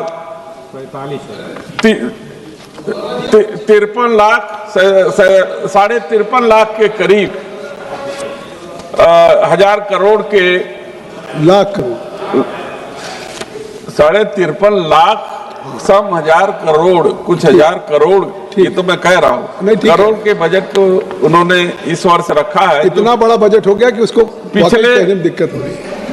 सुनने में किसी को दिक्कत हो तो मैं क्या करूं। जो पिछले वर्ष की अपेक्षा 7.7% अधिक है। मैं इसलिए इस बजट 7.7% हमारे आंकड़े से है। और जो मनीलाल जी आप कह चुके हैं और बीरेन जी भी विधानसभा में रहे हैं, प्रॉम्प्टिंग मत करिए। जो 4.4% डेफिसिट के साथ है। मैं इस बात के लिए जरूर चर्चा करना चाहता हूं कि माननीय वित्त मंत्री जी ने कृषि के लिए 1,62,671 करोड़ आवंटित किया है, क्योंकि सदन पूरा जानता है कि देश हमारा 70% जो देश की आबादी है वो कृषि पर के क्षेत्र पर निर्भर है। इसलिए हम लोग स्पष्ट रूप से माननीय वित्त मंत्री जी से चाहते हैं कि इस बजट के अवलोकन से यह जरूर हम लोगों को आशा नहीं दिख रहा है कि जो किसानों के ऊपर लगातार कर्ज बढ़ रहे हैं उसके माफी के लिए किसी प्रकार का बजट में प्रावधान है, न ही एमएसपी पे गारंटी के कानून के संदर्भ में कोई प्रावधान होगा कि नहीं होगा। मैं पिछले दिनों माननीय कृषि मंत्री जी जब सदन में थे, प्रश्न के दौरान सबसे अधिक जो कठिन स्थिति है वो है बटाईदार किसानों की। लगभग जो बड़े किसान हैं वो स्वयं खेती नहीं करते और वो अपनी जमीन कृषक मजदूरों को ठेका पर बटाईदार के रूप में दे देते हैं। लेकिन जब दैवीय आपदा आती है, किसी कारण बाढ़ से उनकी पूरी फसल नष्ट हो जाती है, मेहनत उनकी बर्बाद हो जाती है, तो उनको इंश्योरेंस का कोई भी जो है कि सरकारी सहायता का लाभ उनको नहीं मिलता है। मैंने उनसे उस समय भी अनुरोध किया था और माननीय मंत्री जी से भी अपेक्षा की बजट में कुछ इस तरीके का प्रावधान करें कि बटाईदार किसानों के भी हित की रक्षा हो सके। यह सरकार जो है सबका विकास का दावा करती है, लेकिन हम ये सरकार के समक्ष रखना चाहते हैं कि कई प्रदेश और देश के कई प्रदेशों में और यहाँ तक कि मेरे जनपद चंदौली में भी कुछ जातियां ऐसी हैं कि एक जिले में वो अनुसूचित जनजाति में है और दूसरे जिले में अनुसूचित जाति में है। ये गोंड है, पनिका है, चेरो है, खरवार है, कोल है, भील है, बिहार है। यह इनका आर्थिक सर्वेक्षण भी नहीं किया गया है और यदि सरकार उनके प्रति इतना दयालु है कि उनका भी विकास हो, तो क्या उनको जिसको अभी तक राज्य सरकार के द्वारा सर्टिफिकेट भी स्थानीय स्तर पर नहीं मिल पा रहा है, उनका शोषण भी हो रहा है, तो ऐसे सरकार उनके हित के लिए कैसे कार्रवाई करेगी, यह भी मैं जानना चाहता हूं। मैं माननीय राष्ट्रीय अध्यक्ष जी के जो अपने अभिभाषण में उन्होंने जो है बनारस में विकास के नाम पर जिस तरीके से ऐतिहासिक, धार्मिक और पौराणिक धरोहरों को नष्ट किए जाने का जो है उल्लेख किया है, मैं अपने आप को उनसे संबद्ध करते हुए सरकार का ध्यान आकर्षित करता हूं, क्योंकि मैं उसी जनपद से आता हूं जहां से माननीय प्रधानमंत्री जी हमारे सांसद हैं और मालवीय जी के नाम पर बीएचयू चिकित्सा संस्थान है। वहां लोगों की भलाई के लिए राज्य सरकार अनुदान, केंद्र सरकार अनुसंधान देती है और पैसा देती है और वो वहां पे गरीबों का ठीक तरीके से इलाज नहीं होता और वहां पे कृपया जो अभी तो 1 मिनट भी नहीं हुआ सर, 6 मिनट हो गया अभी तक जो है आपकी घड़ी तेज है सर और वहां पे मशीनरी और दवा के खरीद में बड़े पैमाने पर जो है धांधली होती है। और जहां तक एडमिशन का सवाल है, ओबीसी, एससी, एसटी और तमाम ऐसे शोध के छात्र हैं जिनको जो है कि नियमों का उल्लंघन करते हुए उनके हिस्सेदार की जो है कि वो चोरी सरकार कर रही है। मैं आपका केवल एक क्षेत्र में ध्यान आकर्षित माननीय मंत्री जी से आपके माध्यम से करना चाहता हूं कि शिक्षा के क्षेत्र में उन्होंने बहुत जो है कि करीब 1,39,289 करोड़ आवंटित किया है। उन्होंने आर्थिक सर्वेक्षण में भी ये कहा है कि जो पिछड़ा क्षेत्र है, जो जनजाति वाला क्षेत्र है, वहां पे वो 500 कमरों का वो छात्रावास गरीबों के लिए तथा छात्राओं के लिए, पिछड़े वर्ग के लिए वो देंगी। तो मैं यही कहना चाहता हूं कि चंदौली हमारा आकांक्षी जिला है और बहुत ही पिछड़ा जनपद है। यदि वहां शिक्षा के क्षेत्र में मिनी स्टेडियम तथा ये छात्रावास और एक विद्यालय दे जो है गरीबों के लिए, तो उनके जीवन का स्तर में जो है वो उठान होगा। एक महिला हॉस्टल मिल रहा है। बहुत बहुत धन्यवाद। धन्यवाद सर, हमारी बात तो आप कह रहे हैं। एक से केवल रोजगार के क्षेत्र में मैं कहना चाहता हूं कि सरकार जो है कौशल विकास के नाम पर जो है कि बहुत बड़ी बड़ी योजनाएं ला रही थी। पिछले बजट में कौशल विकास का जो जमीन पर जो उसका जो है कि कार्रवाई दिखाई दे रही, मात्र 6% जो हुई है। और सीएजी की रिपोर्ट है कि उसमें हजारों करोड़, एक मिनट सर, हजारों करोड़ रुपए का जो है कि घोटाला हुआ है। और मैं चाहता हूं कि जो जीरो टॉलरेंस की को बढ़ावा देने की बात जो है कि वो कहती है कि हमारी सरकार चंदौली की जो मांग कर ली उसको डाइल्यूट मत करिए, समाप्त करिए। धन्यवाद सर। वो चंदौली से ही मंत्री जी थे जिन्होंने 8,000 करोड़ का घोटाला किया। आलोक कुमार सुमन जी, आलोक कुमार सुमन, धन्यवाद सर। ये कार्रवाई का हिस्सा नहीं बनेगा। आलोक कुमार सुमन जी, श्री आलोक कुमार सुमन जी। धन्यवाद सभापति महोदय। मैं आपका आभार व्यक्त करता हूं कि आपने यूनियन बजट 2026-27 पर अपनी बात रखने का मौका दिया। सबसे पहले मैं अपने माननीय प्रधानमंत्री श्री नरेंद्र मोदी जी और माननीय मुख्यमंत्री श्री नीतीश कुमार जी का आभार व्यक्त करता हूं और विशेष रूप से मैं अपने माननीय वित्त मंत्री श्री सीतारमण जी का आभार व्यक्त करता हूं, जिन्होंने कर्तव्य की नई शपथ के साथ अत्यंत जटिल वैश्विक परिस्थितियों, अंतर्राष्ट्रीय भू राजनीतिक तनाव और घरेलू विकासात्मक आवश्यकताओं को ध्यान में रखते हुए 3 कर्तव्य यानी वृद्धि, आर्थिक वृद्धि को गति देना, लोगों की आकांक्षाओं को पूरा करना और सबका साथ सबका विकास के मध्य एक संतुलित, दूरदर्शी और राष्ट्र को सर्वोपरि रखने वाले 53.45 लाख करोड़ का बजट प्रस्तुत किया, जिसमें हाई कैपेक्स और हाई ग्रोथ का समन्वय है और साथ साथ नई उभरती उद्योगों, सनराइज सेक्टर्स के लिए और उसकी बढ़ोतरी के लिए विशेष रूप से समर्थन है। यह एक बेहद अहम बात है महोदय। इस बजट के 6 स्तंभ आर्थिक वृद्धि के लिए विनिर्माण को गति, विकासों के आधार पर सुदृढ़ीकरण, जनहित से जुड़ी सुविधाओं पर जोर, विश्वास आधारित जनता को बढ़ावा, व्यापार और जीवन की सुगमता और राज्यों को अधिक वित्तीय सहायता देना है। अध्यक्ष माननीय सभापति महोदय, मैं सबसे पहले सरकार का आभार व्यक्त करूंगा, चूंकि यह बजट ऐसे प्रस्तुत किया गया है जिसमें केवल ये खर्च का दस्तावेज नहीं है, बल्कि ये नीति, नियत और दिशा स्पष्ट करता है। साथ साथ आशा, आत्मविश्वास और अवसर तीनों का समन्वय भी है। महोदय, मैं सबसे पहले सरकार द्वारा प्रस्तावित 12.2 लाख करोड़ की पूंजीगत व्यय की सराहना करना चाहता हूं, जो जीडीपी के 4.4% है। यह प्रावधान परिवहन अवसंरचना, ऊर्जा क्षेत्र, डिजिटल कनेक्टिविटी और शहरी ग्रामीण ढांचे को सुदृढ़ करने में सहायक सिद्ध होगा। महोदय, सबसे महत्वपूर्ण बात यह है कि यह व्यय रोजगार को बढ़ावा देगा और अवसर को बदलेगा।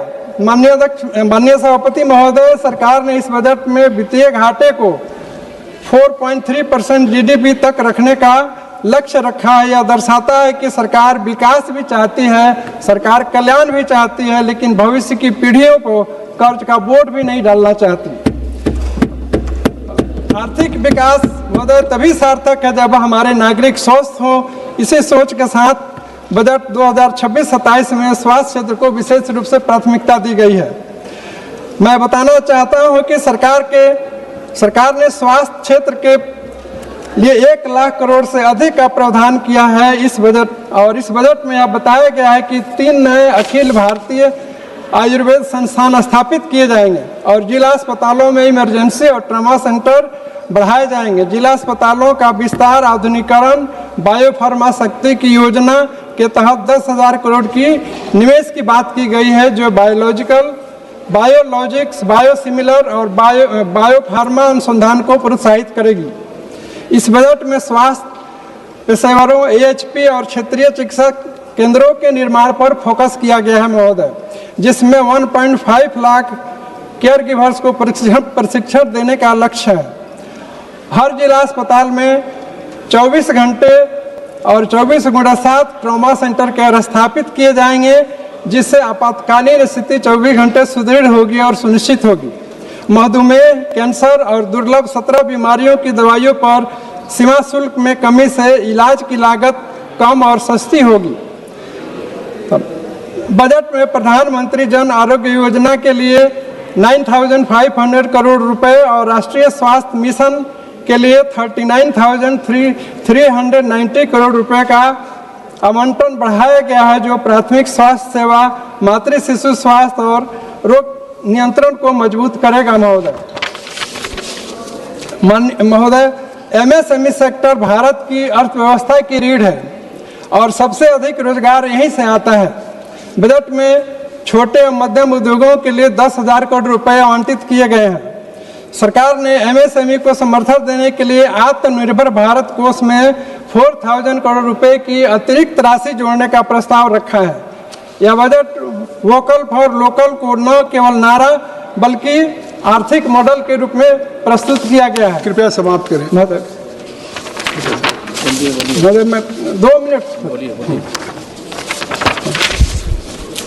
महोदय, मैं इस अवसर पर अपने माननीय वित्त मंत्री जी का ध्यान अपने संसदीय क्षेत्र गोपालगंज की तरफ आकृष्ट करना चाहता हूं, जहां एक सबिया एयरपोर्ट है और जो 2020 से ही उड़ान योजना में शामिल किया गया है, लेकिन अभी तक इसकी बिडिंग की प्रक्रिया नहीं हो पा रही है और आर्थिक संरचना नहीं तैयार हो पा रहे हैं, जिसके कारण परियोजना धरातल पर उतरने में विलंब की शिकार हो रही है।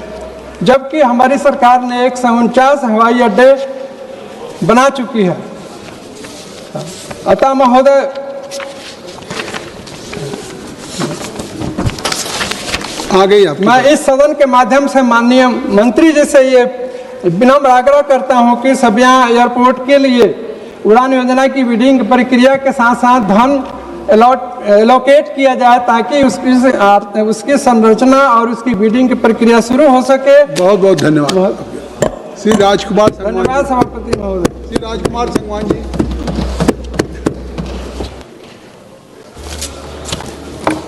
धन्यवाद सभापति महोदय, आपने मुझे बजट चर्चा में भाग लेने का अवसर दिया।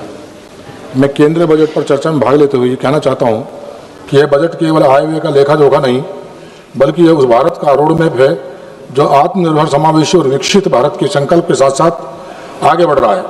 यह बजट देश की आकांक्षाओं, किसानों की उम्मीदों, युवाओं के सपनों और महिलाओं की शक्ति का प्रतिबिंब है।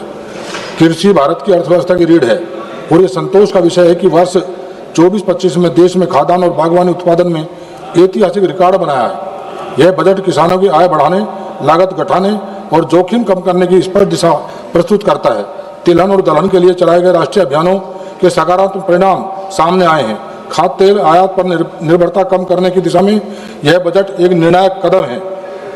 श्री अन्न यानी मिलेट्स को वैश्विक पहचान देकर सरकार ने न केवल पोषण सुरक्षा सुनिश्चित की है, बल्कि छोटे और सीमांत किसानों के लिए आय के नए अवसर भी पैदा किए हैं।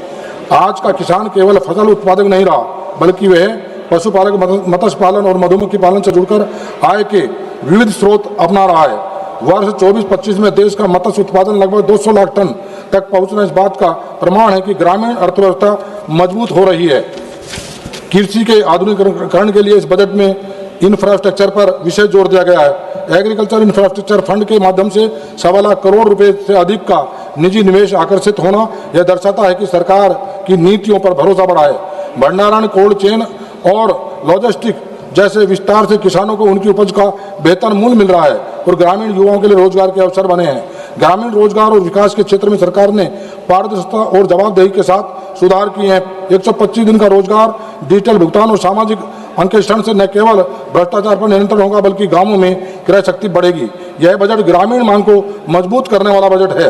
यह बजट महिला सशक्तिकरण को विकास के केंद्र में रखता है। आज 10 करोड़ से अधिक महिलाएं स्वयं सहायता समूह से जुड़ी हैं। 2 करोड़ से अधिक महिलाएं लखपति दीदी बन चुकी हैं और न केवल एक वर्ष में 60 लाख नई लखपति दीदी बनी है। नमो ड्रोन दीदी योजना और स्वस्थ नारी सशक्त परिवार अभियान यह साबित करते हैं कि यह बजट महिलाओं को लाभार्थी नहीं नेतृत्वकर्ता बना रहा है। राष्ट्रीय सुरक्षा और आर्थिक मजबूती एक दूसरे के पूरक हैं। यह बजट स्पष्ट संदेश देता है कि भारत सुरक्षा के साथ समझौता नहीं करेगा। आंतरिक सुरक्षा की स्थिति में सुधार, माओवादी हिंसा का सीमित होना और युवाओं का मुख्य धारा में लौटना, यह सब विकास और विश्वास का परिणाम है। आत्मनिर्भर भारत की दिशा में उत्पादन आधारित प्रोत्साहन योजनाओं ने ठोस परिणाम दिए हैं। लगभग 2 लाख करोड़ रुपए का निवेश, 17 लाख करोड़ रुपए से अधिक का उत्पादन और 2025 में रक्षा उत्पादन का 1.5 लाख करोड़ रुपए पार करना, यह बजट भारत को वैश्विक मैन्युफैक्चरिंग हब बनाने की नींव मजबूत करता है। पिछले 11 वर्षों में $750 बिलियन का FDI वैश्विक विश्वास का प्रमाण है। युवाओं के लिए यह बजट अवसरों का बजट है। मुद्रा योजना के तहत 38 लाख करोड़ रुपए का ऋण देकर 12 करोड़ से अधिक युवाओं को स्वरोजगार से जोड़ा गया है। भारत का तीसरा सबसे बड़ा स्टार्टअप इकोसिस्टम बनना यह दर्शाता है कि यह बजट नौकरी खोजने वाला नहीं, नौकरी देने वाला बजट है। शिक्षा, तकनीक और कौशल विकास पर यह बजट भविष्य की तैयारी करता है। अटल टिंकरिंग लैब्स, AI और सेमीकंडक्टर प्रशिक्षण तथा ITI के उन्नयन से भारत एक फ्यूचर रेडी नेशन बन रहा है। यह बजट विकास के साथ साथ भारत की संस्कृति, विरासत और आत्मसम्मान को भी सशक्त करता है। आर्थिक प्रगति और संस्कृति गौरव दोनों को साथ लेकर चलने की यह सोच भारत की पहचान को और मजबूत करती है। यह बजट स्पष्ट करता है कि विकसित भारत कोई नारा नहीं बल्कि स्पष्ट नीति, मजबूत नेतृत्व, जन भागीदारी से सरकार साकार होने वाला लक्ष्य है। महोदय, मैं एक बात और जरूर कहना चाहता हूं कि बजट में जो कैंसर जैसी गंभीर बीमारियों के लिए जो सस्ती दवाओं के लिए प्रावधान किया गया है और मेरा लोकसभा क्षेत्र जहां नदियों का गंभीर खतरा है, जो दूषित जल से कैंसर जैसी गंभीर बीमारियां हो रही हैं, हमारे देश की सरकार ने बहुत सारे एम्स के सेंटर बनाए हैं, एम्स खोले हैं। अभी भी इस बजट में प्रावधान किया गया है। दिल्ली के एम्स में पूरे देश के मरीजों का पूरा भरोसा है और यहाँ पर इतना दबाव रहता है मरीजों का कि उनको भर्ती होने में दिक्कत होती है। मेरा लोकसभा क्षेत्र NCR का हिस्सा है। अगर एक एम्स का सेंटर, मरीज भी ये चाहते हैं कि अगर एक एम्स का सेंटर, क्योंकि कनेक्टिविटी अक्षरधाम से देहरादून के लिए जो बागपत होकर जाते हैं, आधे से पौने घंटे में बागपत पहुंच जाए, एक सेंटर अगर वहां बन जाए तो ये मरीजों का जो दबाव है वो वहां पर उसको हम कम कर सकते हैं। एक बात मैं और सर कहना चाहूंगा कि अभी किसानों के मन में एक भाव भी है, जो सरकारी परियोजनाओं के लिए भूमि का अधिग्रहण होता है और उस पर जो प्रतिकर किसानों को मिलता है, उस पर टैक्स से उनको राहत मिलती है। और जो अगर उसी परियोजनाओं के लिए, सरकार की परियोजनाओं के लिए अगर आपसी समझौते के आधार पर जमीन को लिया जाता है तो उस पर किसान को से टैक्स वसूला जाता है। अगर इसको भी उसी अधिग्रहण के दायरे में ला दिया जाए तो बहुत बेहतर होगा। एक बात और मैं कहता हूं, अपनी बात समाप्त करूंगा कि मेरा क्षेत्र गुड़ शक्कर की पहचान वाला क्षेत्र है और किसानों के लिए गुड़ शक्कर के जैसी हमारे यहाँ अगर एक हब वहां पर ये एक्सपोर्ट जोन, ये कैसे मालूम करके लिए निर्यात का जोर लेकर बना दिया है तो किसानों की आय बढ़ेगी, आमदनी दुगनी होगी। आपने मुझे ये कैसे मालूम होगा कि आपका गुड़ का क्षेत्र है जब तक माननीय सदस्यों को खिलाएंगे नहीं? बताइए। आपने मुझे मौका दिया, बहुत बहुत धन्यवाद। Shri R Sachithanantham, Shri R Sachithanantham. Very much, Speaker sir. The budget is not merely inadequate; it is structurally anti-people and pro-corporate. At a time when workers face job losses, farmers face falling incomes, youth face unemployment, and families face rising prices, the government has chosen to protect profits instead of the people. The working masses of this country are experiencing one of the worst phases of economic distress in decades. Real wages are stagnating. Unorganized workers remains without security, and unemployment among youth is alarmingly high. Yet instead of expanding public spending in generate jobs and strengthen demand, the government is obsessed with fiscal tightening for poor and fiscal generosity for the rich. There is no universal employment guarantee for urban youth, no major expansion for public sector recruitment, and no serious program to revive labor-intensive industries. This is a budget that asks unemployed to be patient while rewarding those who already control the wealth. Agriculture remains in deep crisis. Input costs, seeds, fertilizer, fuel keep rising. Climate change is increasing crop losses. Farmers are burdened with debt. But this budget does not provide a legal guarantee of minimum support price. Large-scale public investment in irrigation, storage and procurement. Strong measures to reduce input costs. Instead, policies continues to open agriculture to corporate control while reducing the state's responsibility. Farmers are being pushed towards the market without protection, while big agribusiness is given policy support. This is not a reform. This is an abandonment. Public money for private profit. Honorable Speaker, sir, this budget clearly shows the pattern. Losses are socialist, profits are privatized. Corporate tax concessions continue. Incentives and subsidies are extended to large private players in infrastructure, logistics and strategic sectors. Meanwhile, allocations for food security, rural development and welfare schemes do not keep pace with inflation. The government claims there is no money for expanding social welfare, but there is always money when big capital demands support. Labor rights are being weakened in the name of ease of doing business. The new labor regime reduces job security, weakens collective bargaining, and makes it easier for corporations to hire and fire. But where in this budget is the protection for gig workers, contract workers, scheme workers, and the vast informal workforce? Workers are treated as disposable, while corporations are treated as national assets. Energy transition without self-reliance. Yes, renewable energy is discussed, but the real question is who is controlled this transition? Without strong public sector leadership, heavy investment in domestic in manufacturing of solar panels, batteries, grid systems, India will remain dependent on imports. We will become the market, not manufacturing power. A genuine green transition must create jobs for Indian workers, not profits for foreign suppliers and private monopolies. Defense spending rises, social spending suffers. National security is important, but security is not only about weapons, it is also about food, health, education and unemployment. What kind of security do we build when government schools lack of teachers, public hospitals lack of staff and equipment, youth lack of jobs, farmers lack of income security? A hungry, unemployed population cannot be foundation of the strong nation. So, just 1 minute, I will conclude. Science and research. Honorable Speaker, sir, this budget had an opportunity to stand with workers, farmers, youth and the poor. It had the chance to expand public investment, generate employment and reduce inequality. Instead, it has chosen the path of corporate-driven growth, weakened labor rights and shrinking welfare.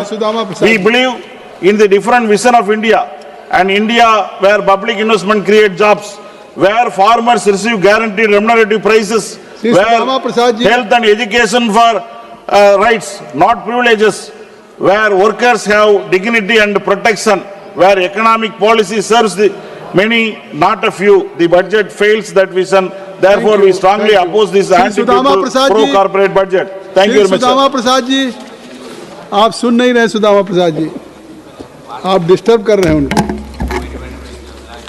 धन्यवाद सभापति महोदय। मैं कुछ रखूं उसके पहले 2026 ICC में under 19 विश्व कप में जिम्बाब्वे के हरारे शहर में हुए विश्व कप मैच क्रिकेट का जो मैच हुआ उसमें बिहार के वैभव सूर्यवंशी ने 80 गेंदों पर 175 रन बनाया और टीम इंडिया को जीत दिलाई। तो इसके लिए मैं वैभव सूर्यवंशी को और पूरी टीम इंडिया को बधाई देता हूं। महोदय, ये 2026-27 का बजट जो है वो जन विरोधी बजट है, बुला देते, कॉरपोरेट परस्त, अमेरिका परस्त बजट है, इसलिए मैं इसकी मुखालफत करता हूं।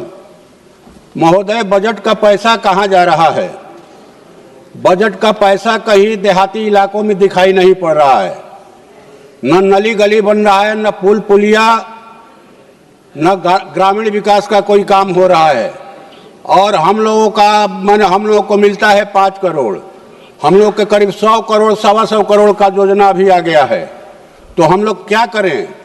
बजट का पैसा वहां खर्च नहीं हो रहा है महोदय, और ये फंड में भारी दबाव है। इसलिए सर, आपके माध्यम से सरकार से हमारा निवेदन है कि कम से कम इसको 30 करोड़ कीजिए। बजट आपको जिसको देना है दीजिए, लेकिन कम से कम देहाती इलाकों में काम चले। जिन लोगों ने जिताकर भेजा है, भारी दबाव है हम लोगों पर। कितना दिन हो गया एक ठो नली नहीं बना, एक ठो गली नहीं बना। दूसरी बात महोदय कि इस बजट में धान, गेहूं, दलहन, तिलहन, फल सब्जी पर पैदा करने वाले किसानों के बारे में कोई प्रावधान नहीं किया गया है कि वो क्या करेंगे। उनकी खेती है, ऊपर से ये अमेरिका भारत का जो व्यापार समझौता हुआ जिसमें कृषि उत्पादों पर से 0 टैरिफ कर दिया। अमेरिकी जो कृषि उत्पाद आएंगे, इससे कहिए कि भारत के किसानों के और यहाँ के खुदरा व्यवसायियों के गले में फांसी का फंदा हो गया महोदय। अभी जनवरी की रिपोर्ट है, पीयूष गोयल जी का बयान आ चुका है। सिर्फ आप ही की ओर बोल रहे हैं सर। सिर्फ जो है जनवरी माह में इस साल महाराष्ट्र के यवतमाल जिला में 21 किसानों ने आत्महत्या किया, घाटे की वजह से, कर्ज की वजह से। और पूरे महाराष्ट्र में क्या होगा, पूरे देश में क्या होगा, इसलिए हम इस समझौते को कहा जाए कि जो पहला टैरिफ था भारत का अमेरिकी सामानों पर, या जो हम जो सामान बेचते थे उस पर टैरिफ था, उसको पुनर्बहाल करने की सरकार से मांग करता हूं। महोदय, एक पेड़ मां के नाम और करोड़ों पेड़ अडानी अंबानी के नाम, कैसे रहेगी ये धरती महोदय? आप कृपया नाम, ये धरती कैसे चलेगी अगर पेड़ काटे जाएंगे? 12,000 किलोमीटर में विकास के नाम पर, रेल परियोजनाओं के लिए, कोयला खनन के लिए, बांध और रोड परियोजनाओं के लिए पेड़ों की कटाई होगी। उनको लीज पर ये जंगल दिए जा रहे हैं। वहां के जो मूल निवासी हैं, आदिवासी दलित, उनको पुलिस बल के जरिए हटा करके, उनके विरोध को नजरअंदाज करके तमाम राज्यों में ये चल रहा है। इसलिए लगता है महाराज की, महोदय की इस सरकार के जो लोग हैं उनको बसने के लिए कहीं दूसरे ग्रह पर जमीन खोज लिया गया है। जब धरती पर पेड़ नहीं रहेंगे महोदय, तो कैसे ये सृष्टि बचेगी? सृष्टि रहेगी कैसे? पेड़ कट जाएंगे सारे के सारे पेड़, तो यहाँ ऑक्सीजन कैसे मिलेगा हम लोगों को? पानी कहां से मिलेगा?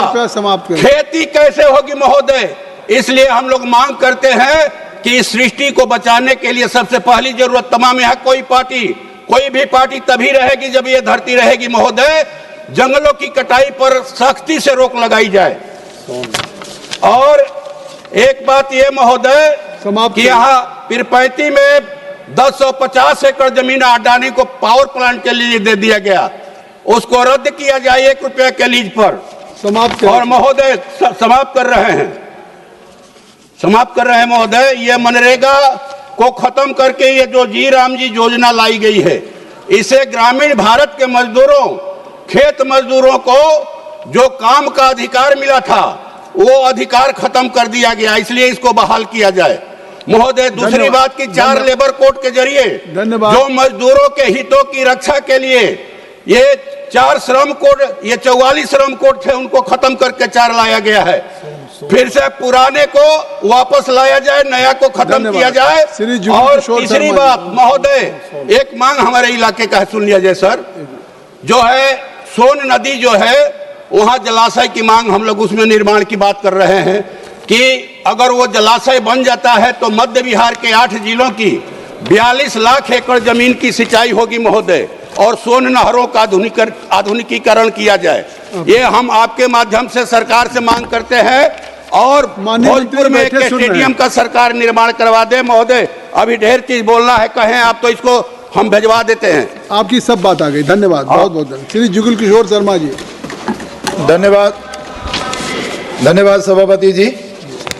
मैं आपका आभार प्रकट करना चाहता हूं कि आपने मुझे 2026 और 27 के बजट पर बोलने का जो है वो मौका दिया।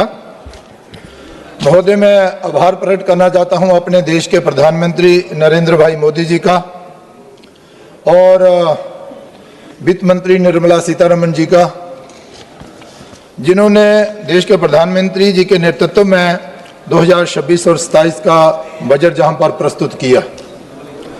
महोदय, ये बजट है 2047 में विकसित भारत बनाने की नींव का, उसकी आधारशिला का। विजय दुबे जी बैठ जाए। महोदय, ये बजट है दूरदृष्टि और दूर की सोच का। महोदय, देश के प्रधानमंत्री जी ने कहा कि हम आने वाली पीढ़ियों को एक अच्छा भारत और विकसित भारत देकर जाएं और विश्व में भारत नंबर 1 पर हो और आत्मनिर्भर हो। उसी दिशा में ये बजट जो है ये एक कदम है। वैसे तो ये बजट जो है वो 2026 और 2027 के लिए जहां पर लाया गया है, लेकिन ये सोच है आने वाले 5 वर्षों की और 2047 तक जो कार्य हमें करने हैं, उन कार्यों को संपन्न करने के लिए उनकी शुरुआत जो है वो आज इस 2026 और 27 के बजट से जहां पर हो रही है। महोदय, इस बजट में मूलतः 3 स्पष्ट कर्तव्यों पर यह बजट जो है वो आधारित है। विशेष तौर पर पहला कर्तव्य जिसकी मैं चर्चा जहां पर कर रहा हूं, आर्थिक वृद्धि को तेज करना और बनाए रखना, गति भी देना और बनाए भी रखना, जिसमें उत्पादकता और प्रतिस्पर्धा को बढ़ाना और वैश्विक उथल पुथल के प्रति अर्थव्यवस्था को सहनशील बनाना, निर्यात वृद्धि और दीर्घकालीन निवेश आकर्षित करना, ये सोच है इस बजट के माध्यम से इस सरकार की। तो मैं और दूसरा महोदय, दूसरा जो है वो आकांक्षाएं और क्षमता का निर्माण और विशेष तौर पर भारत के नागरिकों की आकांक्षाओं को पूरा करना, शिक्षा, कौशल, स्वास्थ्य और रोजगार में निवेश करना और विशेष तौर पर जनता को भारत की समृद्धि का भागीदार बनाना। और हर एक भारतीय का यह दायित्व बनता है कि वो भारत को आगे ले जाने के लिए अपना दायित्व निभाए और भारत को आत्मनिर्भर बनाने का कार्य जो है वो करे। देश के प्रधानमंत्री जी ने ये जो संकल्प लिया है, उस संकल्प को पूरा करने के लिए ये बजट जो है ये पेश किया गया है। और विशेष तौर पर तीसरा जो कर्तव्य, सबका साथ सबका विकास, जो देश के प्रधानमंत्री जी की सोच है, उस ओर भारत आगे बढ़ रहा है। इसके साथ साथ ही समावेशी विकास सुनिश्चित करना, हर परिवार, क्षेत्र और समुदाय तक अवसर पहुंचाना, सामाजिक न्याय और क्षेत्रीय संतुलन पर जोर देना, इस बजट का जो है वो विशेष तौर पर ध्यान जो है वो केंद्रित जो है वो किया गया है। महोदय, मैं बताना चाहता हूं कि जहां पर ये जो टैक्सेस की जहां पर बात की गई है, अनुपालन का सरलीकरण करना, यो परेशानी लोगों को ना आए, इसलिए आयकर विवरणी ITR को सरल बनाने और छोटे करदाताओं के लिए नियमों में ढील देने का प्रस्ताव जो है वो इस बजट में जो है वो दिखाया गया है। और इसके साथ ही हम सब जानते ही हैं कि भाई 12 लाख तक की आय तक जो है वो टैक्स में छूट दी गई है। ये बहुत बड़ी राहत जो है वो देश के प्रधानमंत्री नरेंद्र भाई द्वारा जो है वो देश के नागरिकों की जो है वो दी गई है। महोदय, मैं कहना चाहता हूं, ऐसे तो बहुत से ऐसे क्षेत्र हैं जिन्होंने बजट के द्वारा जो है वो ध्यान जो है वो आकर्षित किया गया है। परिवहन, रक्षा, ग्रामीण विकास, गृह कार्य, कृषि और संबंध कार्यालय, शिक्षा, ऊर्जा, स्वास्थ्य, शहरी विकास, आईटी और दूरसंचार, वाणिज्य और उद्योग, सामाजिक कल्याण, विज्ञान, वैज्ञानिक विभाग, कर प्रशासन, विदेश कार्य, वित्त, पूर्वोत्तर विकास के लिए यहाँ पर बहुत सारा जो प्रावधान जो है वो रखा गया है। लेकिन इसके साथ साथ ही मैं ये भी बताना चाहता हूं कि हेल्थ सेक्टर में भी बहुत बड़ी राहत देने की बात जो है वो इस बजट में जो है वो की गई है। महोदय, मैं कहना चाहता हूं कि शिक्षा क्षेत्र में भी, शिक्षा और कौशल क्षेत्र में बहुत बड़ा प्रावधान जो है वो इसमें रखा गया है, ताकि आने वाले दिनों में देश के नौजवान जो हैं वो अच्छा करें, अच्छा पढ़ा लिखें और कौशल युक्त हों और आत्मनिर्भर बनाने में आत्मनिर्भरता की ओर आगे जो है बढ़े। महोदय, मैं कहना चाहता हूं कि जी राम जी विधेयक जहां पर लाकर सरकार ने एक बहुत बड़ी राहत ग्रामीण क्षेत्र के लोगों को दी है और आने वाले दिनों में जो कमियां मनरेगा में थी उन कमियों को दूर करके, उस भ्रष्टाचार को दूर करके, वो अनियमितताएं जो थी उनको भी दूर करके ये जी राम जी जो लाया गया है, इससे बहुत बड़ी राहत जो है वो लोगों को जो है वो मिलने वाली है। मैं कहना चाहता हूं कि देश के प्रधानमंत्री जी ने जो 6,000 किसान सम्मान निधि के द्वारा लोगों को, किसानों को देने का जो निर्णय लिया था वो सबसे अच्छा और बहुत ही अच्छा निर्णय था, ताकि इससे किसान जो है, महोदय थोड़ा सा समय दे दीजिए, मैं जल्दी कंक्लूड जो है वो करने का प्रयास जो है वो करता हूँ। महोदय, मैं बताना चाहता हूँ कि यहाँ पर हमारी जो अर्थव्यवस्था लुढ़कने की तरफ जो है वो जा रही थी, अब जाकर अर्थव्यवस्था जो है वो तेजी के साथ जो है वो आगे बढ़ रही है। प्रधानमंत्री नरेंद्र भाई मोदी जी द्वारा वित्तीय अनुशासन और उनके द्वारा पेश किए जा रहे दीर्घकालीन जो असर है वो दिखने लगे हैं और बजट के कारण भारत की अर्थव्यवस्था दुनिया की सबसे तेज बढ़ने वाली अर्थव्यवस्था जो है वो बनती जा रही है और बनने भी वाली है। महोदय, भारत की अर्थव्यवस्था विश्व की चौथी अर्थव्यवस्था जो है लगभग बन ही गई है। इसके अलावा भी बहुत सारी योजनाएं जो चलाई गई हैं उन पर भी जहां पर जो है वो सारे कार्य, मैं आपका आभार प्रकट करना चाहता हूं कि आपने मुझे इतना ही समय दिया। लेकिन महोदय, कहने के लिए बहुत कुछ था, लेकिन मैं आपका आभार प्रकट करना चाहता हूं कि आपने बहुत अच्छा किया। और विशेष तौर पर जम्मू कश्मीर की अगर बात करूं तो जम्मू कश्मीर के लिए भी इस बजट में 2000 करोड़ जो रुपया है, 2000 लाख करोड़ रुपया जो है वो ज्यादा जम्मू कश्मीर को भी जो है इस बजट में दिया है। इन्हीं शब्दों के साथ मैं आपका आभार प्रकट करता हूं। धन्यवाद। धन्यवाद। श्री हनुमान बेनीवाल जी। सर कम बुलवाना आज इनको, आपको ही बुलवाना। सभापति महोदय, सबसे पहले तो मैं आपको धन्यवाद दूंगा कि आज आपने जो सुचारू रूप से चर्चा चालू हुई है उसकी, और दोनों पक्षों को धन्यवाद की चाहिए। अगर 5-7 दिन पहले हो जाता तो कम से कम समय तो खराब नहीं होता हमारा और देश का, कुछ बोल लेते राष्ट्रपति अभिभाषण पे भी।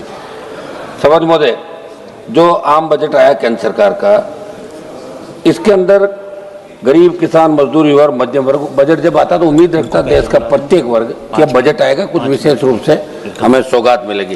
लेकिन दुर्भाग्य से कोई वर्ग इस बजट से ज़्यादा खुश नहीं है। सबका साथ सबका विकास का नारा देती है सरकार, कुछ गिने चुने कॉर्पोरेट घरानों का बजट बनकर रह गया। पूर्व वक्ताओं ने भी लंबी चौड़ी बात यहाँ पे कही। सौद महोदय, हमारे देश में आयकर, अधिभार, उपकार, जीएसटी से विभिन्न प्रकार के करों के कारण मध्यम वर्ग, वेतनभोगी, कर्मचारी, पेशेवर वर्ग आर्थिक रूप से शोषित महसूस कर रहे हैं। और जो बहुस्तरीय कर का ढांचा उससे नागरिकों को वास्तविक आय और बचत को गंभीर रूप से प्रभावित कर रहा है। बावजूद इसके बजट में सरकार ने उच्च और बहु कराधान की प्रणाली में सुधार करने कोई ठोस रोड में तैयार नहीं किया। सभापति महोदय, अमीर गरीब की खाई बढ़ाने वाला बजट है। आपने स्वास्थ्य बीमा और व्यक्तिगत जीवन बीमा पर जीएसटी शून्य कर दी, मगर राजस्थान सहित कई राज्यों में बीमा कंपनियों ने ऐसे बीमा बेस प्रीमियम बढ़ाकर सरकार को चुनौती दी, मगर सरकार इस बात को स्वीकार करने से इनकार करी है। इसलिए राहत के नाम पर दिखावा करने में सरकार को ज़्यादा भरोसा है। सभापति महोदय, जिस राजस्थान प्रांत से आता हूँ लगातार एनडीए को 25-25 सीट, अब की बार भी 14-15 सीट आपको दी। इस बजट के अंदर राजस्थान का जिक्र तक नहीं किया। हमने बहुत बड़ी मांगे राजस्थान के अंदर करी थी, और जहाँ जहाँ चुनाव होते हैं उस स्टेट को आप मदद करते हो उस साल, ये सही है जो भी आप करते हो, लेकिन राजस्थान जैसे प्रांत का नाम आपको लेना चाहिए। भारतीय जनता पार्टी राजस्थान से मजबूत हुई थी। तो मेरा ये आग्रह है कि जब बजट पे जवाब दे वित्त मंत्री जी दोबारा, जब उसके अंदर हो तो राजस्थान का जिक्र जरूर करें, क्योंकि राजस्थान का नौजवान, किसान, प्रत्येक वर्ग इससे नाराज है कि आपने राजस्थान का जिक्र नहीं किया। विशेष राज्य का दर्जा छोड़ो, नाम तो ले लेते राजस्थान का, ये राजस्थान के लोग चाह रहे थे। समझ मोदे, महंगाई और मध्यम वर्ग की अनदेखी, इसके अंदर जिस तरह सोना, चांदी, पेट्रोल, डीजल, रसोई गैस और खाद्य पदार्थ और दवाइयों के दाम लगातार बढ़ रहे हैं। उम्मीद थी कि महंगाई को आप कंट्रोल करने के लिए कोई प्रणाली लाएंगे, महंगाई से राहत देने कोई ठोस प्रावधान आपने नहीं किया। समझ मोदे, किसान और ग्रामीण भारत के साथ अन्याय, किसान देश की रीढ़ है। आपने जब किसान आंदोलन हुआ तब एक कमिटमेंट किया था कि एमएसपी और आय दुगनी, ये बात आपने करी थी। मेरा एक सवाल भी आज लगा हुआ था, गोलमोल जवाब दिया। दुर्भाग्य इस बात का है कि जिन किसानों जवानों ने आपकी सरकार बनाई, अगर हर बजट के अंदर उनको निराशा हाथ लगेगी तो किस तरफ जाएगा जवान किसान? देश के अंदर अलग ही रूप से लोग सोचने लगे। मेरा आग्रह है जब बजट के अंदर आप जवाब दें। खाद बीज महंगे हो रहे हैं, लाठीचार्ज हो रहे हैं यूरिया और डीएपी के लिए। सौद मोदे, युवाओं के साथ आपने कोई रोजगार के ठोस साधन सर्जित करने की बात करी, नहीं हो रहे हैं। मैं एक न्यूज चैनल के अंदर देख रहा था कि प्रधानमंत्री कौशल का जो पैसा जा रहा है, वहाँ प्रधानमंत्री कौशल के जो केंद्र बने वो कुछ नहीं है। अधिकारी कह रहे कौशल के अंदर चल रहा है, कुछ भी नहीं है।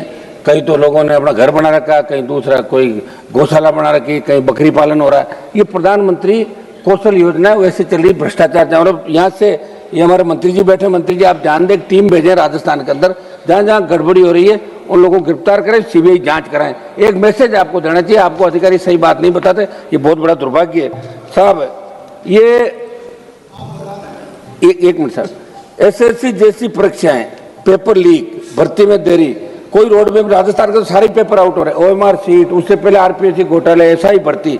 तो मेरा आग्रह है कि अब आप वैकेंसी निकाले और ठोस जवान का एक भरोसा। ये सब राज्य का विषय है। एक राज्य नहीं, दिल्ली का ही बता दो साहब, पूरे देश के अंदर पेपर आउट हो रहे हैं। नीट के भी पेपर आउट हुए, और भी हुए, बिहार में हुए, बंगाल में हुए, राजस्थान के अंदर हुए। तो मेरा आग्रह है कि पेपर ही जब आउट हो जाएगा तो नौजवान भरोसा कैसे करेगा? आप भी तो भरोसा, जब जहां आज आप इस चेयर पर बैठे हो, अभी आप लोकसभा अध्यक्ष नहीं सभापति है, लेकिन लोग आपको लोकसभा अध्यक्ष के रूप में देख रहे हैं, लोकसभा अध्यक्ष से।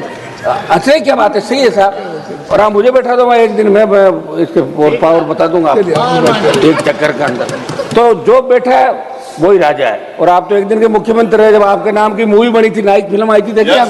हाँ तो फिर तो जगदम्बिका पाल जी का नाम स्कूल में थे, जब सुनते थे कि अरे भाई मास्टर साहब ऐसे क्या कर रहे हो यार, तो इस बिना कोरम बोल तो रहे हम लोग, थोड़ा तो दो टाइम यार, थोड़ा टाइम दो। फिर हमने तो आपके बार आपको बाधा भी नहीं डाली, वहां भी नहीं आया यार, ऐसे क्या कर रहे हो? चलिए फिर क्या वही बुलाना चाहोगे?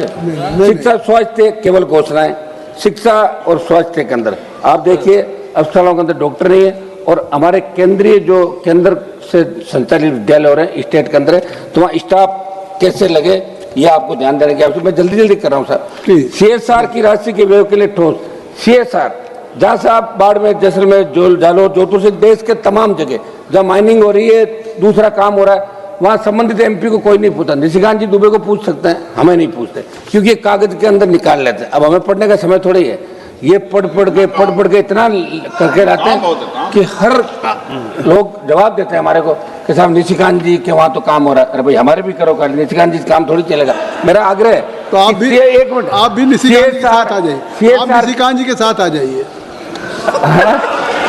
सर निष्पक्ष रहिए, सर निष्पक्ष रहिए। एक सर मेरा आग्रह है,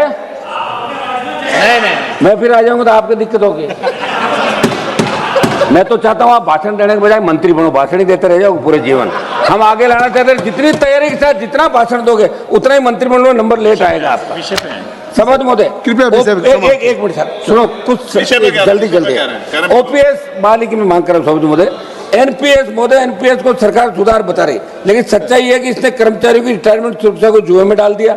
जहां पुरानी पेंशन स्कीम ओपीएस में सम्मानजनक और निश्चित जीवन था, वही एनपीएस में बुढ़ापे को बाजार के विरोध छोड़ दिया, सरकार विकास की बात करती है। एक मिनट साहब समाप्त तो करने दे, कुछ सुझाव है हमारे। मेरी मांग है कि पैरामिलिट्री तमाम केंद्रीय कार्मिकों के लिए ओपीएस बहाल की जाए, क्योंकि ओपीएस में भरोसा था, इस तरह से सम्मान था। मैं कुछ सुझाव दे दूं, आप कहे तो बताओ। सुझाव दे दो। अब साहब ऐसा है कि कम से कम ऐसे लोगों को जो सही तरीके से हाउस के अंदर एक लोकतांत्रिक व्यवस्था का पालन करता है। हमारा जो ट्रैक रिकॉर्ड है विधानसभा का ठीक नहीं ज्यादा, लेकिन यहाँ ठीक है, तो इसको ठीक बनाकर आगे हमें टाइम दिया करें आप लोग, क्या दिक्कत। मैं कुछ सुझाव दे देता हूँ शपथ मोदय। एक तो मेरा सुझाव है, राजस्थान की तेज 1 मिनट में समाप्त कर दूंगा। राजस्थान की भौगोलिक स्थिति विपरीत हालातों को देखते राजस्थान विशेष राज्य का दर्जा दिया जाए। अंतर्राज्यीय जल विवादों का निस्तारण करने के लिए पंजाब, गुजरात से राजस्थान के हिस्से का पानी राजस्थान को दिलाया जाए। नागौर, डीडवाना, कुचामन, बीकानेर, बाड़मेर, जैसलमेर, ये फलौदी से पश्चिम राजस्थान पेयजल व सिंचाई हेतु चिनाब के जल को ईआरसीपी की तर्ज पे WRCP बना के विशेष बजट आवंटित किया जाए। समय समाप्त कर रहा हूँ, आधा मिनट में। मेरे संसद से नागौर के डीडवाना, कुचामन जिले के मकराना में मार्बल की अंतर्राष्ट्रीय मंडी स्थापित की जाए। हवाई पट्टी नागौर का विस्तार किया जाए। सर, विश्वविख्यात पान मेथी सहित राजस्थान के 40 से अधिक उत्पादों को जीआई टैग दिया जाए। मेरे संसद से नागौर के केंद्रीय कृषि विद्यालय की स्थापना, आधा मिनट में समाप्त कर रहा हूँ सर, आप बैठे हो, ये आधा मिनट मुझे दो। मेरे संसद से नागौर के डीडवाना, कुचामन जिले कुचामन में सेंट्रल स्पोर्ट्स यूनिवर्सिटी स्वीकृत की जाए। सर, खियूसर, पर्वत सर और मेरे क्षेत्र की 3 केंद्र, मैं समाप्त कर रहा हूँ, 3 केंद्र। 20 सेकंड दे सर, अभी चल रहा है आपके बैठे हुए अब्दुल अजीज साहब, आधा मिनट। मैं नागौर जिले के डेगाना क्षेत्र में टंगस्टन में लिथियम के खनन है, तो आप काम करें। एक सर, सांसदों का बजट आप बढ़ा के 25 करोड़, नरेगा का चेयरमैन सांसद को बढ़ाओ और सांसदों को कुछ अधिकार दो। जिस तरह विधानसभा अरावली के अंदर जो रोक लगी, सरकार इसके अंदर अब्दुल अजीज साहब, ये मेरा प्रमुख